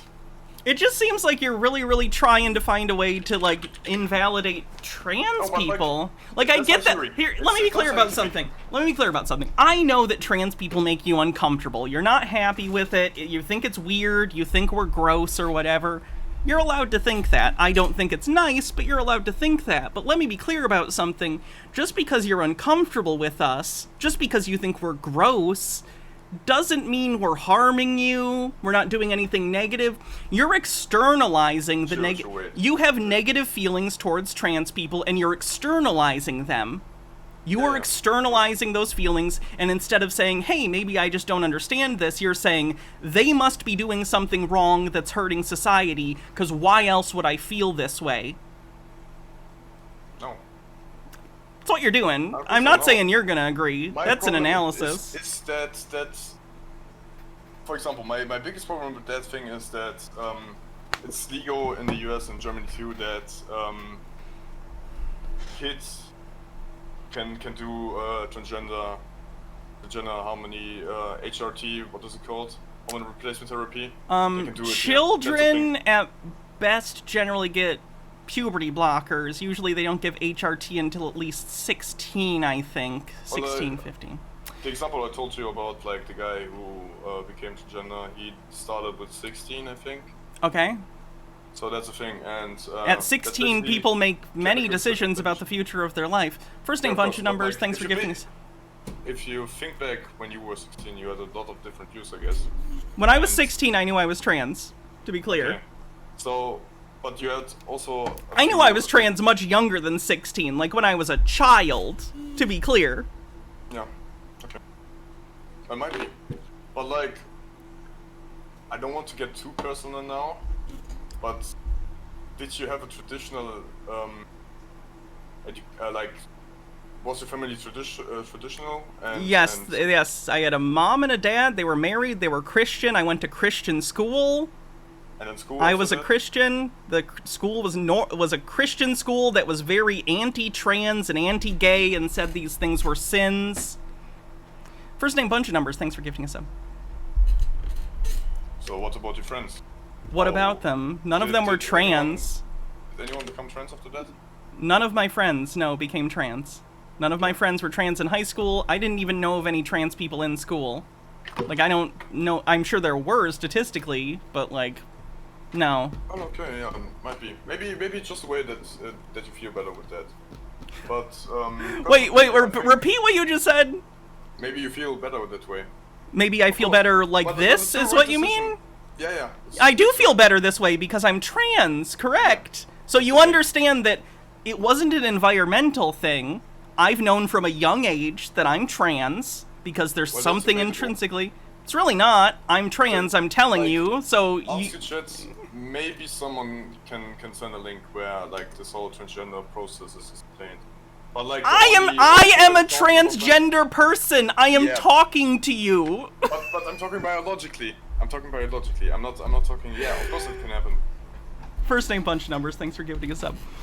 I don't understand like everything that people do in some way. Like we're meat, right? Like I'm a brain in a meat suit. Yeah, that's right. So obviously everything about us is biological. Like it seems like you're making some distinction between like brain, mind, and body. Like clearly my brain is trans. I'm trans. I'm assuming it has some sort of physical thing. I don't know if it's anything that could be identified, but that's irrelevant. I exist. So you can agree that you can thought it out and just decided I want to be trans? You don't decide you want to be trans. You just either are or you aren't. Like this. So you make a decision and you're trans. Basically, that's the way that I think about it. You're thinking about it wrong. So it wasn't a decision, you say? So it happened correct. naturally. Did you decide to be a man, or were you just a man? I was a man. Okay, I'm trans. I'm a trans woman. And when did you decide that you want to become trans? I didn't decide. I just am. Okay, when did so I decide to come out? That you're the trans woman? When did I realize? I guess I don't know the first time I heard the word trans, but I knew when I did, when I was very young. Like, oh yeah, I'd rather... Wait a second. So you didn't feel like shit in the first place, or... No, I did.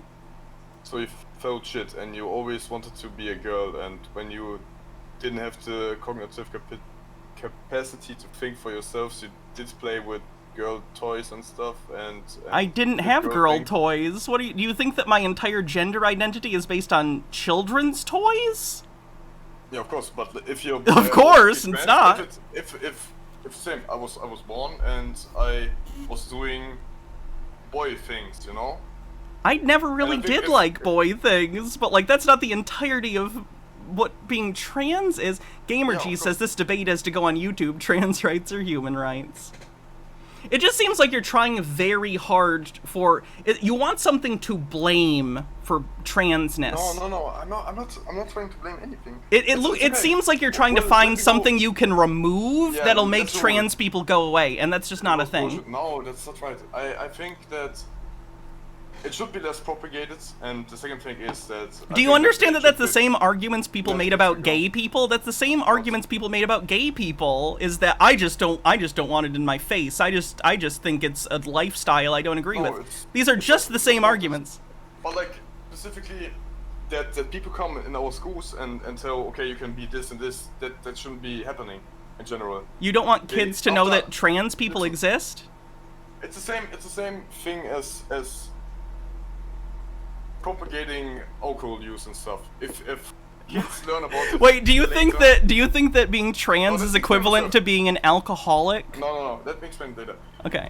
It seems like you're trying to compare them as if they're both vices. No, I'm saying it like this. That alcohol is bad, cigarettes are bad, and it's not talked about. It's saying maybe people in schools shouldn't talk about these things in general, because it can be also harmful for kids. You know that they do talk about alcohol in school, right? Like, it's harmful. Yeah, but don't they drink. It's bad. Yeah, say it's bad. Yes. But if LGBTQ people come to school and trans flags everywhere, it's propagated. Like because being gay or trans isn't bad. No, your first assumption is wrong. You only have a problem with it because you think there's a problem with it. You think it's bad, so you don't think children should know about it. It's propagated as great. What are you talking? It's propagated as okay. It's okay if you're gay. It's okay if you're lesbian or bi or trans. But why do you have to hang fucking LGBTQ flags and trans flags everywhere where you go? To make people know that they're safe, because Why a lot of do you- people are in the closet and aren't safe, don't feel safe in their homes being LGBT, so those flags let them know that they're not alone, and it makes them feel safer. Yeah, okay, might be, but like still. It might be. You're not gonna. No, if you talk about these people that really have switched to become a girl, yeah, that's right. Okay, but like it's propagated about it's propagated to heterosexual kids too. What, that it's okay to be gay? Yeah, it is okay to be gay. No, I'm not talking a bit about this thing. It's propagated that it's great. It's not propagated it's just okay that we should accept each other. Yes, it is. That it's fucking the best thing that can happen to you. Where are you getting that idea? What propagandist did you listen to that told you that and you latched onto it? No. I'm gonna put it like this. When I was in 10th grade or something, two pansexuals came into our class and they were both fat as fuck, and one lesbian. And so you're gonna just make up a story now? And they said no. I'm not gonna. It was in Germany. I don't know, but here's something weird. The fact that you decided to comment on the weight of one of these people tells me you're kind of a piece of shit. In fairness, I knew that already because you said you would side with the Nazis, but Okay, listen. It's not aspirable to be fat. That's the thing that I wanted to put. Okay. Do you think that woman is obligated to be desirable to you, or that's even something she wants? No, it sounds like she's probably not into you. No, I just said that it's better to be fit and strong and yeah. Why do you make a moral judgment? It's just interesting. You added it to the story that it clearly meant something to you. You don't say it. Of dying of health, of heart failure at 50 is significantly better when again. You're fat. I'm not saying that being overweight isn't a health risk. I'm saying why are you using it as a cudgel to imply negative things about this woman? Okay, listen. I said the wrong thing. She's beautiful. I don't care. I'm not even telling you that you're missing the point entirely. I'm not telling you have to think she's beautiful. I'm telling you the fact that one of the first things you said about her was a comment on her looks tells me that you primarily value women based on their looks and not who they are.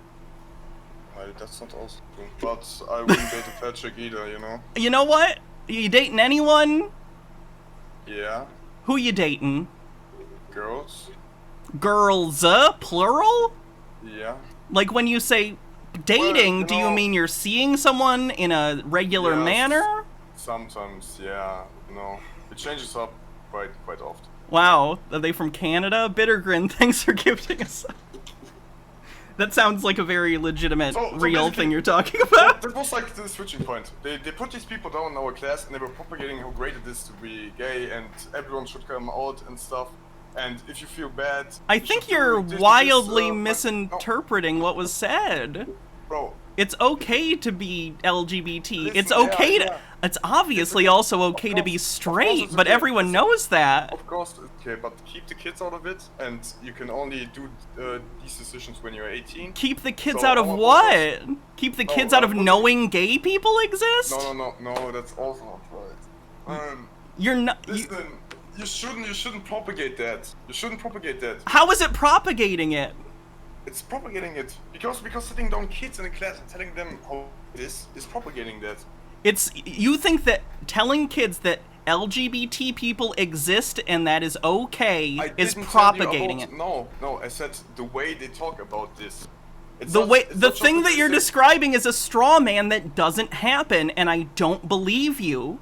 You don't believe me, okay? No. So yeah, all that stuff you see on TV and some. What stuff on TV? Give a specific example. Well, we have a lot of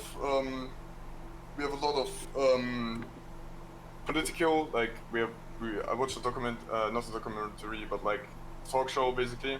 Okay. And so this guy was talking about trans people, and that everyone who has something against it is bad and stuff, and it should be celebrated. Sure. That's the thing. That all these people are basically Nazis. Or uncomfortable with themselves. To be clear, you literally said to us earlier in this conversation that you would have sided with the Nazis because they would be threatening to you. Well, listen, if you lived in 30s Germany, I think the most of you would So you're mad people are calling you a Nazi, and also you would have sided with the Nazis? Well, let's say if you were a person born in this period of time, I guess the most of the chat would have become Nazi. So why are you upset that people are calling you a Nazi if you're saying that you would have been a Nazi? Because I'm realistic. You understand that Nazis, the Holocaust also included trans and gay people, right? People don't understand that it's bad before it happened, you know what I mean? Now we can look back at it and say it's shitty. You don't think people you don't think in the 19... in the first place was the guy who fixed the problems that the Germans had after fucking people decided to fuck them in the ass, like Britain, America, and England, and France. Excuse me, real quick. You understand that Hitler directly said that he thought, quote-unquote, international Jewry, end quote, is responsible for the economic downturn. Well, it wasn't at the start. He said, okay... He literally said that. Hitler's last words in his will were to continue the fight against, again, quote, international Jewry, end quote. Well, those were the last public words he had written. The reason why Hitler was voted into office was because... Hitler wasn't voted into office, you stupid bitch! You're from Germany! He was elected... He was appointed... He was appointed chancellor! But before that, his party had the majority. No, they weren't! They were at 30%! Are you even really German, you fucking liar? You don't even know your own fucking history? I'm German? Oh, I'm gonna find it for you. You dumb motherfucker. No wonder you'd side with Nazis. Okay, I'm gonna send it to you privately. So, do you see that the NSDAP has the majority back then? One sec. Maps and Mimics with 50 bits says it's impressive that he's misrepresenting or misinterpreting a BS story he made up in the last 2 minutes. Hold on, let me find the thing. I put it in the chat. So, 32, his party got the majority, and after that he was put into office by... They weren't the majority, they were the highest party. That doesn't make them the majority, they were 37... But they got the... Yeah, they had the highest, you know, okay. Like, that's not the majority! It's not the majority, okay, but you have to excuse me because my English is my third or so language. It's just so wild to me that you're even, like, doing this and defending this. You know what normal people say when Nazis come up? Fuck the Nazis! I'm not gonna justify this in any way. Great!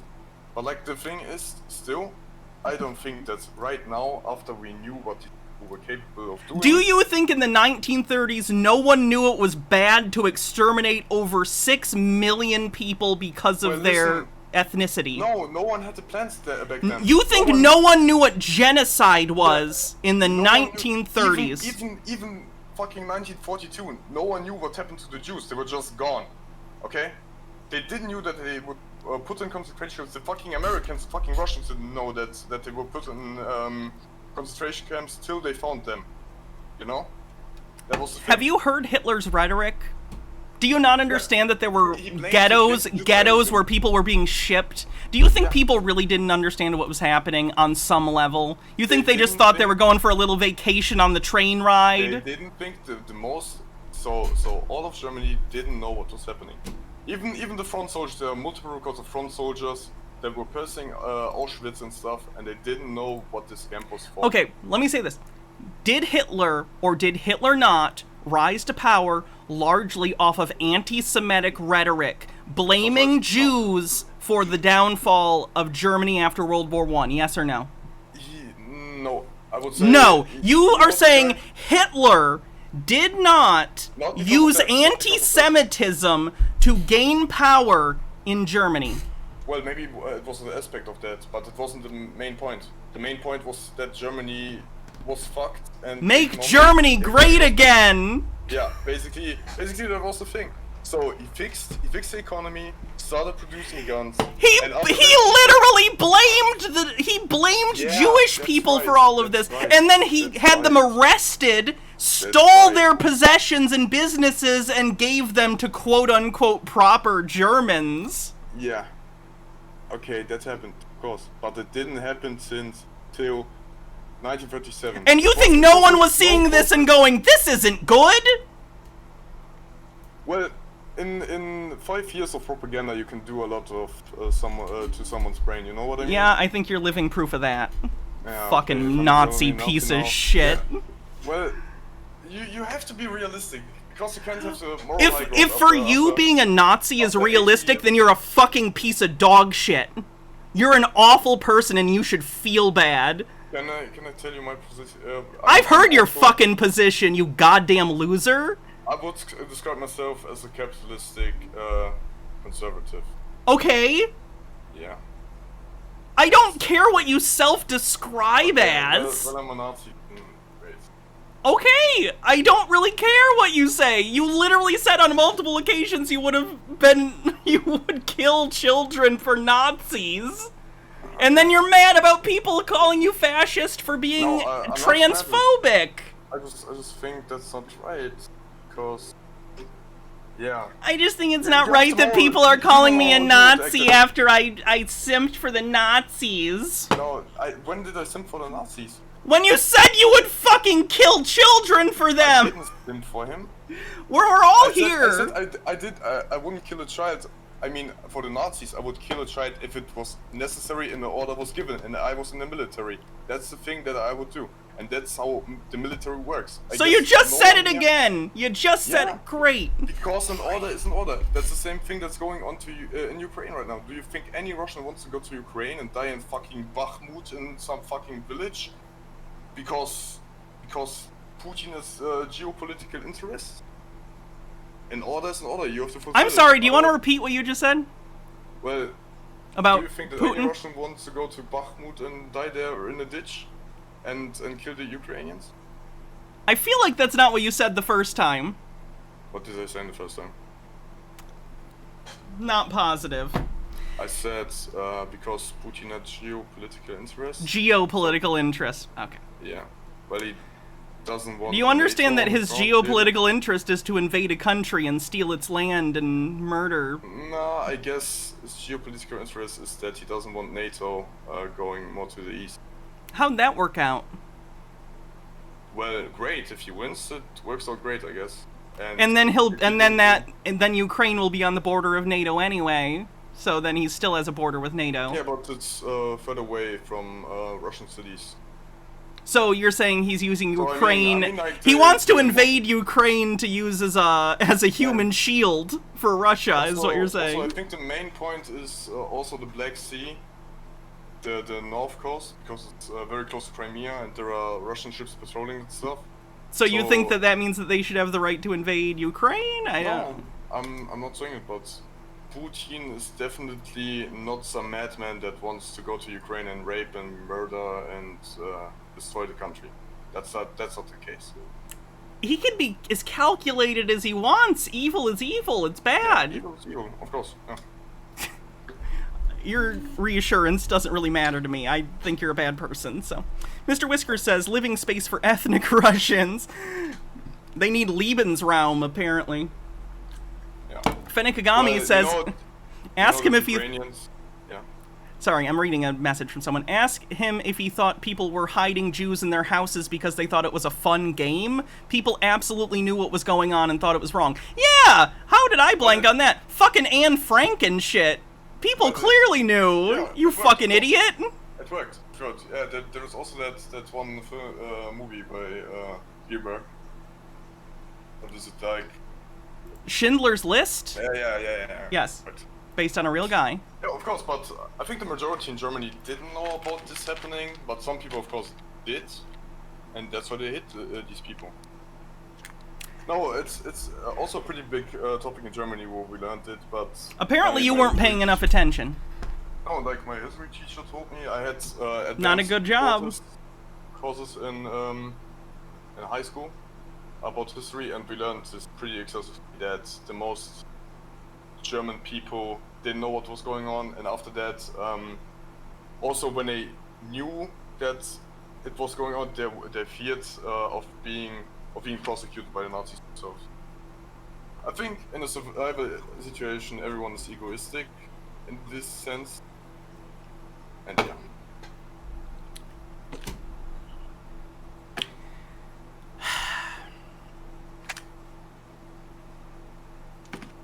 there anything else you wanted to talk about specifically? You don't like trans you're a smart people? guy. Well, no, I think stick back to our traditional conservative views. You don't have traditional conservative views. You're a reactionary piece of shit. Patriotic, hardworking, strong society that lives normally. Also, don't you think that all this old LGBTQ stuff is fucking up traditional families and families in general? How? Well, in the West, we have decline in marriages. We Okay. have more divorces. We more actually don't. The relationships are divorce more rate's been polygamous. going. You don't even know this. The divorce rate's been going down for decades. Well, in Germany, it's the highest that has ever been. Okay. Especially the young generation. Okay. Are they getting married really young? I don't know. I don't know why your divorce rate's high. I would rather people be able to get divorced than not. And I don't understand how you. Why are you blaming LGBTQ people for straight people getting divorced? Because it's fucking up. I'm not saying that only LGBT people are responsible for that. But in any way, in any capacity, how is me being trans affecting other people's marriages? I'm not talking about that. I'm talking these liberal sexual ideas. They harm the normal traditional family, and when. In what way? Be specific. You're dodging around it. That we are polymogamous and stuff. That. Do you think that most people are polyamorous? Want to fuck around more? That people choose different sexualities. Do you think people should have the right to do what they want with their own bodies? Yeah, of course. So what's the problem? Oh, I think that a society can prosper better when people have traditional families. So you believe that people should socially or legally be forced into roles they don't want to? Okay, well, so then what's your problem? It was the case socially, because we didn't have everything of the liberal sexual ideas. Right, so what you're saying is you want to socially prevent people from being openly gay. Then what are you saying? But building up the tolerism, building up this whole LGBTQ identity, destroyed this thing. Why does it matter? If first of all, no, you're wrong. Your base premise is wrong. Second of all, why would that matter? First of all, most people are still. I heard that lighter. Of course. Is that tobacco or weed? I don't smoke weed. Weed is for degenerates. Weed is for degenerates, but tobacco is for country-loving Germans. Of course.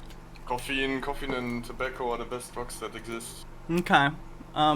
Don't know about that, but I wish you luck with future lung cancer diagnosis. Anyway, why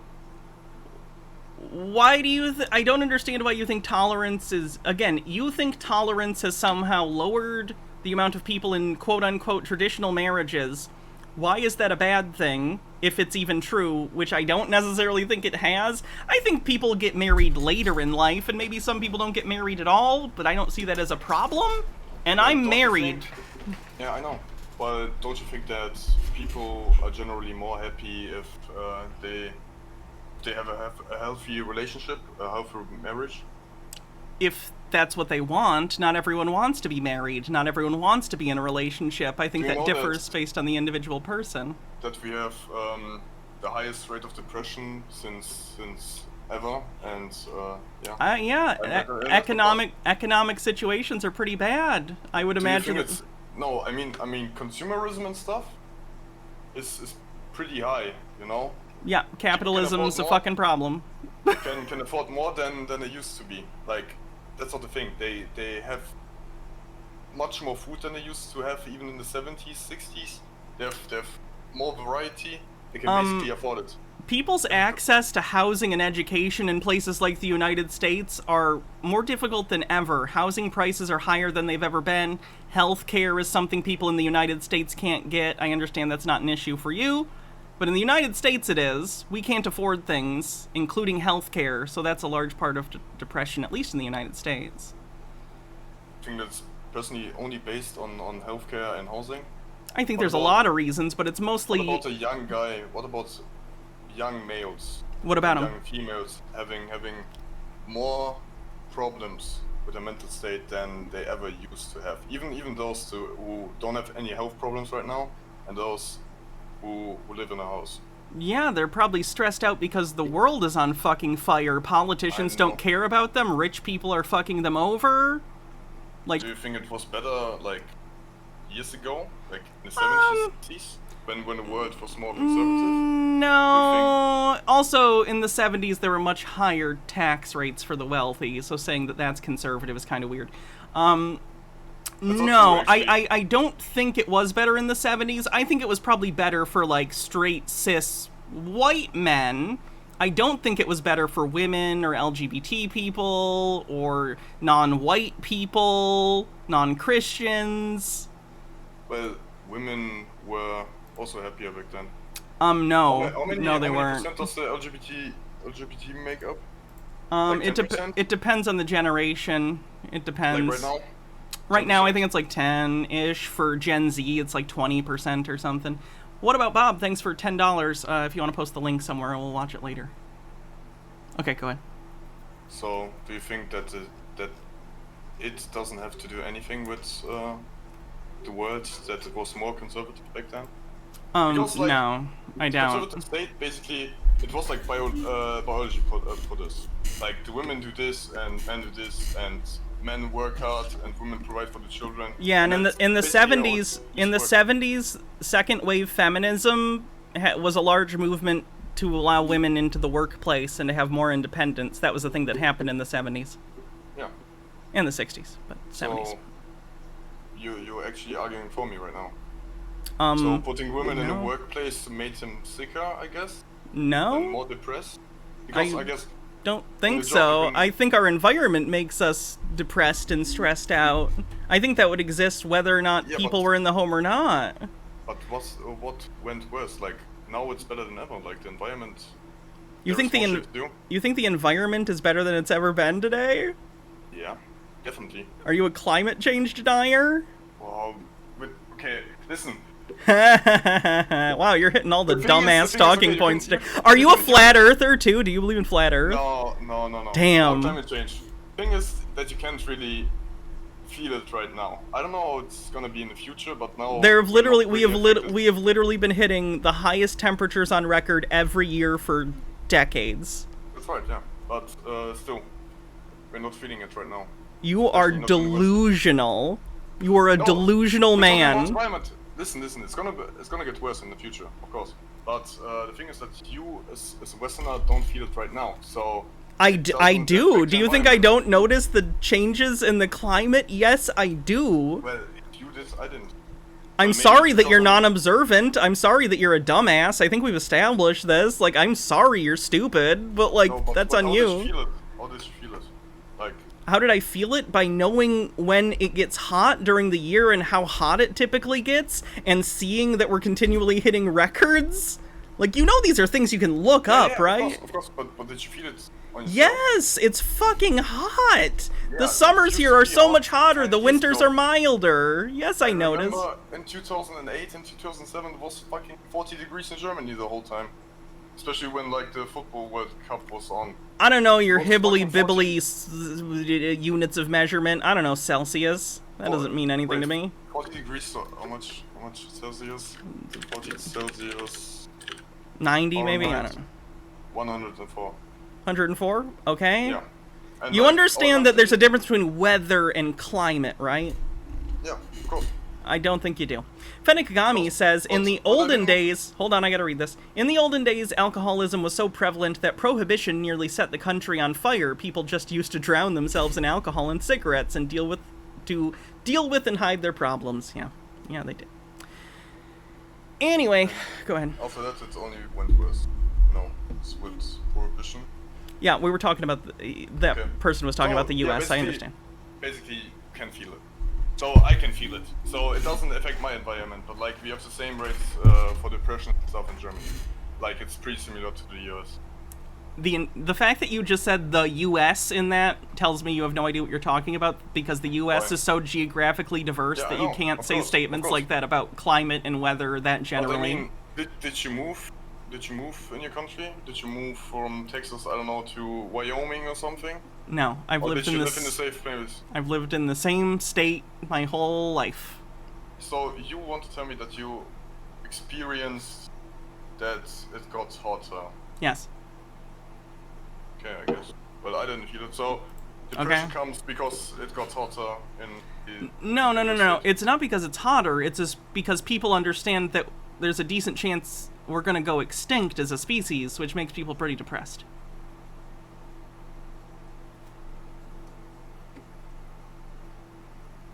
Well, I don't know when it's going to happen. Okay. Well, why should it make it depressed when I'm living right now and I know it will happen in the future, in like 20, 30 years? Do you not care about people in the future? Do you not care about people who will live in the future? I care about my family and friends and me personally. That sounds pretty selfish of you. Would you say that you think you're maybe lacking in empathy? Everyone's selfish.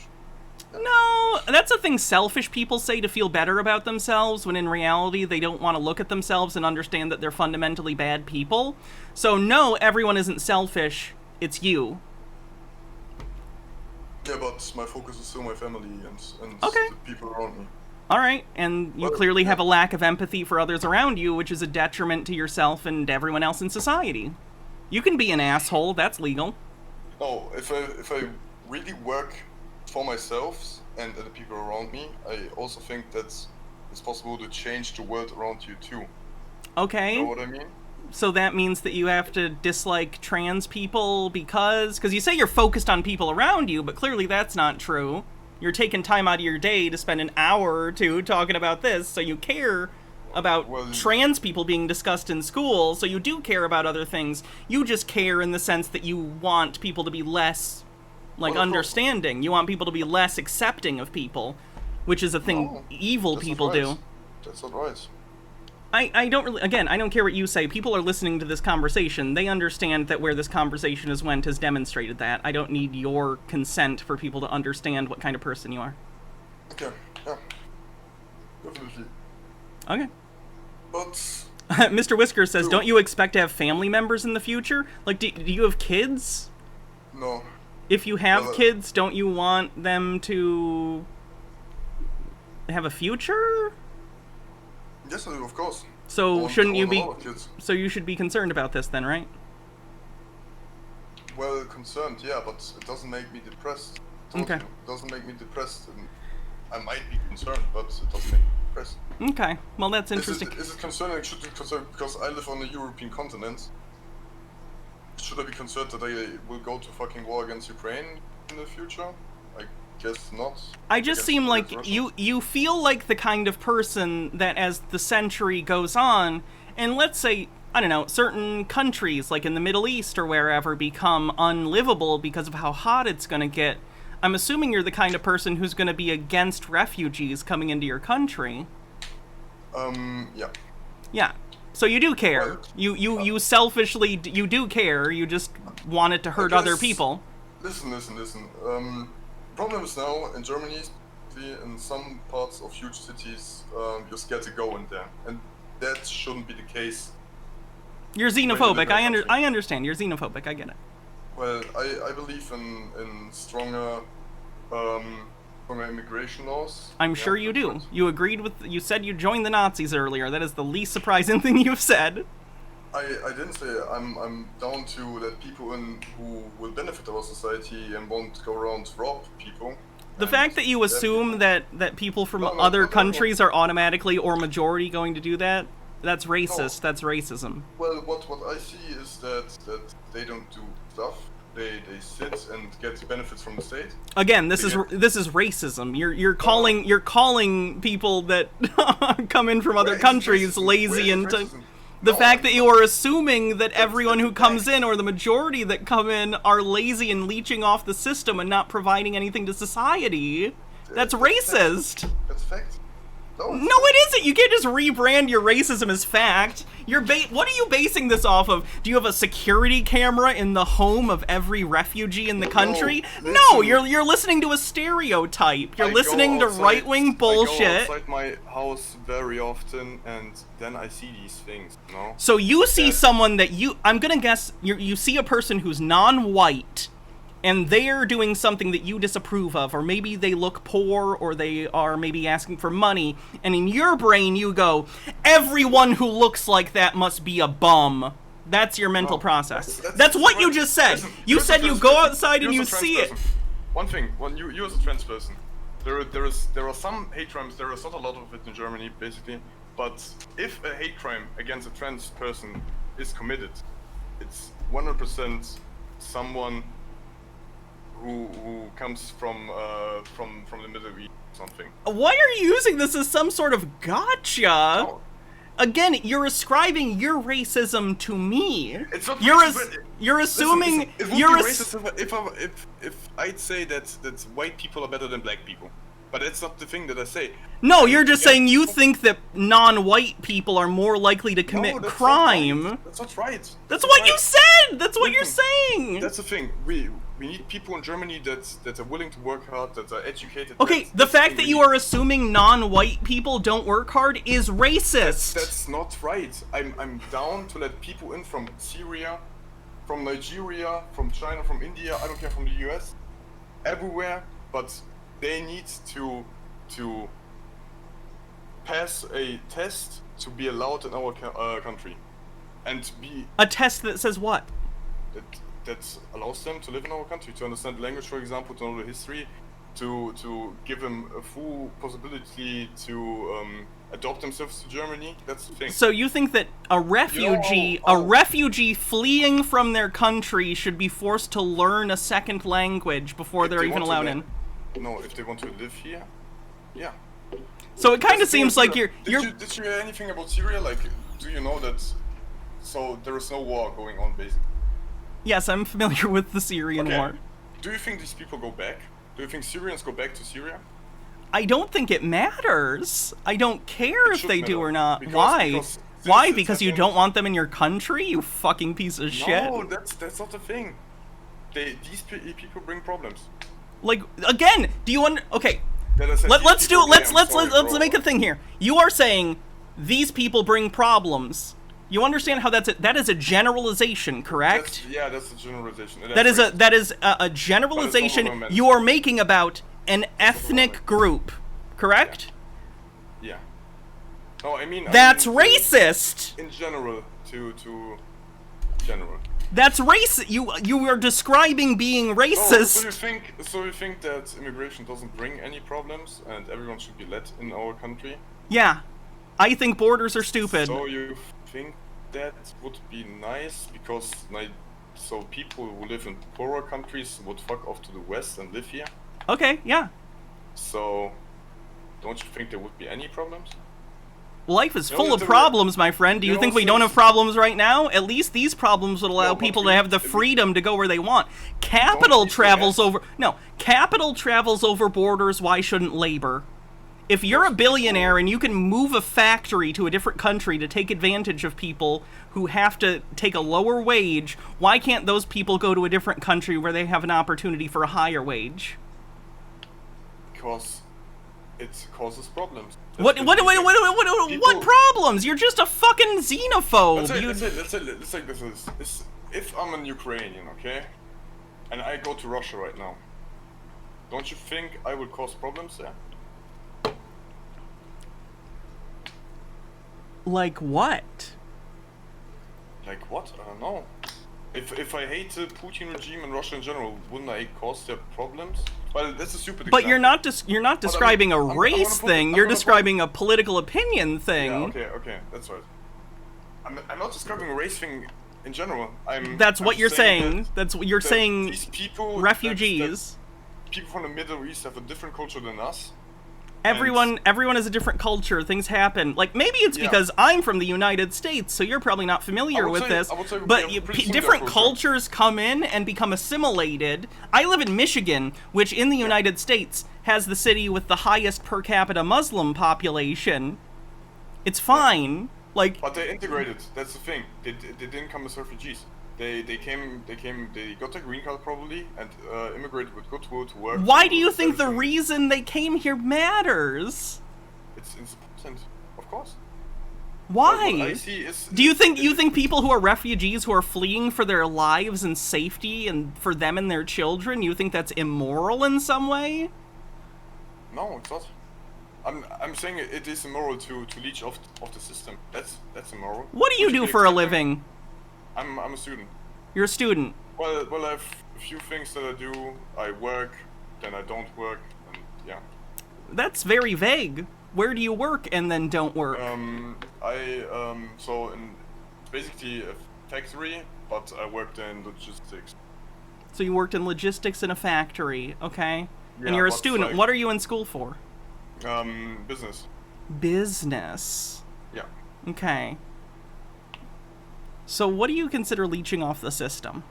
So, Oh, to be clear, not- I forget, is college in Germany a public thing? Yeah. So you're going to school You have to and pay tax... like 300 euros, that would be like $350. Okay, so $330. compared to Americans, that's free. Or That's nothing. So you are using public services.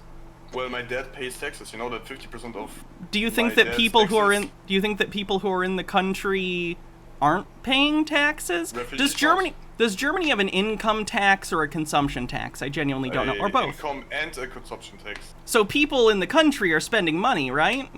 Yeah, right. So they're paying taxes, and if they have a job, then they're paying income taxes. That's right. Yeah. So they are paying taxes. They pay. So what's your problem? So, why should I go work for someone else? That's the thing. Why should you work for someone else? Yeah, I mean, like, why should I work? Give taxes, give up my taxes, pay money to the government. So more tanks are sent to Ukraine and given to refugees. That's the thing, and like the infrastructure. Because is, we like, live in a society of human beings who care about Yeah. each other and promoting And the he general benefits- promoting the each other. general welfare of the population. That's the thing. No We matter benefit who is each there other. is a good thing. Again, this comes back to you being selfish. You just want everything for yourself and you don't want to provide anything to society. You're the leech. You're the fucking leech. If I live in a country, I have to pay my taxes. Yes. By that, I'm contributing. And you're bitching about it. You're fucking bitching about it No, because other the thing people have service. The taxes that you pay also go to your fucking education. So you're willing to take from the system to benefit yourself, but if someone else does, you think that they're a fucking leech. You are a hypocrite. You're a No, huge piece of shit. Because if I want to take these things that I get benefited from society, so going to university or going to the hospital, I go to work and pay my taxes. Or my dad pays the taxes right now. And so would anyone else in the country who's working. So after that, we have refugees that don't go to work, that only consume. and- Where and take are they magically getting money from? Where do you? No, listen. Don't you know that? So if you live in Germany, you get free healthcare. So Yeah? there is a program. It's called Bürgergeld. So you get 520 euros a month Okay. for your own spending. You get a flat paid for. You get healthcare. You can also Okay. go to school and university. So they for can free. go and better themselves and be participants go- in German society. So you're saying that they are able to come into the country, get on their feet, become educated, have a place to live while doing so, and then can give back to society with the job they get from the university education they're getting. Because you cannot complain about them using free university education and then say, well, they're not doing it, they're all lazy. Are they using the service and you're mad that they're utilizing it, or are they lazy? Because it can't be both. No, I didn't say that they are lazy. The thing is, You said these that they don't people- do anything. You said Look, they don't Syrians, work. Syrians, for example, they didn't have to take any German classes. They were put in similar ghettos, you know. It's like in America, the hood. Basically, there are built districts where usually the poor people lived before that, and they will put everyone there. So they have their own society built around that. So you're saying that the German government segregated them. So you're anti-segregation of these people, but you also just want them to fuck off. If you want to work hard and really adapt to society, you find a way to do it. That's right, which is what I'm saying. If they have university available to them and they're doing it, which you're complaining about, then they're doing something to better themselves for the country they're in. Also, Syrians have work permits, I think, in Germany, so... Have what? But they don't. They have work permits and work in Germany. Okay. You need permission to work in Germany if you're an immigrant. Okay. So, good, so they're working then. No. They came in 2013, 2014, about 2.5 million people, I think. And they didn't go to work, basically. There are a lot, we need people that work in blue-collar jobs, for example, right now. Okay, so do you think that they weren't ever looking for jobs, or do you think it's difficult for an immigrant to find a job? If you earn a shit wage in Syria, like a really shitty wage, you earn like $50 a month or something, and then you come to Germany and everything is paid for, and you get 520 Do you think that 500 euros a month is... How much do you spend a month? What's your monthly budget? With paying for my flat and stuff? Yeah. So I pay rent, it's like 320, but the flat is paid for them. 320, and after that for fun and groceries, I live alone. To be clear, 500 euros is 549 United States dollars. How much? 549 American dollars. Okay, yeah. So, everyone in chat is laughing at you, by the way, because $500 is not enough. $500 isn't enough to buy anything in the United States. So you're basically saying, oh, they're given $500 a month. Okay, that's not enough to live on. I spent like 600. So basically, per person they're given 520. Okay. So if I have a wife, she also gets 520. Okay. So now you're up to 1,000. Wow, a whopping $1,000. Yeah, how much do you think my rent is in the United States? Just curious. One second. If you have 2 kids, you also get 250 on that. So 500. You have $1,500. Wow, $1,500 for a whole month with four kids. How much do you spend without your rent? How much do I spend without my rent? More than that. More than 1.5K? Yes! You fucking psycho!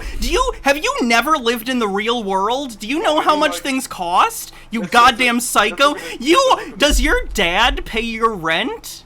No. Who pays your rent? Me, myself. On your job? Yeah. How do you not know how much things cost? You think $500 a person? You think $1,500 a month is enough to live on? We have other standards. You also earn more in America. Wait. How much does the pizza cost in your country? How much does a pizza cost? Depends on the pizza.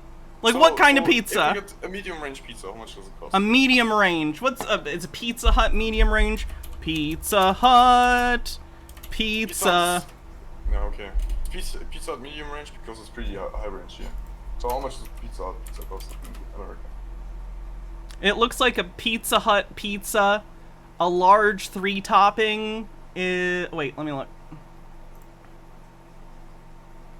Let me look. $10.99 for a many toppings large pizza. So here it costs €6. Okay, so 6 euros. Yeah. How much do you pay for a bottle of Coke, like a 2-liter one? A 2-liter bottle of Coke? I don't know. Let's take a look. Like $2-3? I don't normally buy 2 liters. I'm looking. Bow, bow, bow, bow. It's like at Walmart. $1.88. Well, cheaper in Germany. It costs like $1.20. Germany. That's not that much different. Like it's not nothing. It's 1/3 cheaper. I just don't understand. I think what you're not understanding is you genuinely don't. I don't think you understand how much money they're getting and that it's not enough for a family of 4 to get by on. So you assume they must be doing nothing, which they're definitely not because you cannot live 4 people, 2 kids. No, you cannot. No, you can. If you wanted to live in absolute poverty and have almost nothing good to eat, you could maybe stretch it. Listen, I go to the gym, okay, and I only eat like meat and stuff and high protein shit. You know, I like that stuff. Like I really eat very healthy. I pay like maybe 80 euros a month for groceries. And I That's live alone. ridiculous. That's absolutely ridiculous. It's 80 to 100. Let's say about that. $1,500 wouldn't even pay my rent, for the record. Yeah. Well, like I said, if you make let's say you make 4.2k in Germany, you will get 2.3k in the end after taxes. Do you think $2,300 is enough for a family of 4 to live on reasonably? Do you think they're living in luxury, or do you think they're living in poverty? No, they live a normal life. You think? Let's see. How much did you say it was? Let's see. You said 500, 500, 1,000, 1,500 times 12, 1,500 times 12. So they're making 18,000 euros a year, which for free spending. How many people spend 18k a year for like German poverty? Let's see. Minimum wage for poverty. 12 euros. An hour, I'm assuming, is what you're thinking. I'm looking per year. 12 euros an hour is that. No, I'm looking for per year. What's considered below the poverty line? I think under 400, 450 maybe. Let's see. So poverty, like US poverty is something else to German poverty. Wait a minute. Hold on. Minimum wage in Germany is $1,700 a month. Yeah. Which is more than you're saying that they get. So they're getting paid less than minimum wage in Germany, and you think that they're... Yeah, but they don't have to work and everything is provided for. They don't have to pay any taxes and... Dahlia, Vianney, thanks for gifting us up. So you really just don't want immigrants in your country, man. That's not right. I'm pro-immigration. You're not! You're not! And when they're educated and they want to work, that's the thing. We have a lot of Russians in our country. Everyone works with them. We have a lot of Turkish people in our country. They also work very hard. If you go to a hospital, almost every doctor is Turkish or Indian or something. Do you have a hold on? Do you have a problem with people who aren't white being doctors? No, that's not the thing. I said that's a good thing that these people integrated and benefit also so greatly. So it's a good thing then that Germany people was immigrate. basically built by Turkish people after the Second World War. Okay, so what's your fucking problem? Kind of seems like you've been. It seems like you've been brainwashed into thinking that these people are evil. Or a drain on you for some reason. Have you talked about the right-wing parties being more popular now in Europe on your stream? I don't know if I've talked about it specifically. I normally talk about domestic stuff in America. I understand that right-wing stuff is on the rise, specifically because it's easier for... Because it's one of the biggest points. Let me ask you this. In the 1930s, when Germany had a rise in anti-Semitic sentiment and right-wing beliefs rose, do you think it was the fault of the Jews? No. Okay. Do you see the comparison I just made? If you ask me another thing, okay, everyone's gonna call me a fascist now. We're already there. I'm not anti-Semitic, okay, but I think that a lot of Jewish families are very wealthy and they have the power to influence the world. There we go. There it is. No, but it doesn't end up with Semitism, because if I would have been, you know, why Christians didn't do that stuff that Jewish people did back then, like all the banking stuff and stuff. Chat. How long did this one take, chat? How long did we take to find the power level? Was that like an hour? Let me explain myself. All right. I don't need an explanation. So we got from the beginning of the stream, you admitted that you would be a Nazi. No, I didn't say it. And now you're doing JQ stuff.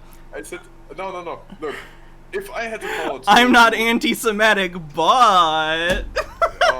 Man, let me explain myself. So there is nothing you're going to say that's going to justify what you just said. No, let me be clear. Nothing you are going to say is going to justify it. Please seek therapy. Please seek therapy. Genuinely. Alright? I hope you do better in life moving forward. Maybe stop being a shithead. Maybe figure out why you shouldn't pair up with Nazis and think that, you should work for them. Alright, bye.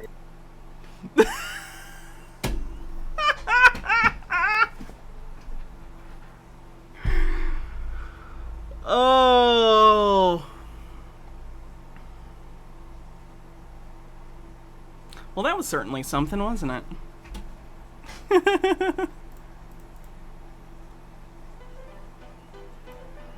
Let's take a break for a sec.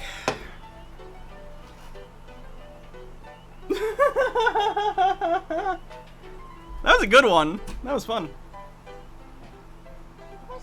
When Chuds joined the Discord for voice chat. There's a link.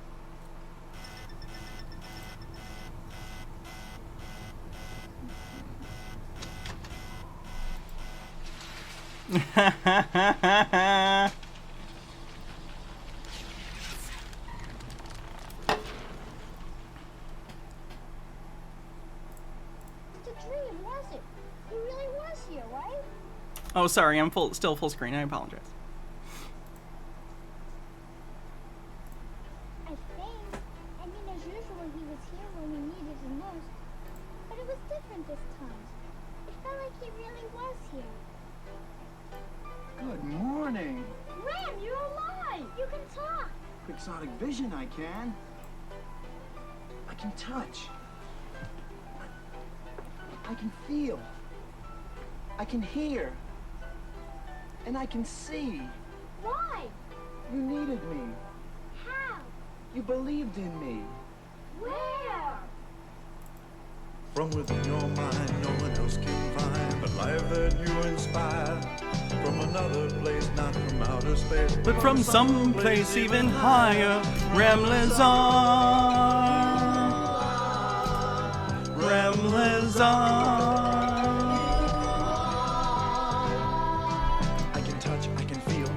By the way, if you aren't used to being on streams, you should never go on stream and talk.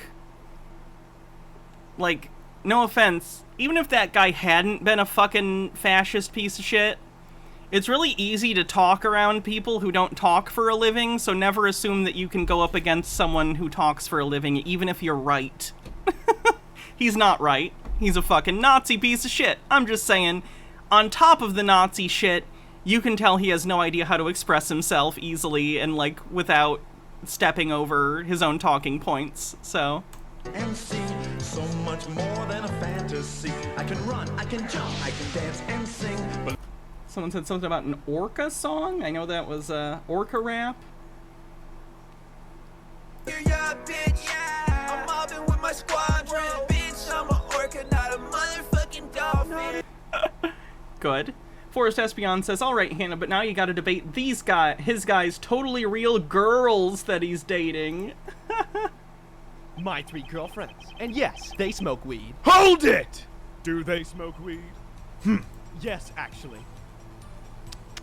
You mean she isn't just smoking a cigarette, but a weed cigarette? Ugh. It's called a bunt, not a weed cigarette. And yes, it is a weed bunt. They all smoke weed bunts before we kiss. They are my girlfriends. They don't look like they smoke weed. Objection! Fuck you, fuck you, fuck you, fuck you, fuck you, fuck you. Nearest Crowhill, thanks for 23 months, says, hey Hannah, I hope all is going well now that the anti-Semite is gone. I wanted to make an announcement. I proposed to my significant other and she said yes, looking to get married in a couple of years. Congratulations! That's great. Alright, we are gonna end stream. I've been going for 5 hours and I have therapy in 22 minutes. So that's good.